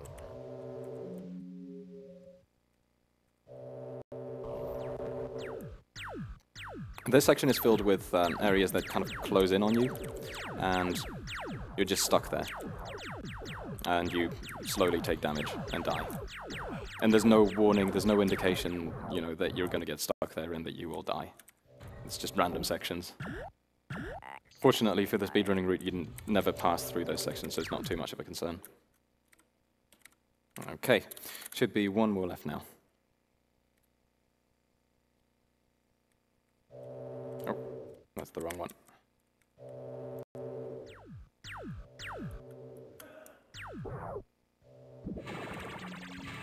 This level has a 3D maze in it, which is horribly confusing because it's filled with fake walls as well, like this one. And everything is just the exact same color. There's no references for where you are. The minimap is not helpful either, you just see a bunch of squares on it.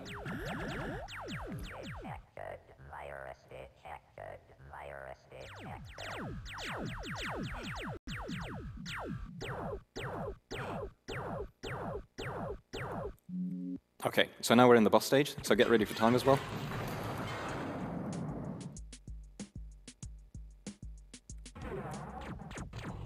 Oh, come on. Where's this guy? There he is. And time. That is absolutely terrible.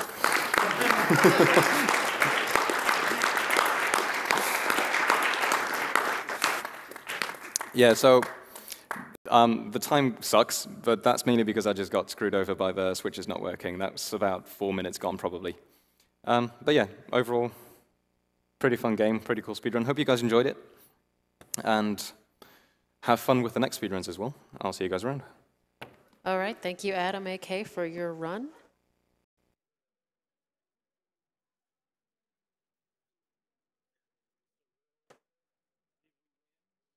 We've got coming up now Sneaking, played by Kefka14.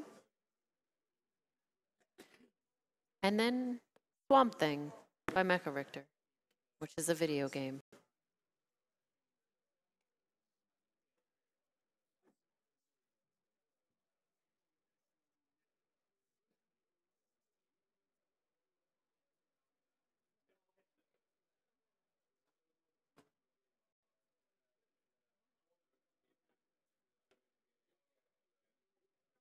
I've got some donations here. One of them is $5 from Sven, and it says, I want the Burger King mask. Happy running.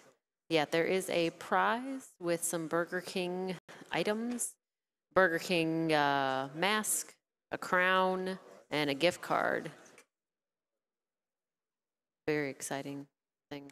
Not as exciting as the Beethoven's prize, but it's pretty good. I'm sorry, I'm not hyping it enough. It's very, very exciting. And definitely not creepy at all, even 1% creepy. It's very, very, very cool.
We have a couple sponsors I'm going to plug real quick.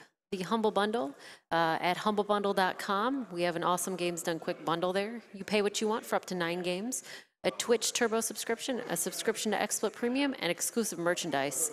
And all of the proceeds, you know, that you deem to give are given to the Prevent Cancer Foundation. We also have the Yeti. It's a t-shirt website featuring an awesome new design every 24 hours for a low price. There are shirts there.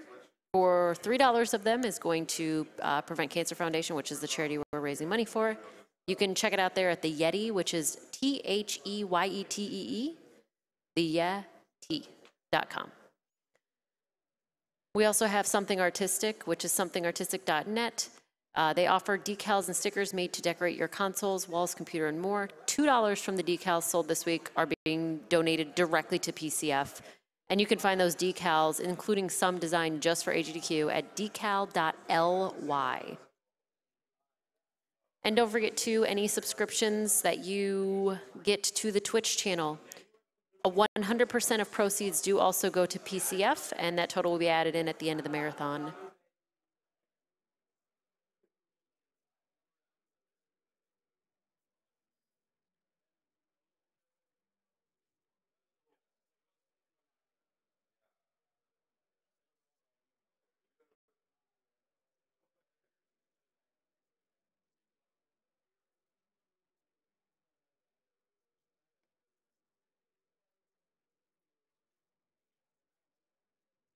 We are making our way through Awful Games Done Quick. Again, we have Sneaking up next by Kefka14. Then after that, Swamp Thing with Mecha Richter. And Klaige playing Super Pitfall.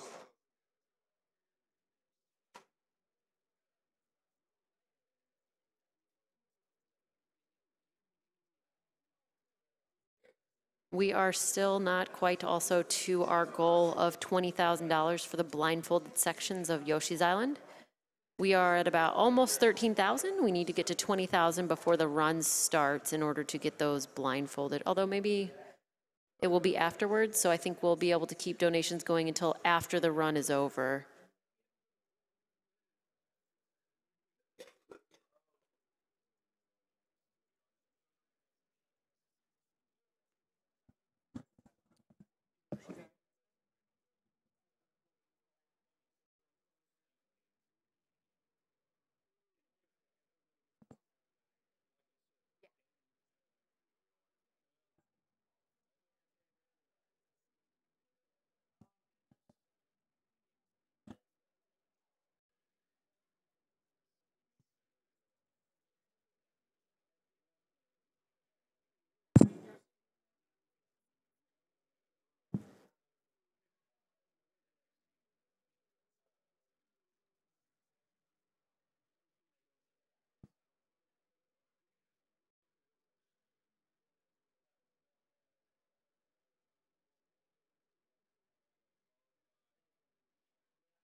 We'll do it again. We need some mic checks.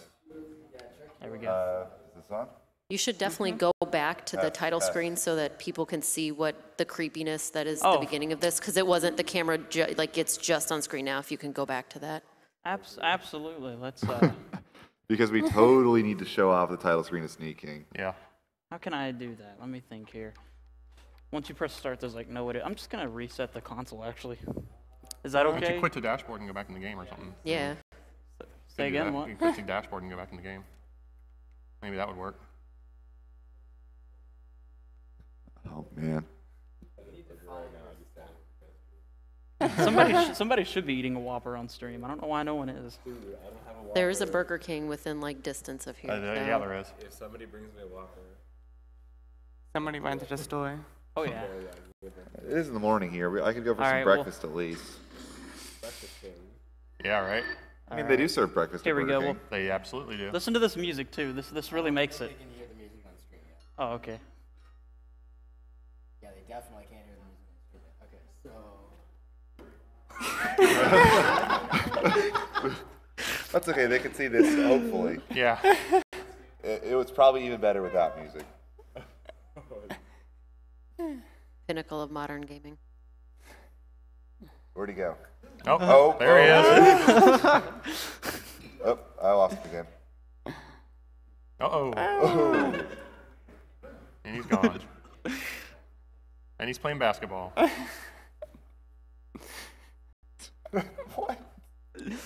Look out, LeBron. I think the funniest thing about this game is there's only 3 audio tracks. There's only 3 songs in the whole game. Unless you count like little jingles or whatever, but like actual full tracks, there's only 3 songs.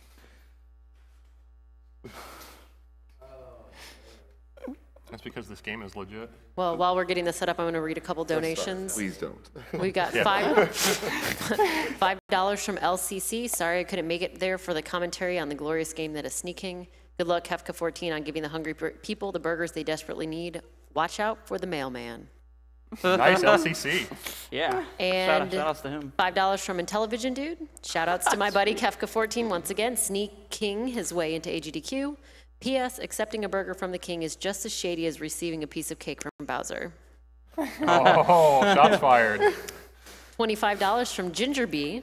Woo, go Kefka. I've been looking forward to your sneaking rung at AGDQ for so long. Best of luck, and thank you to everyone else at the event for your great work. You're all amazing. Kefka's choice, please. $10 from MetroidMan347 says, what is love? Baby, don't hurt me no more. Shoutouts to Proton John for the Don't Eat the Mushroom LP for making me always think of a BK mask. Put this to reader's choice as long as it isn't kill the animals. Too bad my choice was kill the animals, but we put it towards the Yoshi's Island instead. So we've got $200 from Fundle Bundle. Ooh. So thank you for that. I may or may not be staying home from work to watch what has been an amazing show. Super pumped for the upcoming Ninja Block and really want to see Asylum played. I hope this bit helps make all of you who volunteered your time feel like it was worth it. Now everyone in your best bat voice, I'm Batman. I'm sorry, I can't do the Batman voice. I don't know if anyone on mic can, but not me. No, I don't know. So Burger King's gonna sponsor AGDQ next year, right? Because right. Yeah. We'll get the kart racing game in the next one. Big Bumpkin Racing or whatever it is. Definitely better than the F-Zero block. Oh yeah. Oh yeah. Mario Kart Which Wii. was awesome, Mario by Kart the Wii's way. got to Yeah, watch yeah. out. Crash Team Racing ain't got nothing on it either. Yeah, Real Talk F-Zero was good. And you know, we could probably do a quick roll Much call respect to too, those since guys. y'all are new. Yeah, roll call. Yeah, roll call. Kevka 14. Without. Velociraptor 42. Ghoul 02. And I'm ready to go whenever you guys are. Just let me know. All right. Can I talk about the game a bit first, just to get some of the preliminary junk out of the way, actually? Yeah, if you want, go ahead. Okay, sweet. So Sneak King, just a bit of history about this run, this game. Basically, Burger King had a couple of games based off of their the King mascot or whatever. made back in the around 2006 or so. Interestingly enough, this game is advertised and it even is labeled as a 360 game, but it's actually, the disc is actually backwards compatible as an original Xbox game as well. Basically, there's 2 different games on one disc. There's an Xbox version and a 360 version, which is kind of interesting. Let's see, what else is there to say? As far as routing this game, I first started working on this game a little bit before SGDQ, and it was a pretty big challenge because this game doesn't really have an ending, actually. It was trying to decide what the point was in the game to end it, or the different categories, was kind of a challenge. So for this particular category, Inter% that you'll be seeing, I decided to only complete the minimal amount of challenges needed to complete the first 2 stages. So you won't be seeing stage 3 or 4. This category actually used to be called 50% as a joke. There is an all stages category as well, but stage 3 is so badly programmed that it's virtually unrunnable at a marathon. So I figured this would be the only way to really show it off with that, and keep it moderately safe for people, because it's going to be creepy regardless. So yeah.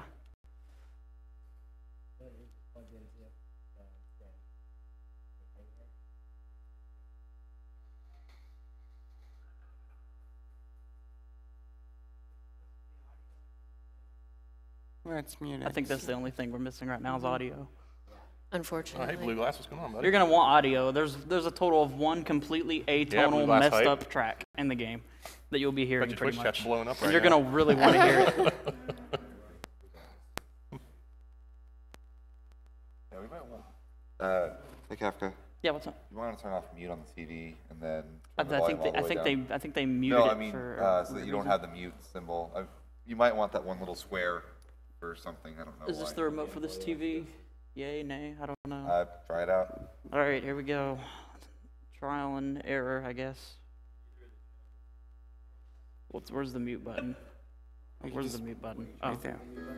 Woo, success! No, hey, no, turn the volume all the way down. All right. That way it doesn't. I'm just trying to get rid of the mute sign. Yep. There you go. I think we need to see the full game. Yeah. It needs to be seen for all its glory. It's that good. It is that good.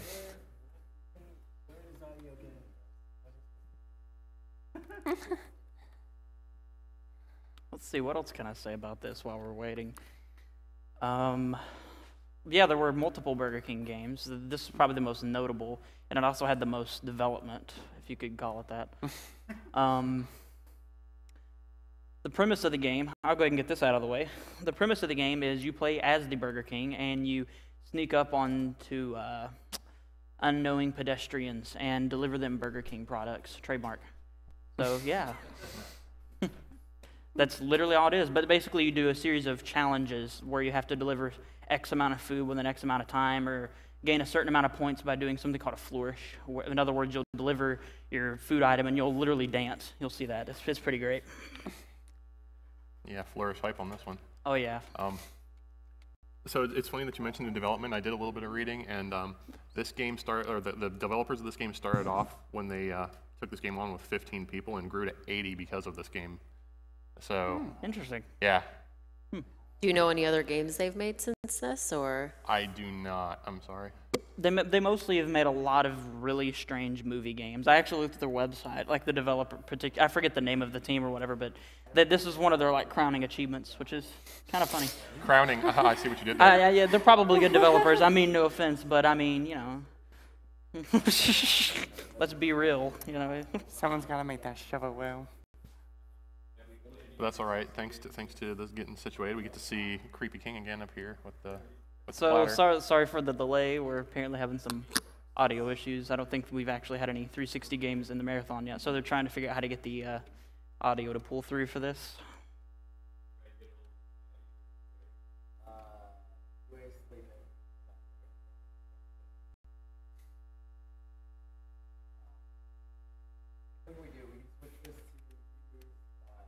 I could show off a glitch in the meantime and talk about it. Leave that to the end. Leave that to the end? Yeah. All right.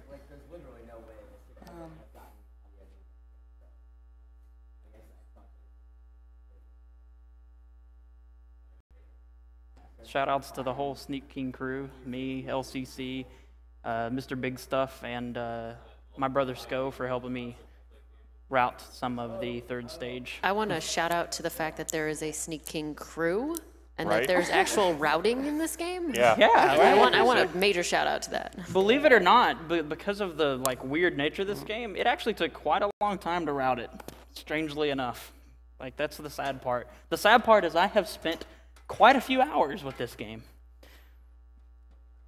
Very large bottles of alcohol have been consumed to me trying to figure out why this is my life. Why am I playing this game? Yep. So yeah, there is a community. We're not in it, but you know, we're Kefka's friends, and we were okay with embarrassing ourselves on the internet for all of your entertainment. So yeah, we appreciate the effort. We do. Some of those Burger King crowns that you guys are wearing have the Backstreet Boys as anime characters on them? Absolutely. Okay, I'm just confirming this for the people who are not here and can't really see the crowns very well.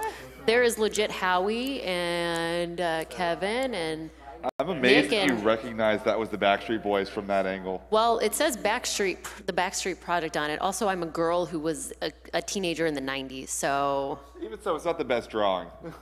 Yeah, they're pretty anime.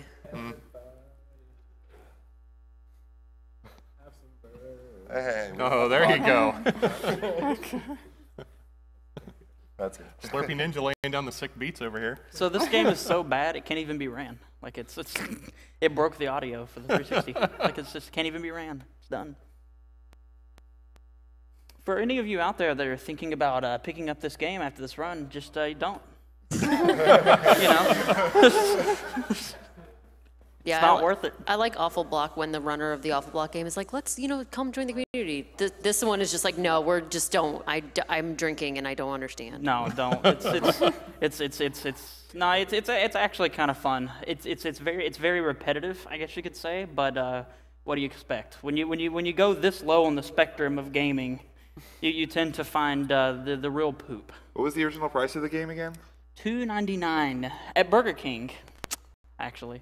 I paid 99 cents for it at GameStop. I was gonna say when I worked at GameStop for a long time, in 2009 and 2010, there were 1 million copies of this game. There was just like a whole shelf full of Sneaking, that kart racer, and then there's one other one, I think. I forget what the other one is. Yeah. I always do, off the top of my head. It was that unnotable. Right. Though. It was less notable than this. Of course, this is extremely notable in its own right, I guess. So Slurpee Ninja brings up a good point. This game is actually cheaper than a Whopper. You could experience this for cheaper than you can a Burger King meal. Yes. Let that register. It probably won't make you feel as bad either. It'll probably make you feel worse. Right. Does this part have audio? Does this part have audio? I believe Yes. so. Normally has music. Okay, so I have killed you. Cool, good. Okay, so that's a step. Also, I won't have audio on my end. I won't have audio on my end. No, you will. Okay. The couch speakers, assuming we get this. Okay, cool. I actually use audio in this game, strangely enough. So. Yeah, shout-outs to Sneak King for having sick audio cues. Frame perfect strats and everything.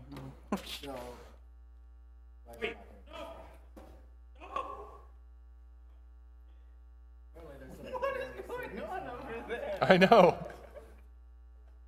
Are you seeing anything on the mixer on either SD or HD audio?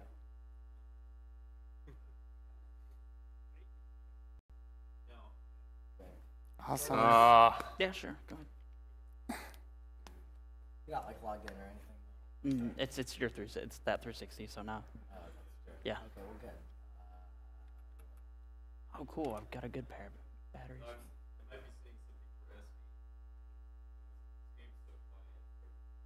Can you put on the mixer monitor and check those headphones next to you instead of the ones you're wearing?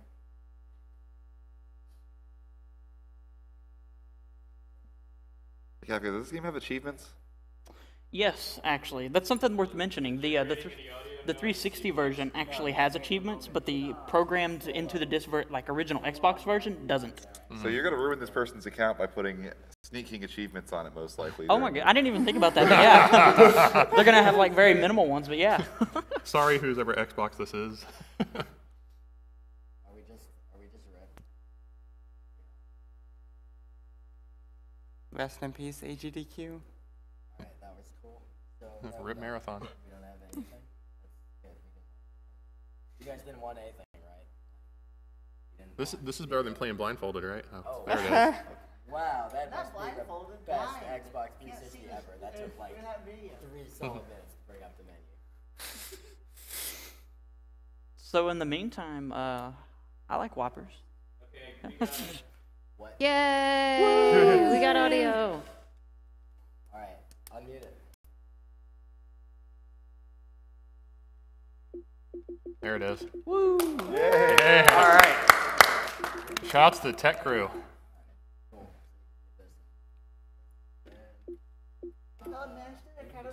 I don't. Let's see if this screws us again. Oh, we still got it. Oh my god, we're victorious. Alright. Now you can play Sneak King and Glorious 1080p. Oh. That is amazing. This is an honor. I've never played Sneak King in 1080p. Are you sure you want to? I'm very sure. It might be game changing. I'm so sure. It might be life changing. Okay, now let's hear the music. Yeah, let's hear the music.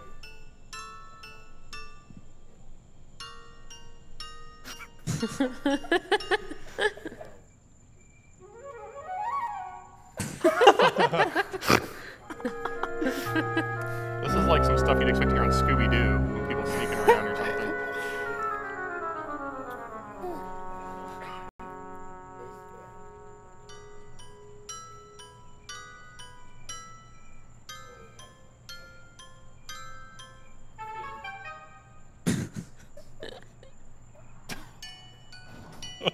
You gotta admit, the actor actually is pretty good. Yeah. Whoever that is. I think he shows the emotion for the character very well. Right? I mean, look at the look on the face. I mean, Alright. I'm ready to go whenever you guys are. We good to go? Alright, cool. Alright. Alright, here we go in 3, 2, 1, go. Alright, so like I said, this is Sneak King. The game starts off with a riveting 20-second loading screen, like any good game should. There's a chance that I'll get a glitch right at the beginning where the game will make me be facing in the wrong direction as soon as it starts. It doesn't happen too often, but it'll probably happen here because that's just the way this works. marathon luck. Yeah. Hype. So we'll see what happens. Nope, didn't get it. Cool. All right, so basically, like I said, the premise of this game is just a series of challenges, and you sneak up on people, and you deliver food. You notice there it says regular surprise. There's a gauge that goes up as soon as you do a delivery, and you can charge it to a certain amount, I guess, and press A to time it. It's kind of like Mario Golf or something. And you can do 3 different levels of flourishes. And those are used to get points. For the most part, I won't be doing those throughout the run because that animation actually takes up some time, and it's a speed run. So got to go as fast as the Burger King will let me go at least. So the sounds that the pedestrian makes are pretty cool, you know. Yeah. It's wonderful. Oh, cool. We already got an achievement. Yeah. All right. So some challenges you can't be seen or heard. So this particular one is one of those. The way that works is there's a certain amount of distance you can be from someone while running for them to not be able to hear you. And there's a blue cone type thing in front of them. That represents basically what they can see. You don't want to be seen by anyone that's hungry. If you get seen by someone that is, they're not hungry anymore, because that makes a lot of sense. Right. I know when I see who's feeding me, I just don't want them to feed me. Like, that's well, if it complete was logic. him, you probably wouldn't want any food from would that you guy. want some random dude in a costume to just like No. shove a burger in your face? I mean, come on. I would totally want a random dude in a costume to shove a burger in my face. Okay. So well, we're doing fair our enough we're doing our first flourish here. Flourish level 1s have the shortest animation. For the most part, if it's just a challenge that requires just a flourish in general, I'll always do flourish 1s. So one thing you'll notice is as soon as I do a delivery, immediately after I'll take off running. That's because for some reason, I believe it was intentionally programmed this way. For some reason, after you deliver something, you have a bit of time of basically like visual and audio immunity, like no one can hear or see you. And that's a good thing. It allows you to go a lot faster, obviously. Do the people still move while you're making deliveries? Yes. And they still get hungry while you're doing deliveries too, actually. And I'll use that to my advantage. If you notice, there's a radar in the bottom left corner. and I'll actually keep up with who's doing what. For the most part, there's no RNG in this game. There's a very small amount, but the game is so badly programmed that sometimes things just happen or just don't. That's the only reason I'm not moving past Stage 2, and the only reason this category exists, because Stage 3 is so badly programmed, I've had it take me anywhere from 17 minutes to like 42 minutes. Wow, that's a huge difference. Yeah, so it's obviously not very marathon safe at all, so yeah.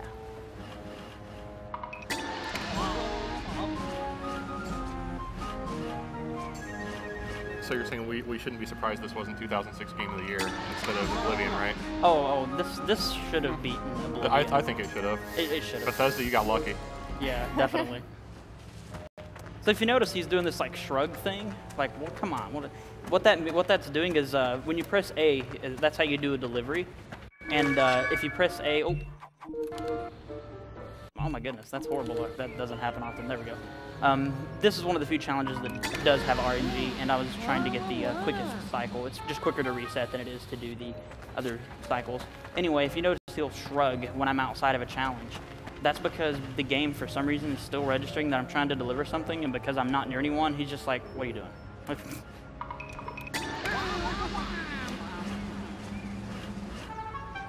Surprisingly, this game is very buggy, but it's not very glitchy.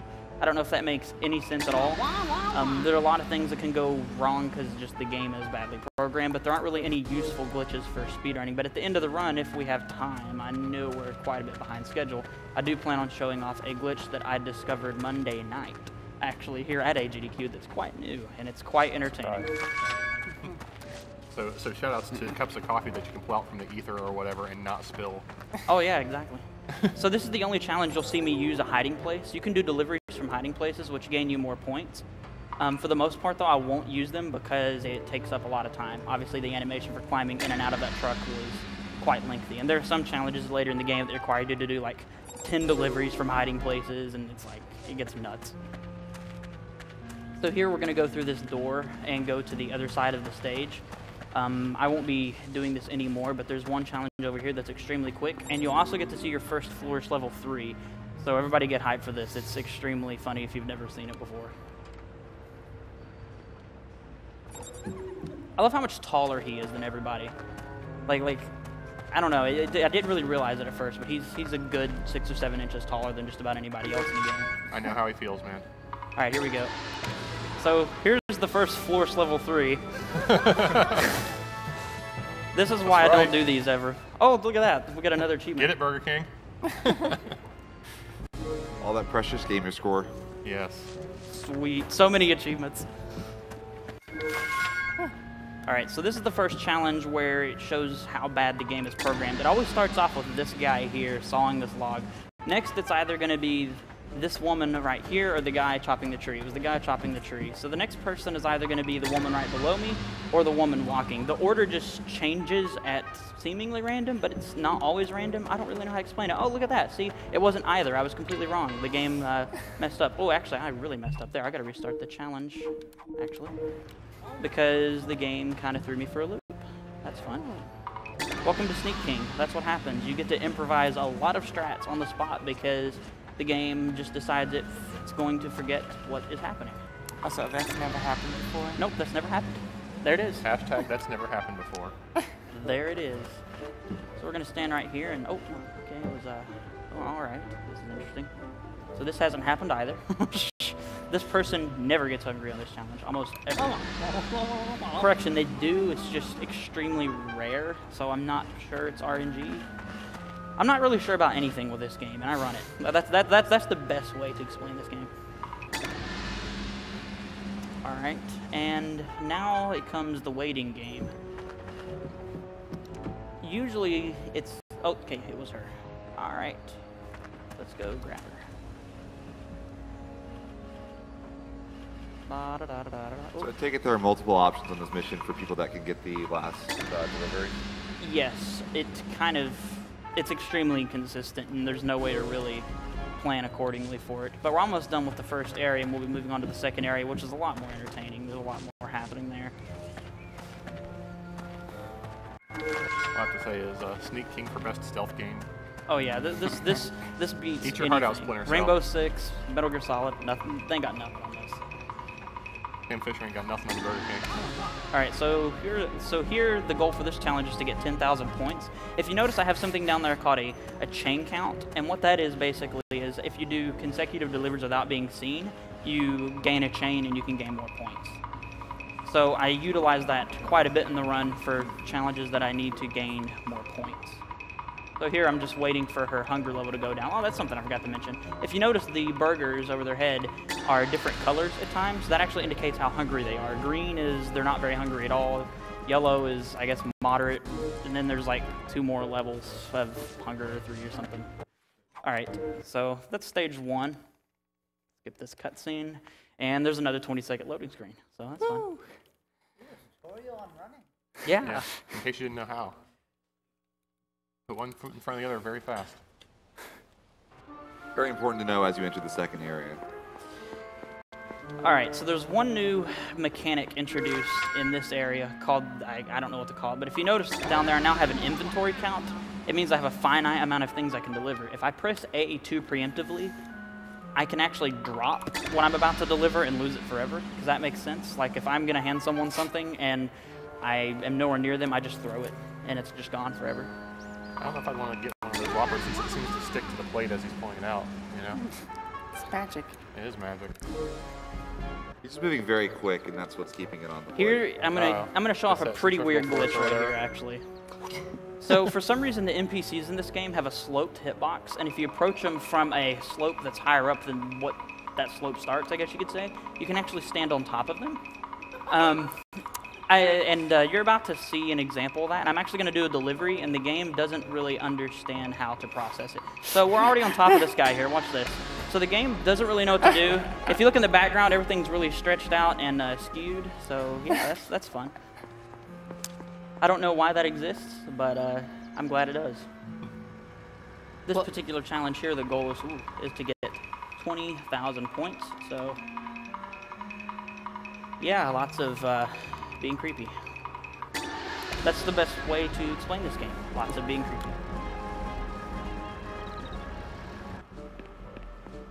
Some of these flourish animations are so good. They are. Actually, fun fact, the flourishes actually change for each stage, which is pretty interesting. That is a fun fact. Nice. I'm not sure why. And in stage 3, flourish 3s are actually shorter than flourish 2s. Little things.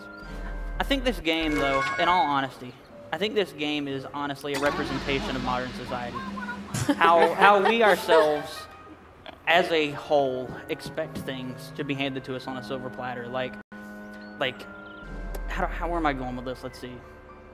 Like, we expect things to such a degree, and we take things so for granted that these people will literally walk around until they starve if I don't sneak up on them and feed them. That's how long I've played this game, people. That is how long. That's about where I am. So you're saying you played this game for so long that you're now insane? I'm pretty sure sure. this run is scheduled as an intervention for you. We're taking away your CD. We are actually your friends, and we'd like to talk to you about something. Right. So could you have a seat over there? But yeah, this game definitely has a deeper meaning behind it, be it religious or emotional, or the game really sucks. Hey. One of the two. Why can't it be all of them? Now you got to realize, man. Have you seen another next-gen fast food game? I don't think so. I mean, Burger King just said, Sneak King, drop mic. Pretty much. That's it. Now, that being said, there are some pretty good McDonald's games. There was that, like, Treasure Land game on Genesis. It was pretty good. Well, right, but McDonald's hasn't released a game on anything current. Yeah, So. we also have Donaldland, which might make up for that. Donaldland is pretty good. Let's not talk about that. That's blasphemy, though. If we talk about McDonald's during this, we might as well just burn the game. Just set it on fire. Maybe we the should game do will that actually anyway. crash if you have Kinect plugged in and it hears you talking about McDonald's. while Okay, playing. this is strange. Absolutely. So things are starting to happen a little out of order here. To be honest, we should probably have a disc bonfire anyway after you're done. Oh yeah, we totally will. We'll go put it on a sandwich and eat it. Okay. Yeah. Delicious. I would, anyway. No, I wouldn't. Would be assesses. Okay, thanks for that. Wow. So that's what happens when you get seen. Yeah. That was completely my fault. I'll totally admit it. That was me being bad at the game. And so, Area 2, like I said, is a lot more interesting because there's a lot more RNG. I guess you could say it's technically RNG. So I'll be improvising a lot more of the strats. But this next challenge starts off pretty interestingly. See this woman standing up here on the doorstep? She's going to start off ringing the doorbell in the wrong direction.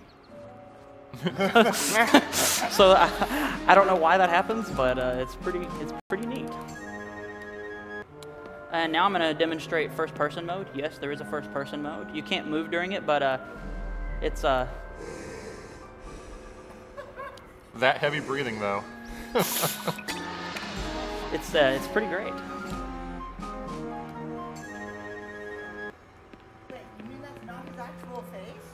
Oh, no. Shocking, No, isn't it? This is not his actual face. My childhood is Childhood ruined. Yes.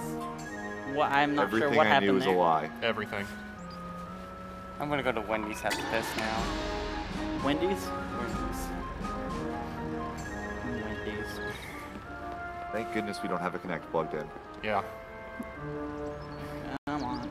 Because So the this Xbox might have just thrown a disc at you. So the goal for this particular challenge is just to do 8 flourishes. Essentially, right now, I'm basically just completely improvising all this because there's no set order for anything in this challenge. You can be seen in it, though. It doesn't matter. As long as you just do the 8 flourishes. And just remember, everybody, if you donate $5 or more right now, you could win the Burger King mask, crown, and gift card, and go around with your Burger King mask and your gift card and buy your friends food and sneak up on them. And why would you not want to do that? Seriously. Why would you not want to reenact this run? All right. So the run is coming closer to an end. And there's really not much more to say about the game. It's pretty self-explanatory from this point. I still maintain this should have been 2006 Game of the Year. That sounds about fair. You know, and people don't lie on the internet, right? So of course I'm telling the truth. Yeah. Oh, that's what a Flourish 3 looks like on this stage, by the way. I'm so glad you showed that one off. I love that animation. Yeah. Yeah, it's pretty great.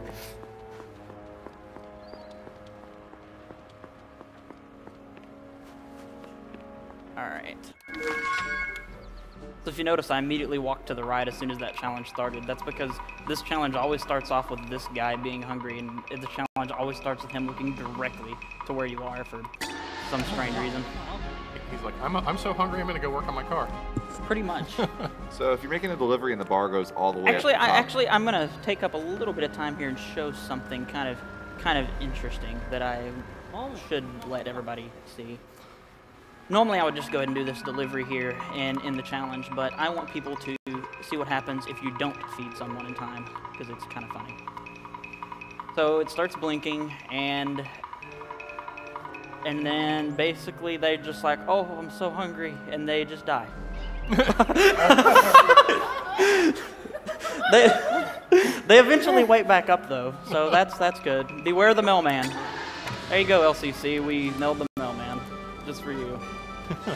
So what happens if you make a delivery and the gauge goes all the way to the top? Does it just do a It goes all the way back down.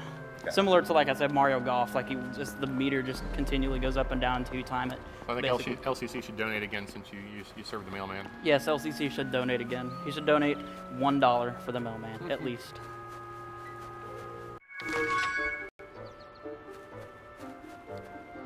This is probably one of my least favorite challenges in the game.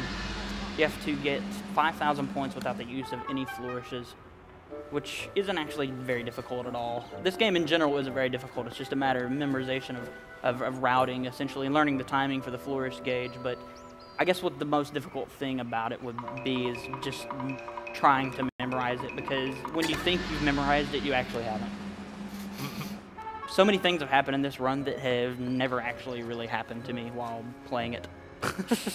So, and I've just not even made a note of it, because that's how I've come to expect it at this point. Like, things just happen or just don't happen, or it's great. All right.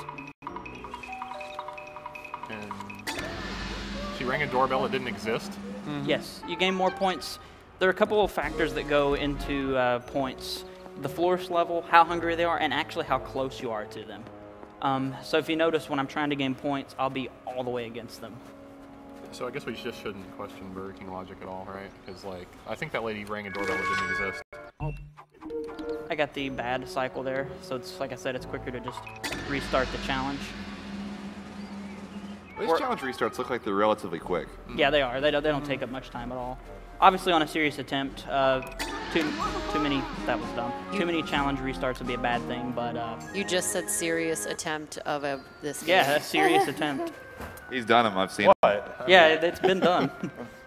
The current world record is 1828 by the LCC. My PB is, for this category, is 1840. Although I got an 1817 in the practice room on Monday night, actually. So, yeah, watch out, LCC. I'm gonna bot that Sneak King world record. I'll be so proud. Not really. Crowning achievement of your speedrunning career right there. All right, we're getting ready to come on to the last challenge. Fries, have some fries. The final challenge in this run is actually one of the more difficult. You have to do 3 ascending flourishes. You have to do a flourish 1, followed by a 2, followed by a 3. Oh, this is kind of interesting. See this? I'm going to walk over here and show this. It'll take a little bit of time, but whatever. Sometimes the NPCs don't render correctly, and they just. But what's really interesting? Hopefully, it doesn't change. Let's see what happens. Somebody built a fence on that guy's head. head. Oh, thank God. Okay, this is going to be great. I was hoping this would happen during this run. It's not a very common glitch. So that guy's actually going to get hungry. We're actually going to deliver to him while he's like that. And what happens when you deliver, it changes. So we'll see what happens here. Okay, nothing. He just kind of turned around on the ground. So, yeah. So that's fun. At least we know he. Oh, he even turned back. He wasn't decapitated by fence build there. All right. Say, that was kind of gruesome for a second. Right. Until he like rotated, like, oh, okay, he's actually. All right, here we go. Sneak King got really dark all of a sudden. Got to get a flourish level 3. Be ready on time. Time's coming up. So that's this particular category. And here we go.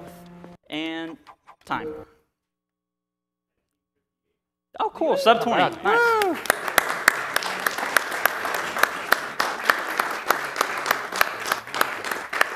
So after each stage, it shows like a cutscene where the king apparently visited the neighborhood. So I'll let you guys listen to it. It's pretty good. Can't hear it too well. Oh well.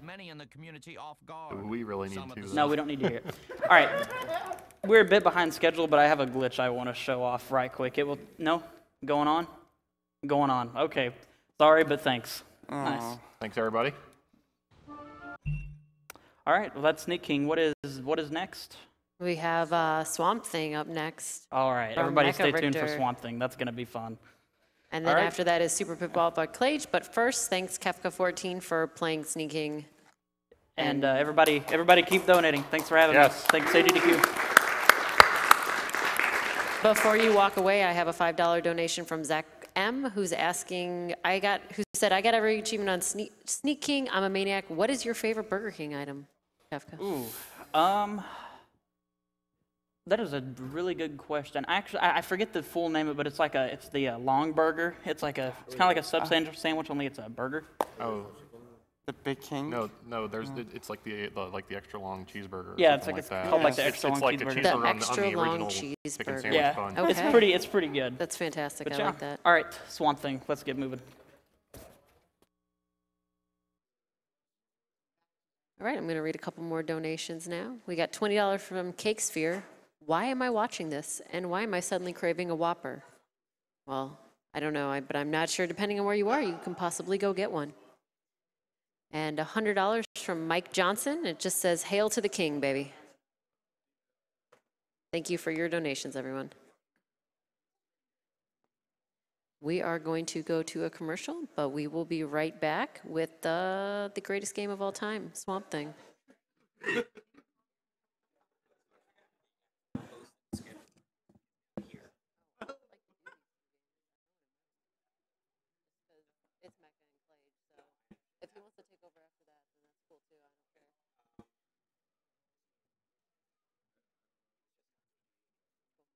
Let him know after After Pitfall, I'll hop off, and whoever wants to get on can get on. I haven't things. I've been sitting here except for Town with No Name since 2:54 a.m. Well, so, like, actually, if at all. Right. Well, it wasn't 2:54. It was actually 5:54 or 4:54 or something. Yeah, I ate a lot of bacon.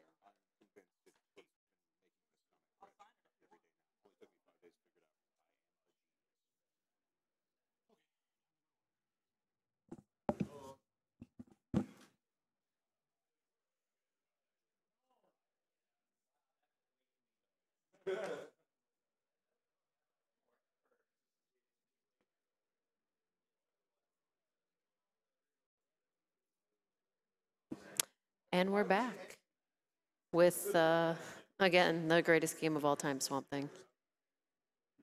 I am SaintConnor, and I've been here since, for 5 hours.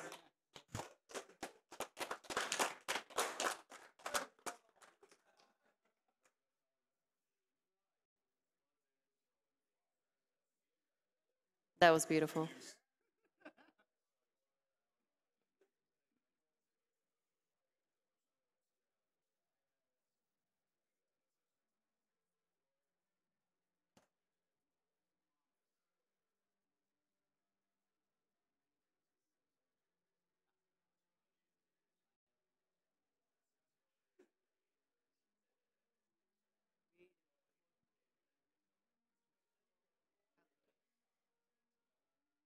If you've just tuned in, this is we're getting close to the end of Awful Games Done Quick, which is a block in Awesome Games Done Quick.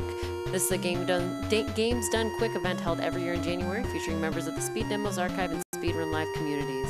SDA proudly hosts speedruns of over 1,000 games with forums containing speedrunning, planning, and marathon discussions. SDA welcomes gamers old and new alike. You can follow them on Twitter at SDA Speedruns and visit the website at speeddemosarchive.com. SRL is the best site to race video games online against other players of all skill levels. They are also hosting a short series of races starting on January 17th titled Get Yourself Speedrunning. You can go to their front page at speedrunslive.com for more information and to watch a variety of speedrun streams. For more information about Games Done Quick, you can follow Games Done Quick on Twitter and see information about the event on gamesdonequick.com, along with the schedule, donation wars, bidding, all that kind of stuff, prizes, because for Swamp Thing, we have a Swamp Thing Perler. You can donate $5 and get entered to possibly win that. You can put it on your wall. What is this? What is what? That's a microphone. It's a headset. Why does this DJ. not feel like it's fitting right? What? It's working just fine. No, it's working.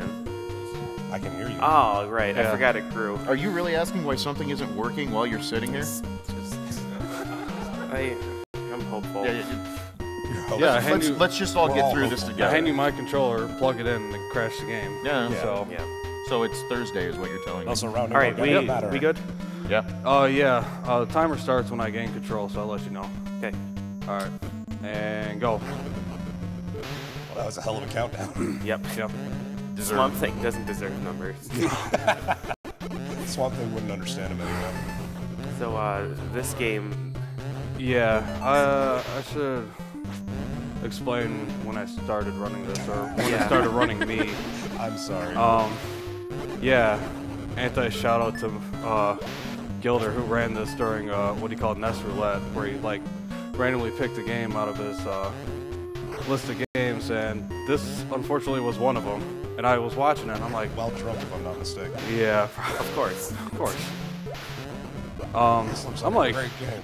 Yeah, I'm like, this doesn't look as bad as it seems. I would run this if the cart wasn't really expensive.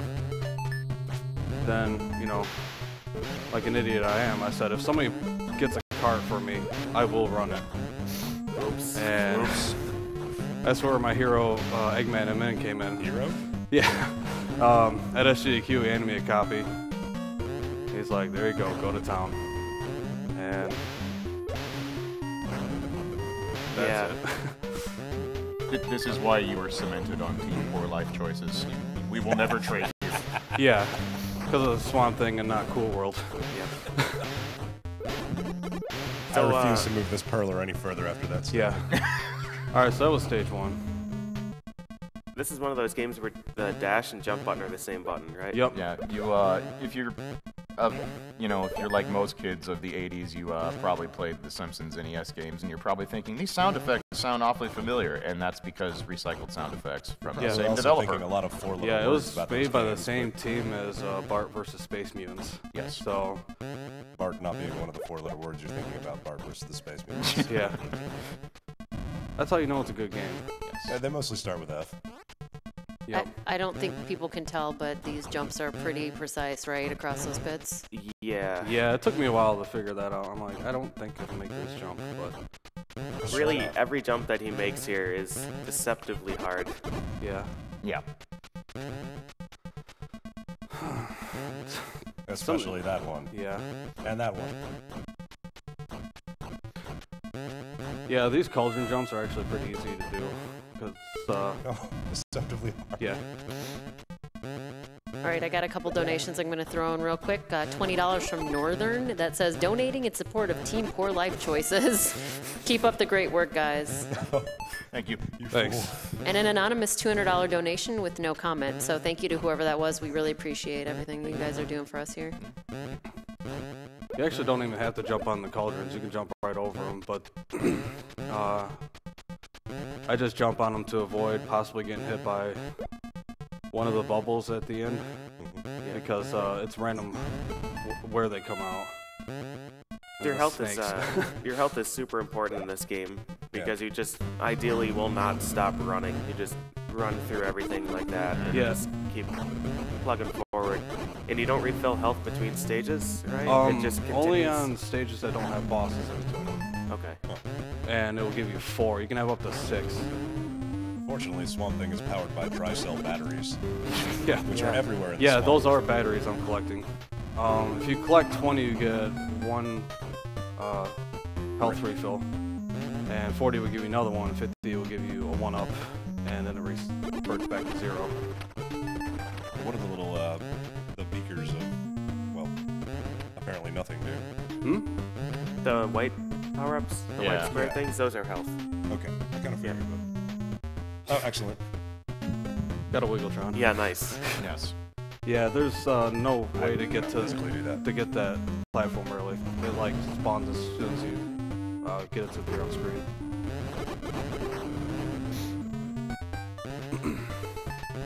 Some of these jumps are really precise. That being one of them. Also, if you haven't taken note of the jumping animation yet, you really should. It's truly a masterful piece of sprite work. Oh, that entire sprite is beautiful. Yeah. We've got the noticeably flashy pectoral muscles. I enjoy his falling animation where his legs just keep moving. Yeah. He also has jiggle physics. Yes. In fact. He is the Swamp Thing. A booty that just won't quit.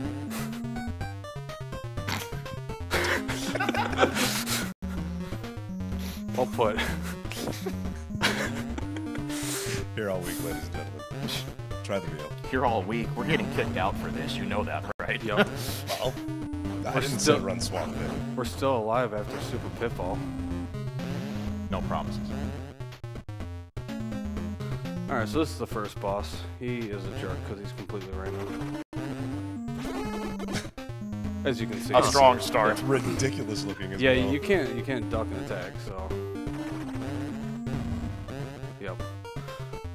So he takes 5 hits. It's actually possible to kill him in 2 cycles, but you have to have good spawns, and he's... Nice. No, this is... Wow. He's showing you what bad spawns look like. Yeah, this is strong play right now. Yeah, you can hit him up to 3 in 1 cycle, and it's really must have been. I do like that he's a giant snake alligator wearing wrestling tights and a button-down shirt. Yep. That is So you see I had 3 health, and since I was below 4, it brought me back up to 4. Okay.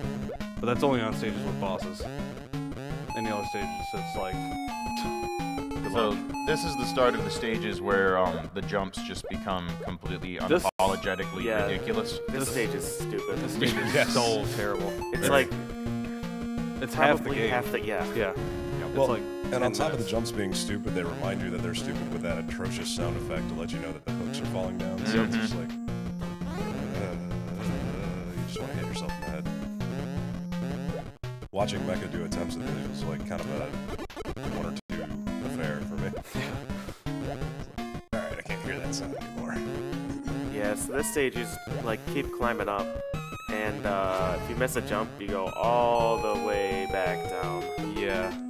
It's actually better to die because you'll have some checkpoints, but they're like few and far between. Most of these enemies are in a fixed spot. Those 2 robots I just killed are either up or down, so I just try to shoot them and hope they kill me before they appear on screen. That's what happens if you fall. Yep. Yep. So, any donations? Yeah. Yeah. Yep. Nope, not No, anymore. I'm pretty sure that everyone is scared right now of... Yep. But how can you not want this?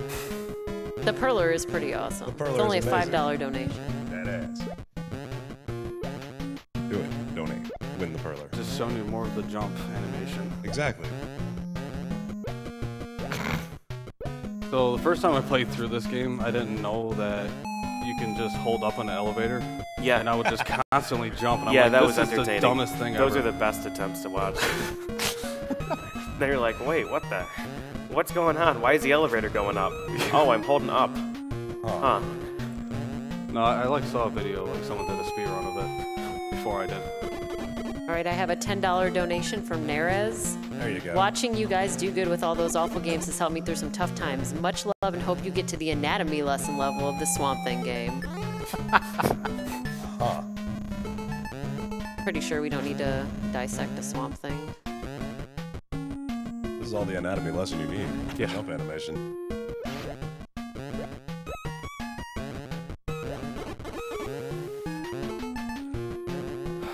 Do you understand why this stage is so terrible? Yep.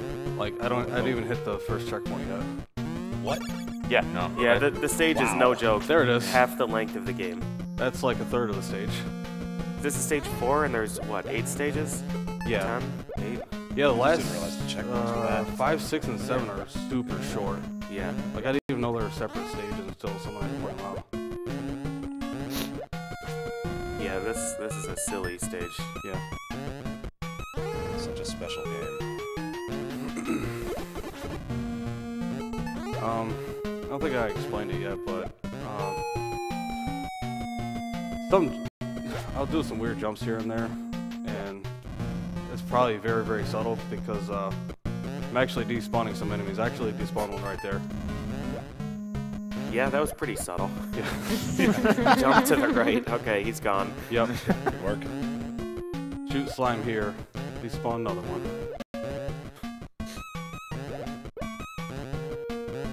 Is this the only song in the whole game? Just this stage. Okay.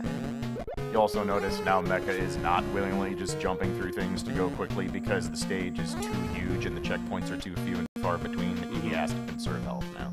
Yeah. So speaking of songs, they actually made a cartoon of this. It was actually based off, I don't know what came first, if it was a movie or a comic. Comic, probably. Yeah. They also made a movie, or a cartoon. And it's, you know, it's very 80s. Like, the theme song is a remix of Wild Thing. Oh, you've got to be It kidding is, me. No. it is terrible. Terrible. No thanks. Why? The old thing. I despawned a couple more enemies from the shrapnel from that robot. All right, we got another couple of $5 donations. One from Shy Ranger that says, "You think I'm scared? I'm never scared to donate. Super Pitfall, though, that might scare me." Yes. It definitely will. It should. And another one from Ira in Thunden. B1RPTL represent.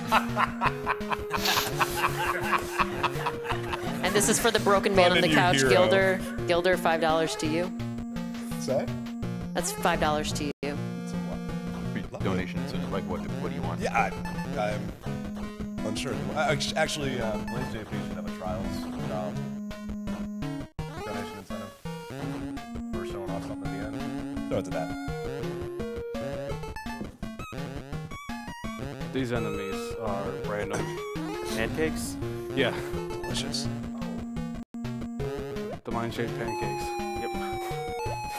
I like lakes. No one likes those. Well, Swamp Thing's just bigger than Lake by far. Yes, this stage is actually kind of like a maze. There's a lot of dead ends. And this boss, I hate. Tommy Gun Medusa. Don't ask questions. He sprays marshmallow at you. Because Swamp Thing. We'll just, Oh my just God. leave it at that.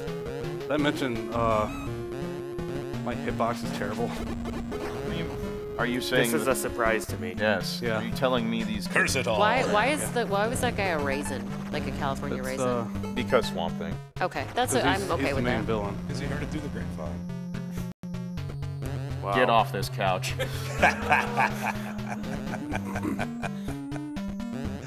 Try the music, seriously. Got another $5 here from Gavin that says Perler Hype. Although it actually says Perler Hype, no capital letters, not very hypey. And it doesn't say H-Pie. H-Pie? Yeah, not H-Pie, sorry. You were in the wrong place. Everybody's spelling it wrong. It says hype. Alright, so this is Batteries, only one more. Yep. Huh? That one didn't want to come with you. Why are they going left now? They do whatever. Because they keep going and... Alright, so you only have to hit them 4 times and you can just walk right through it. Takes 5 hits to blow it up. There's the Battletoads and Double Dragon Crushers. Just go into the ceiling and... Where's the banana peppers of doom, though? That's the important part. Was that a rabbit? Don't worry about it. Yeah, Might have been. sometimes when like 2 sound effects overlap, they make like a loud screech or a weird noise. It's an electric rabbit. Whatever it was, it's pissed. Yep. Well, that would have to be the Energizer Bunny. Yeah, see. I'm not letting you back in the room.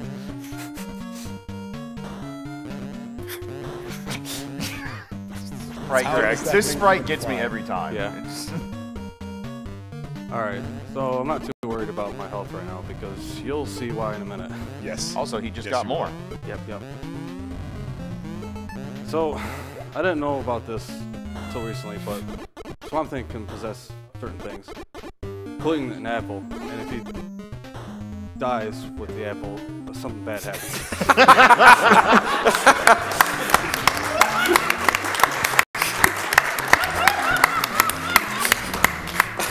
Upside down mode is so OP. Yeah. I found this by complete accident. Yeah. All you have to do is have the stem of the apple facing the ground, and when you die, you respawn upside down. Yep. Your punch still punches up by where your feet are now, though, Yeah. right? Yeah, including the slide. Yeah, the hip. Yeah. Your kneecap, I'll you shoot mean? my knee at you. Yeah. Don't worry about it. We've got a $4.99 donation from Mexican. Here's a donation to help distract you from this mess. I would have given another cent, but I'd rather not have a chance of bringing this terror home to me. Dang. Wow. Dang. The shots have been Better fired. safe than sorry. So the thing I just possessed last was, I think it's a flower, but I call it Swamp Thing's back right side.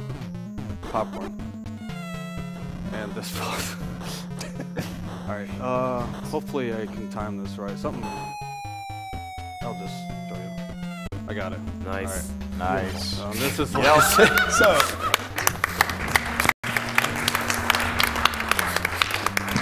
this is the hardest stage in the game. Yeah, When I this- found this out, I'm like, oh my god, this just ruined the game. Yep. used to Whoops, be I filled just with, saved like, 40 seconds. So- amazing yeah. precision jumps. The very, It's Super Muncher.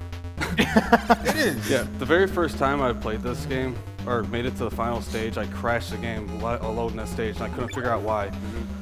So what I did, I possessed the tree right before the cutscene loaded, and it interrupted my transformation. It finished on the stage. If you possess the popcorn, you load into the background, and the game's like, nope, I don't think so. Yep. And it crashes, or just resets the game. But yeah, that saved me like 40 seconds when I cover that. Not to mention a lot And of a lot of nightmarish trouble. jumps. Yeah, there's like a really terrible jump that you gotta do. Big RNG. Yeah, this is... Wow. Oh, okay. The first one, I He don't heard think... us. Yep. This is still really... Yeah, there's one more hit. Once the screen fades, it's time. Wow. So, Wow, that was an ready? amazing fight. Yeah. And time. Wow, that's a good time. Yeah. At last. Thanks. The swamp is a piece of you. And all its beauty's been restored. It's beauty of the swamp. The beauty of the Truly, there was much beauty that needed to be saved here. This is my home, and I will protect it. He has no figure there, though. The most recognizable part of Swamp Thing is missing. Yep. We can't show that on stream. I thought that said, and this is where I shall Batman forever, and I got really scared. I'm not good at reading. I am. Go on. Bat. Swamp Bat thing. thing. Swamp thing. Bat thing. Swamp man. Something TM. That's a swamp man thing. Bat. There's bats in there. Hope you enjoyed it. The end. We did it. You're welcome, everybody. All right, let's see if I can unplug my controller without it crashing. Not likely. Kablam! Wow, I did it. nice. All right. Thanks, everybody.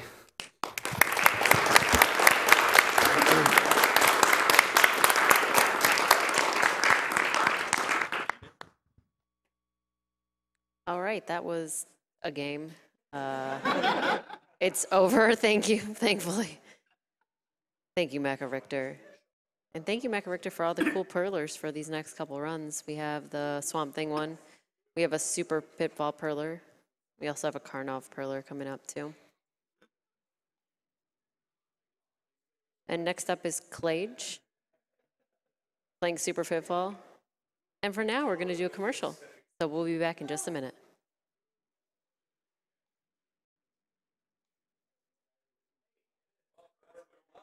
Just leave it.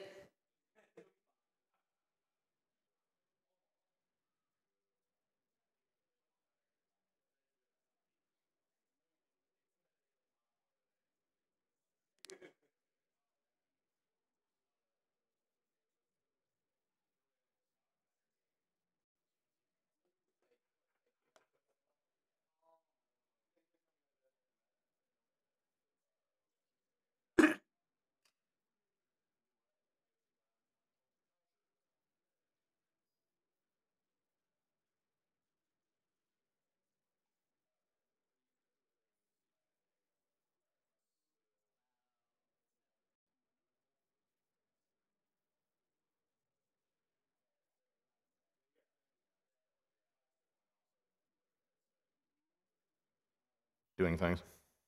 Doing things. Demo jumps instantly into a frog.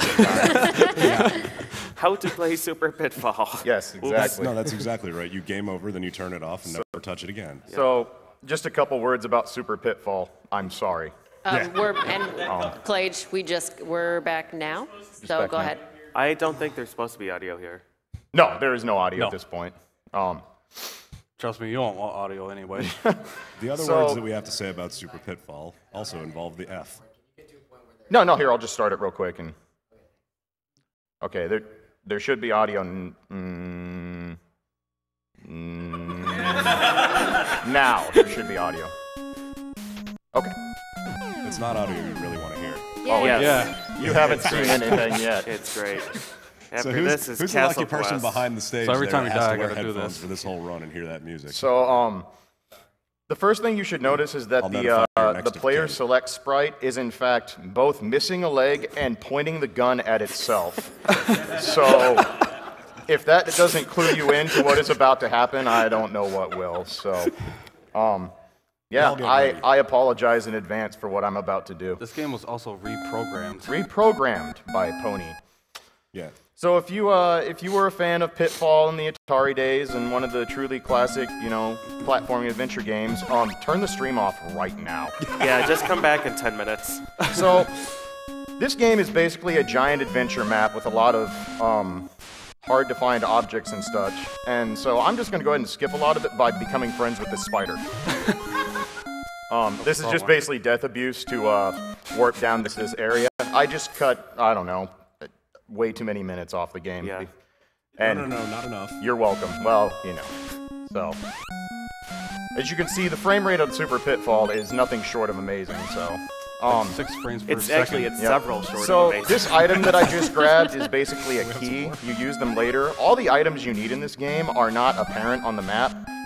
You have to jump in random spots to find them. Nice lake. So, right now you're probably wondering, what is this idiot doing, and why is the wall not functioning? I don't actually want to play Super Pitfall. Wow, fastest wall. Wow, that was insanely fast. So, hello, Moai Head. Goodbye, Moai Head. So, I was hoping I would not get fast wall clips so I could actually explain, but basically, if there's a moving object on screen, hit collision detection randomly fails at no point, and you can just walk through walls. Where's the dance?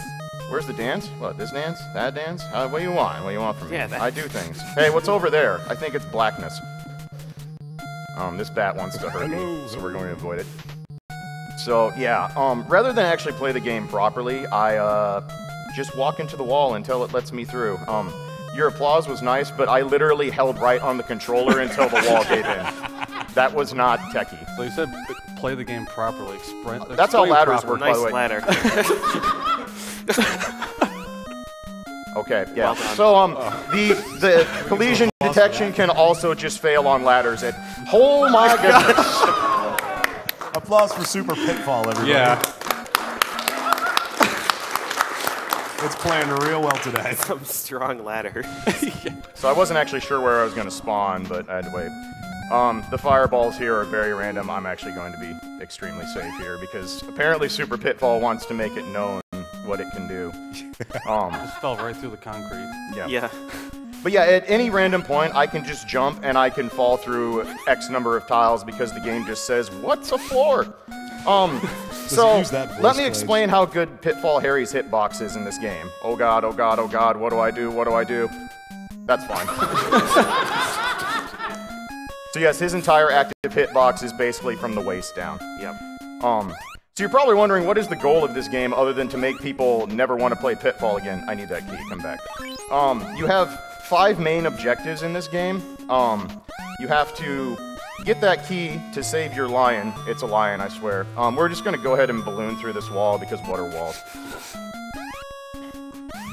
So, yet again, I'm going to skip a vast majority of the game by just pushing this wall till it submits. But anyway, back to objectives. You need to save Quick Claw the lion, your friendly mascot. You need to collect the Raj diamond, which was by the elevator. You need to get the medicine to... Are you kidding me? That is so fast, dude. How are you? Hope you're recording. Yeah. I watched them take like minutes to get that. Yeah. So, the in-game goal, so to speak, is you need to get the medicine to help your niece, who was captured by demons, question mark, and has been turned to stone. You know. So, that's basically where I'm going and attempting to get right now. So this bird is an enemy, except for this one, who you blatantly jump into and he warps you. Note that he looks no different from the other bird. Yeah, that's intentional, right? Also, frogs, we just shoot in this game. Good. This one I'm gonna 360 no scope. Get some. Dang. So next I'm gonna go find the medicine because everybody's gonna need medicine by the end of this run. Yep. It's right here, but you don't know that unless you jump on exactly that spot. So now I have the medicine. Well hidden. Next we're gonna save Quick Claw the lion because he's trapped in a cage. What's up, lion? How you doing? That is not a lion. That's not a cat either. I just put him in my pocket. I'm sure he'll be fine. It's a big pocket. So, we have the diamond, we have the medicine, we got the key to Quick Claw's cage, so now all we need is the niece. That snake. Well, good effort. So, obviously, the next logical thing to do is to jump into a wall and warp again for no reason whatsoever. Place is crappy. And back to the wonderful music. I'm sure you're not sick of it yet at all. Well, this is the best music I've heard in any game. So hopefully this ladder doesn't fail on me. That's fine. Good enough. You did your best, ladder. Yep. We love you. Well played. Well played. All right. Wait, did it just spawn you past the Moa head? Yep. Yes. Yeah. So this snake, are you serious? All right, fine. You get it. Ladders are not This snake is going to scare me down this ladder. So, yeah, falling down that ladder was annoying because I needed the snake to not kill me, because lives and stuff. I don't know where I'm going to spawn. Please stand up. On top of the snake. Okay. Yeah. Now I use the key because obviously why not? Don't trust you, frog. Hey, whoa. You didn't shoot that frog. I thought we shot frogs here. He's scary. Alright, so that demon thing is actually the one and only logical hint in this game that there's a warp here and it's going to send you to the dark world. How was that a logical hint? I defy you to explain that. Super Pitfall. Truth. So, this area is a giant maze as well, but I'm just going to skip most of it by knowing where to go. I'm going to take this really safe now. Like super safe. I'm not sure I accept your explanation. Alright. So, we're almost to where our niece is. We just got to do a couple more climbs and ladders here. Wait, she lives down here? Well, I mean, not willingly. I guess you got to go to my niece's house inside the ancient deadly temple underneath. So, we're gonna go up here. Hey, found my niece. How you doing? Hey, we saved her. We beat the game. Shove Wait, her in what? the pocket with the lion. So, Super Pitfall is like, good job, you saved the niece. Normally, you would just get to end the game right. No, we have more things to do. So I'm gonna do that by running into enemies. Also, just be noted when you're in the death animation, anything that runs into you dies. You die so violently, you just take everything with you. Do you see how fast your feet are spinning around? Yeah, I know. You just kick it in the skull and shatter the poor right dog. now, everybody is like, who is this awful speedrunner and why is he allowed to touch things? And you're not wrong, but yeah, just there's a method to my madness. I Bear swear with. to you all. Bear with. So, that's time, by the way. So you're probably thinking, what do you mean that's time? This jackass just game overed on purpose. So we've completed all the objectives for Super Pitfall, and technically we were supposed to climb up a bunch of stuff, grab onto ropes with terrible hitboxes, and get back to almost the beginning of the game. Terrible. And then that would actually, give us the fanfare music and the ending and all that. But Super Pitfall is really cool. So it's just going to go ahead and start the demo. And what is going on? The best. Round of applause.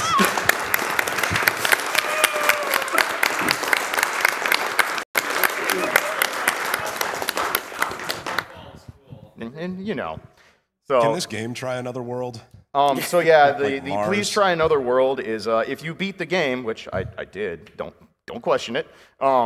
It's just the exact same map with all the hidden items put in completely arbitrary different places. So for those of you who are actually curious as to how the wrong warp to credit work, I'm sorry, number one. And number two, basically what happens is when you've completed all the objectives, if you game over, the game doesn't clear the RAM for the flag that you completed all the objectives. And you beat second loop. Yep, second loop is done. PB. So what happens is the demo actually starts on the screen where the trigger to end the game and start the ending is. So it just goes ahead and clears. So this is technically the fastest route for any %. So Jupiter. I want it on Jupiter. Thank you, and I'm sorry. Well, am I muted? All right, well, thank you to Klaige and to Mecha, both of you, for your awesome runs. I am done on hosting. I've been here for 5 hours since the beginning of Awful Games Done Quick. I'm sorry to go. There's still more awful games left to go, and I hope you guys have a great day. I'm going to go to sleep, and we're going to do a Twitch commercial. See you guys later.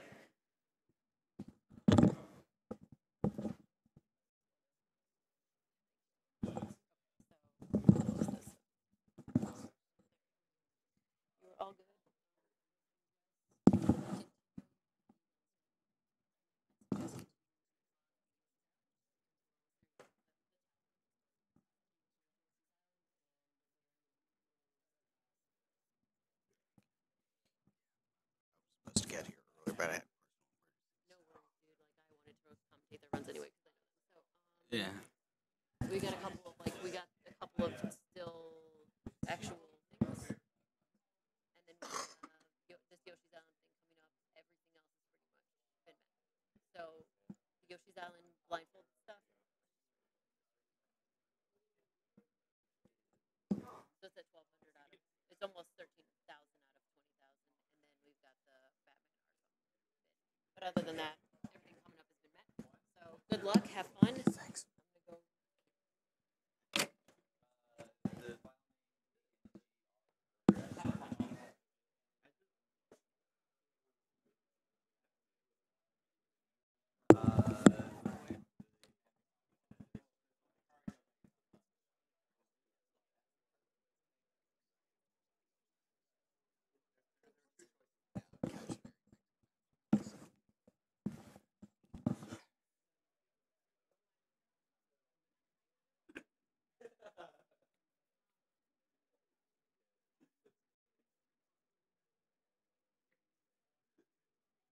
Oh. Back to Awesome Games Done Quick. Next game is King Kong 2 by Garrison.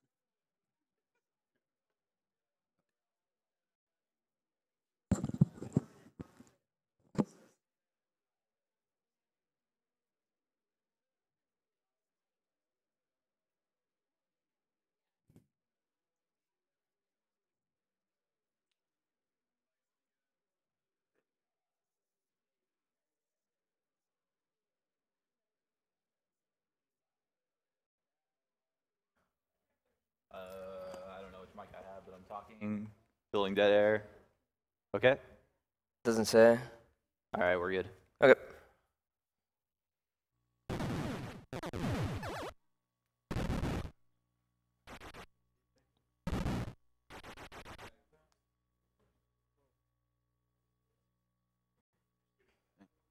Okay. 3, 2, 1, go.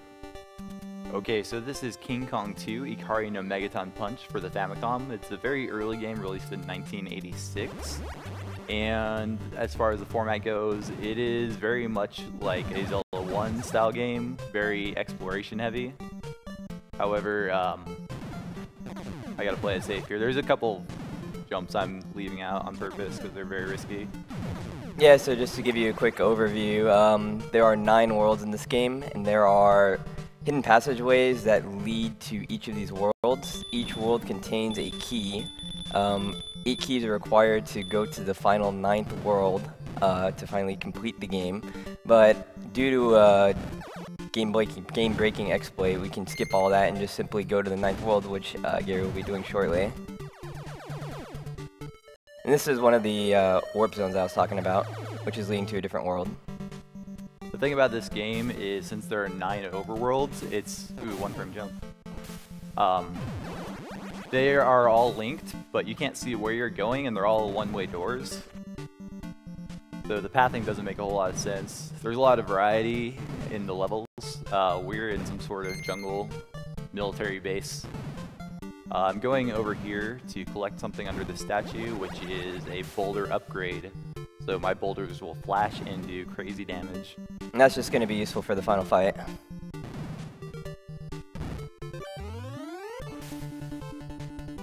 So right now we're farming for boulders. Got a speed potion. So everything I kill here I'm hoping drops a boulder. And not the best luck, but there's a lot of other opportunities to farm.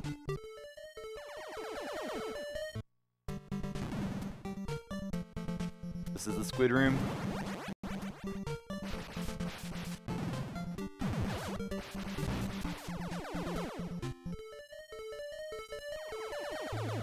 Alright, now we're in Vegas. See you, Vegas. New York City, filled with ducks and missiles.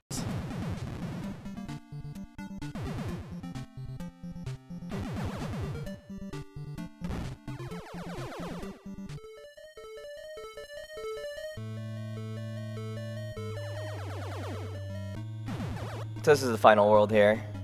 Normally, you get to a certain point and you won't be able to pass without having a key, and that key is just gained from completing all the 8 bosses. But and that's the door right there, on the top of that room.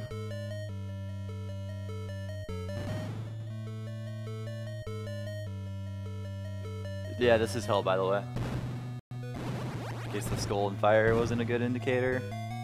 I'm gonna farm right here for some boulders just so I have an easier final fight. So here's the key skip. So he's getting a bit of bad energy here with these shots, but he's got through.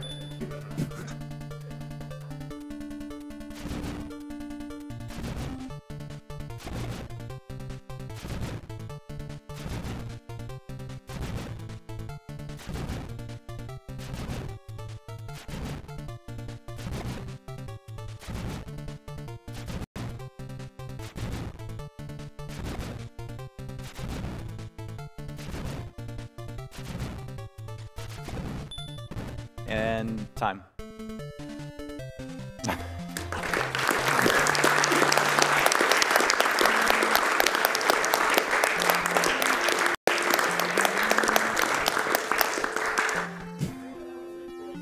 Not bad. That was a solid run for having to do safety strats.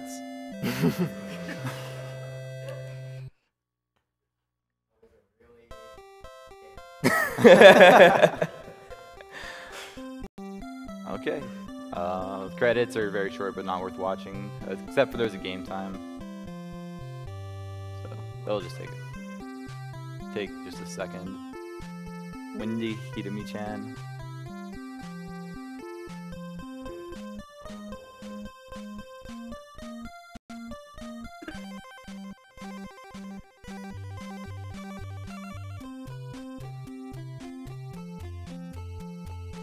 I'd like to give shout-outs to Santa Claus for making this real.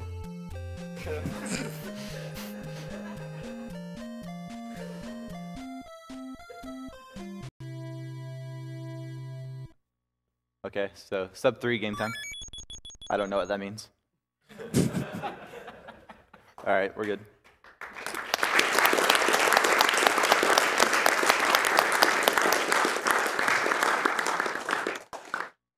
Right, thank you. That was King Kong 2 by Garrison. This is Awesome Games Done Quick 2015, raising money for the Prevent Cancer Foundation. And why that is important that we are raising money for the Prevent Cancer Foundation. Research has shown that up to 60% of cases and 50% of deaths due to cancer are preventable with what we already know. And PCF is at the forefront of the future, working alongside other groups from across the globe, spanning 6 continents. PCF has funded over 480 grants, and some of the money from those grants have come directly from the money raised by previous AGDQ events.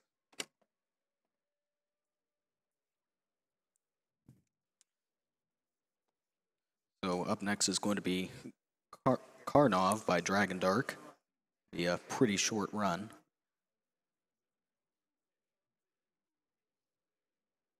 We will also, if you donate $5 during Karnov, you will be eligible for some Karnov Pearlers.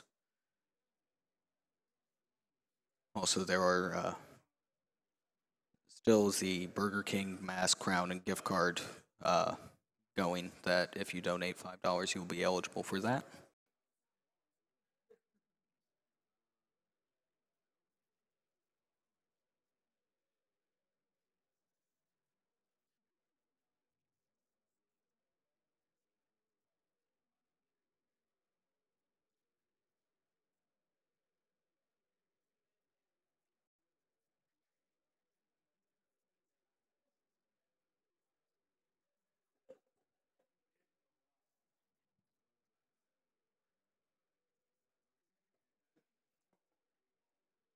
They're setting up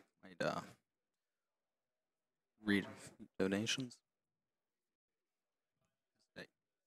Swole Ginger donated $20 and says, "Who knew watching people play video games could be so much fun? I love AGDQ, great entertainment, and for a great cause. Thanks to all the staff for putting together such a great event. Of course, thanks to all the runners.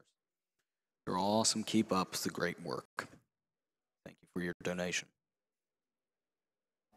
That was your last ticket out of this. I know. Failed on It's Mecha's NES, though. Oh, it's Mecha. What a combo. You guys all ready up there?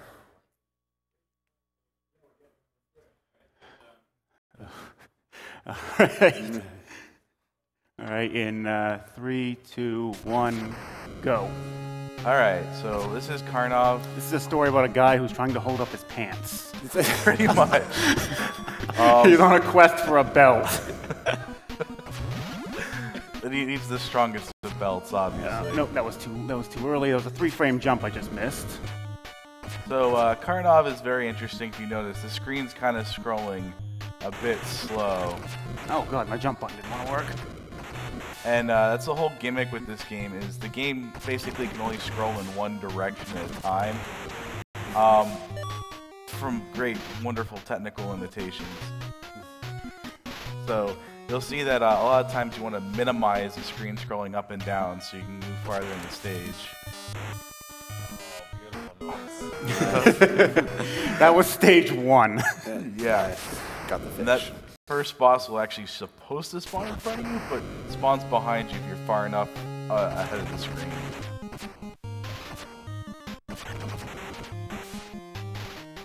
Okay, so that extra shot up there was actually to waste 4 frames, so this isn't a frame-perfect jump down here. It becomes a 13-frame jump. Now we're going to waste a little time jumping up these just to make sure the screen keeps scrolling. Oh, crap, he's going to shoot early. I'm going to duck it. Take that hit intentionally because, hey, I get it back right there. So you'll notice that there's like these orbs and items he's picking up. Every orb, if you're at full HP, which means you're red, gives you another shot up to 3 on your shoot. Otherwise, it restores you from, damaged blue state to red state. He also had picked up a bomb, and bombs are really fun in this game, but he won't be using it. Nice. Out for a walk with your lion. Don't worry, it gets better. I'm going for the jump, by the way.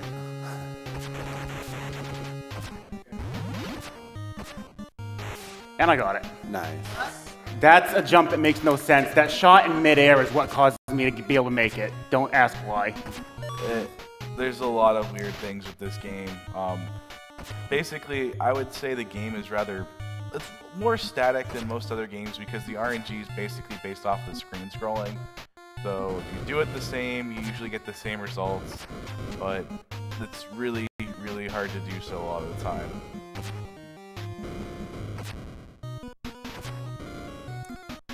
Now we're about to pick up my favorite item in the game, the boomerang. So boomerangs, when you use it, make sure Ned's got a boomerang. Boomerangs just do tons of damage really quickly and can basically one-shot almost everything in the game. You're gonna get hit there. More or less. There's also a lot of items in this game that you won't even see what most of them do, and even playing casually you probably wouldn't figure out. I can see the black line on this TV. I have visual cues. Oh, frame perfect jump. What do you know?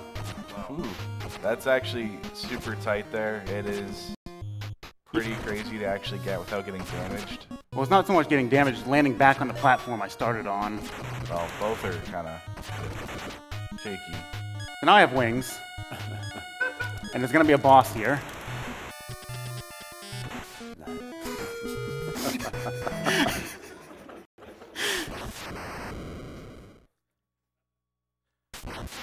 So something that's kind of weird about the inventory is that it shifts whenever you press a directional button. So a lot of time he's holding it and you won't ever see the item shift, but anytime he lets go and pushes again, the item shifts, so there's a bit of not touching them. I didn't like him. So how about that swimming animation there?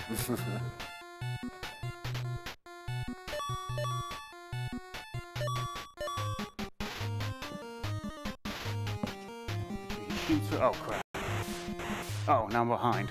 That's bad. Oh, that's a problem. I don't know if I'm going to be able to kill the boss now. I'm going to try. Now the screen scroll way far forward.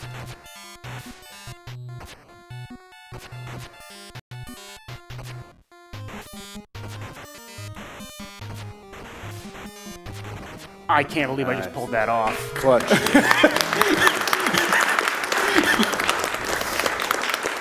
So this game likes to reuse bosses a few times. That was stage 3's boss again. So this, as you've been seeing, like there's just so many enemies that just pass by you rather casually. A lot of them will trigger off of you attacking or doing something else. I jump over a lot of their spawn triggers. Yeah. So there's a lot of enemies that like just this screen is actually rather tame looking because of just the screen scrolling and avoiding the spawn triggers, and he's even avoiding some items showing up on the screen. Okay, there should be a ball right here. Yep. Stage 4 boss again. Oh. Those iframes. That was close. I'm used to having the controller like way back here. So it's messing up my mashing a little bit. So here we have the pyramid stage, which for the longest time, I did get this game in the Bad Game Exchange, and I was horrible and did not finish routing it. The pyramid was probably my bane of everything because of a few little things in it. Coming up is going to be a stone soldier that likes to come to life and go back to stone a lot. And you have to kill him to progress. It's probably the worst thing of this whole sequence. And you also are required to use the ladder here.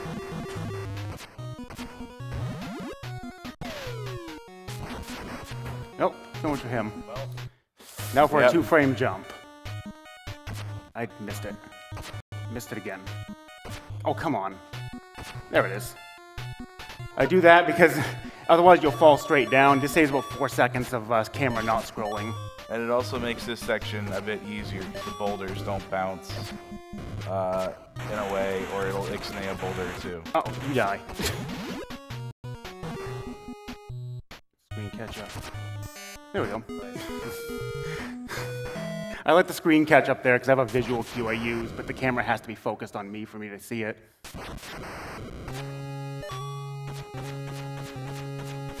So now we have wings, and we're allowed to use them anywhere in this stage that we want. And so he's going to try to basically minimize up-down scroll. That block doesn't exist, by the way. Uh-oh, get on there.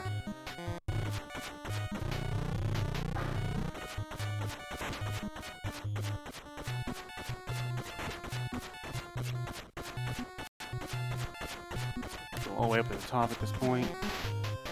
Let the screen catch up a little bit. We blast our wings. And we're going to pick up a safety shield in case I miss.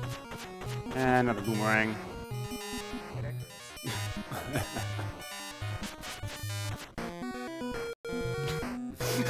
Boomerangs are the mightiest thing. So stage 9, this is the last stage. This one's at the longest stage and by far the hardest to do correctly. There's 1 frame perfect jump and a bunch of other just BS. Ah, you're not supposed to be there. Well, it didn't hit the frame perfect jump. Let the screen catch up a little bit. Oh, get up above. No, you don't. Oh god, birds. Alright, still haven't taken a hit though, that's good. That's that stone soldier that was going to be injured.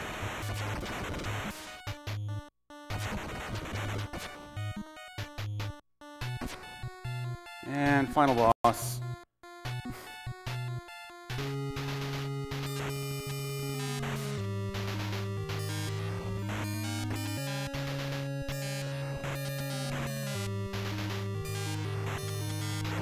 I think I killed him.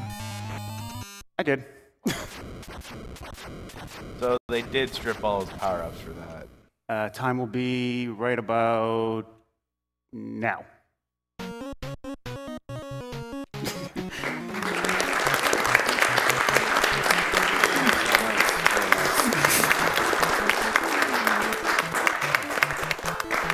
I didn't hear the time. What was that? I'll take that for a marathon. Hey, deathless Karnov. Best ending ever. It's spelled correctly. That was Karnov. Thanks for watching, I think. We're all still trying to figure out what we actually did watch.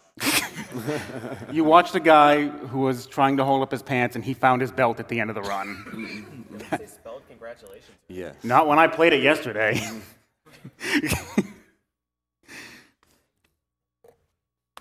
I got nothing else. Thank you, Dragondarch.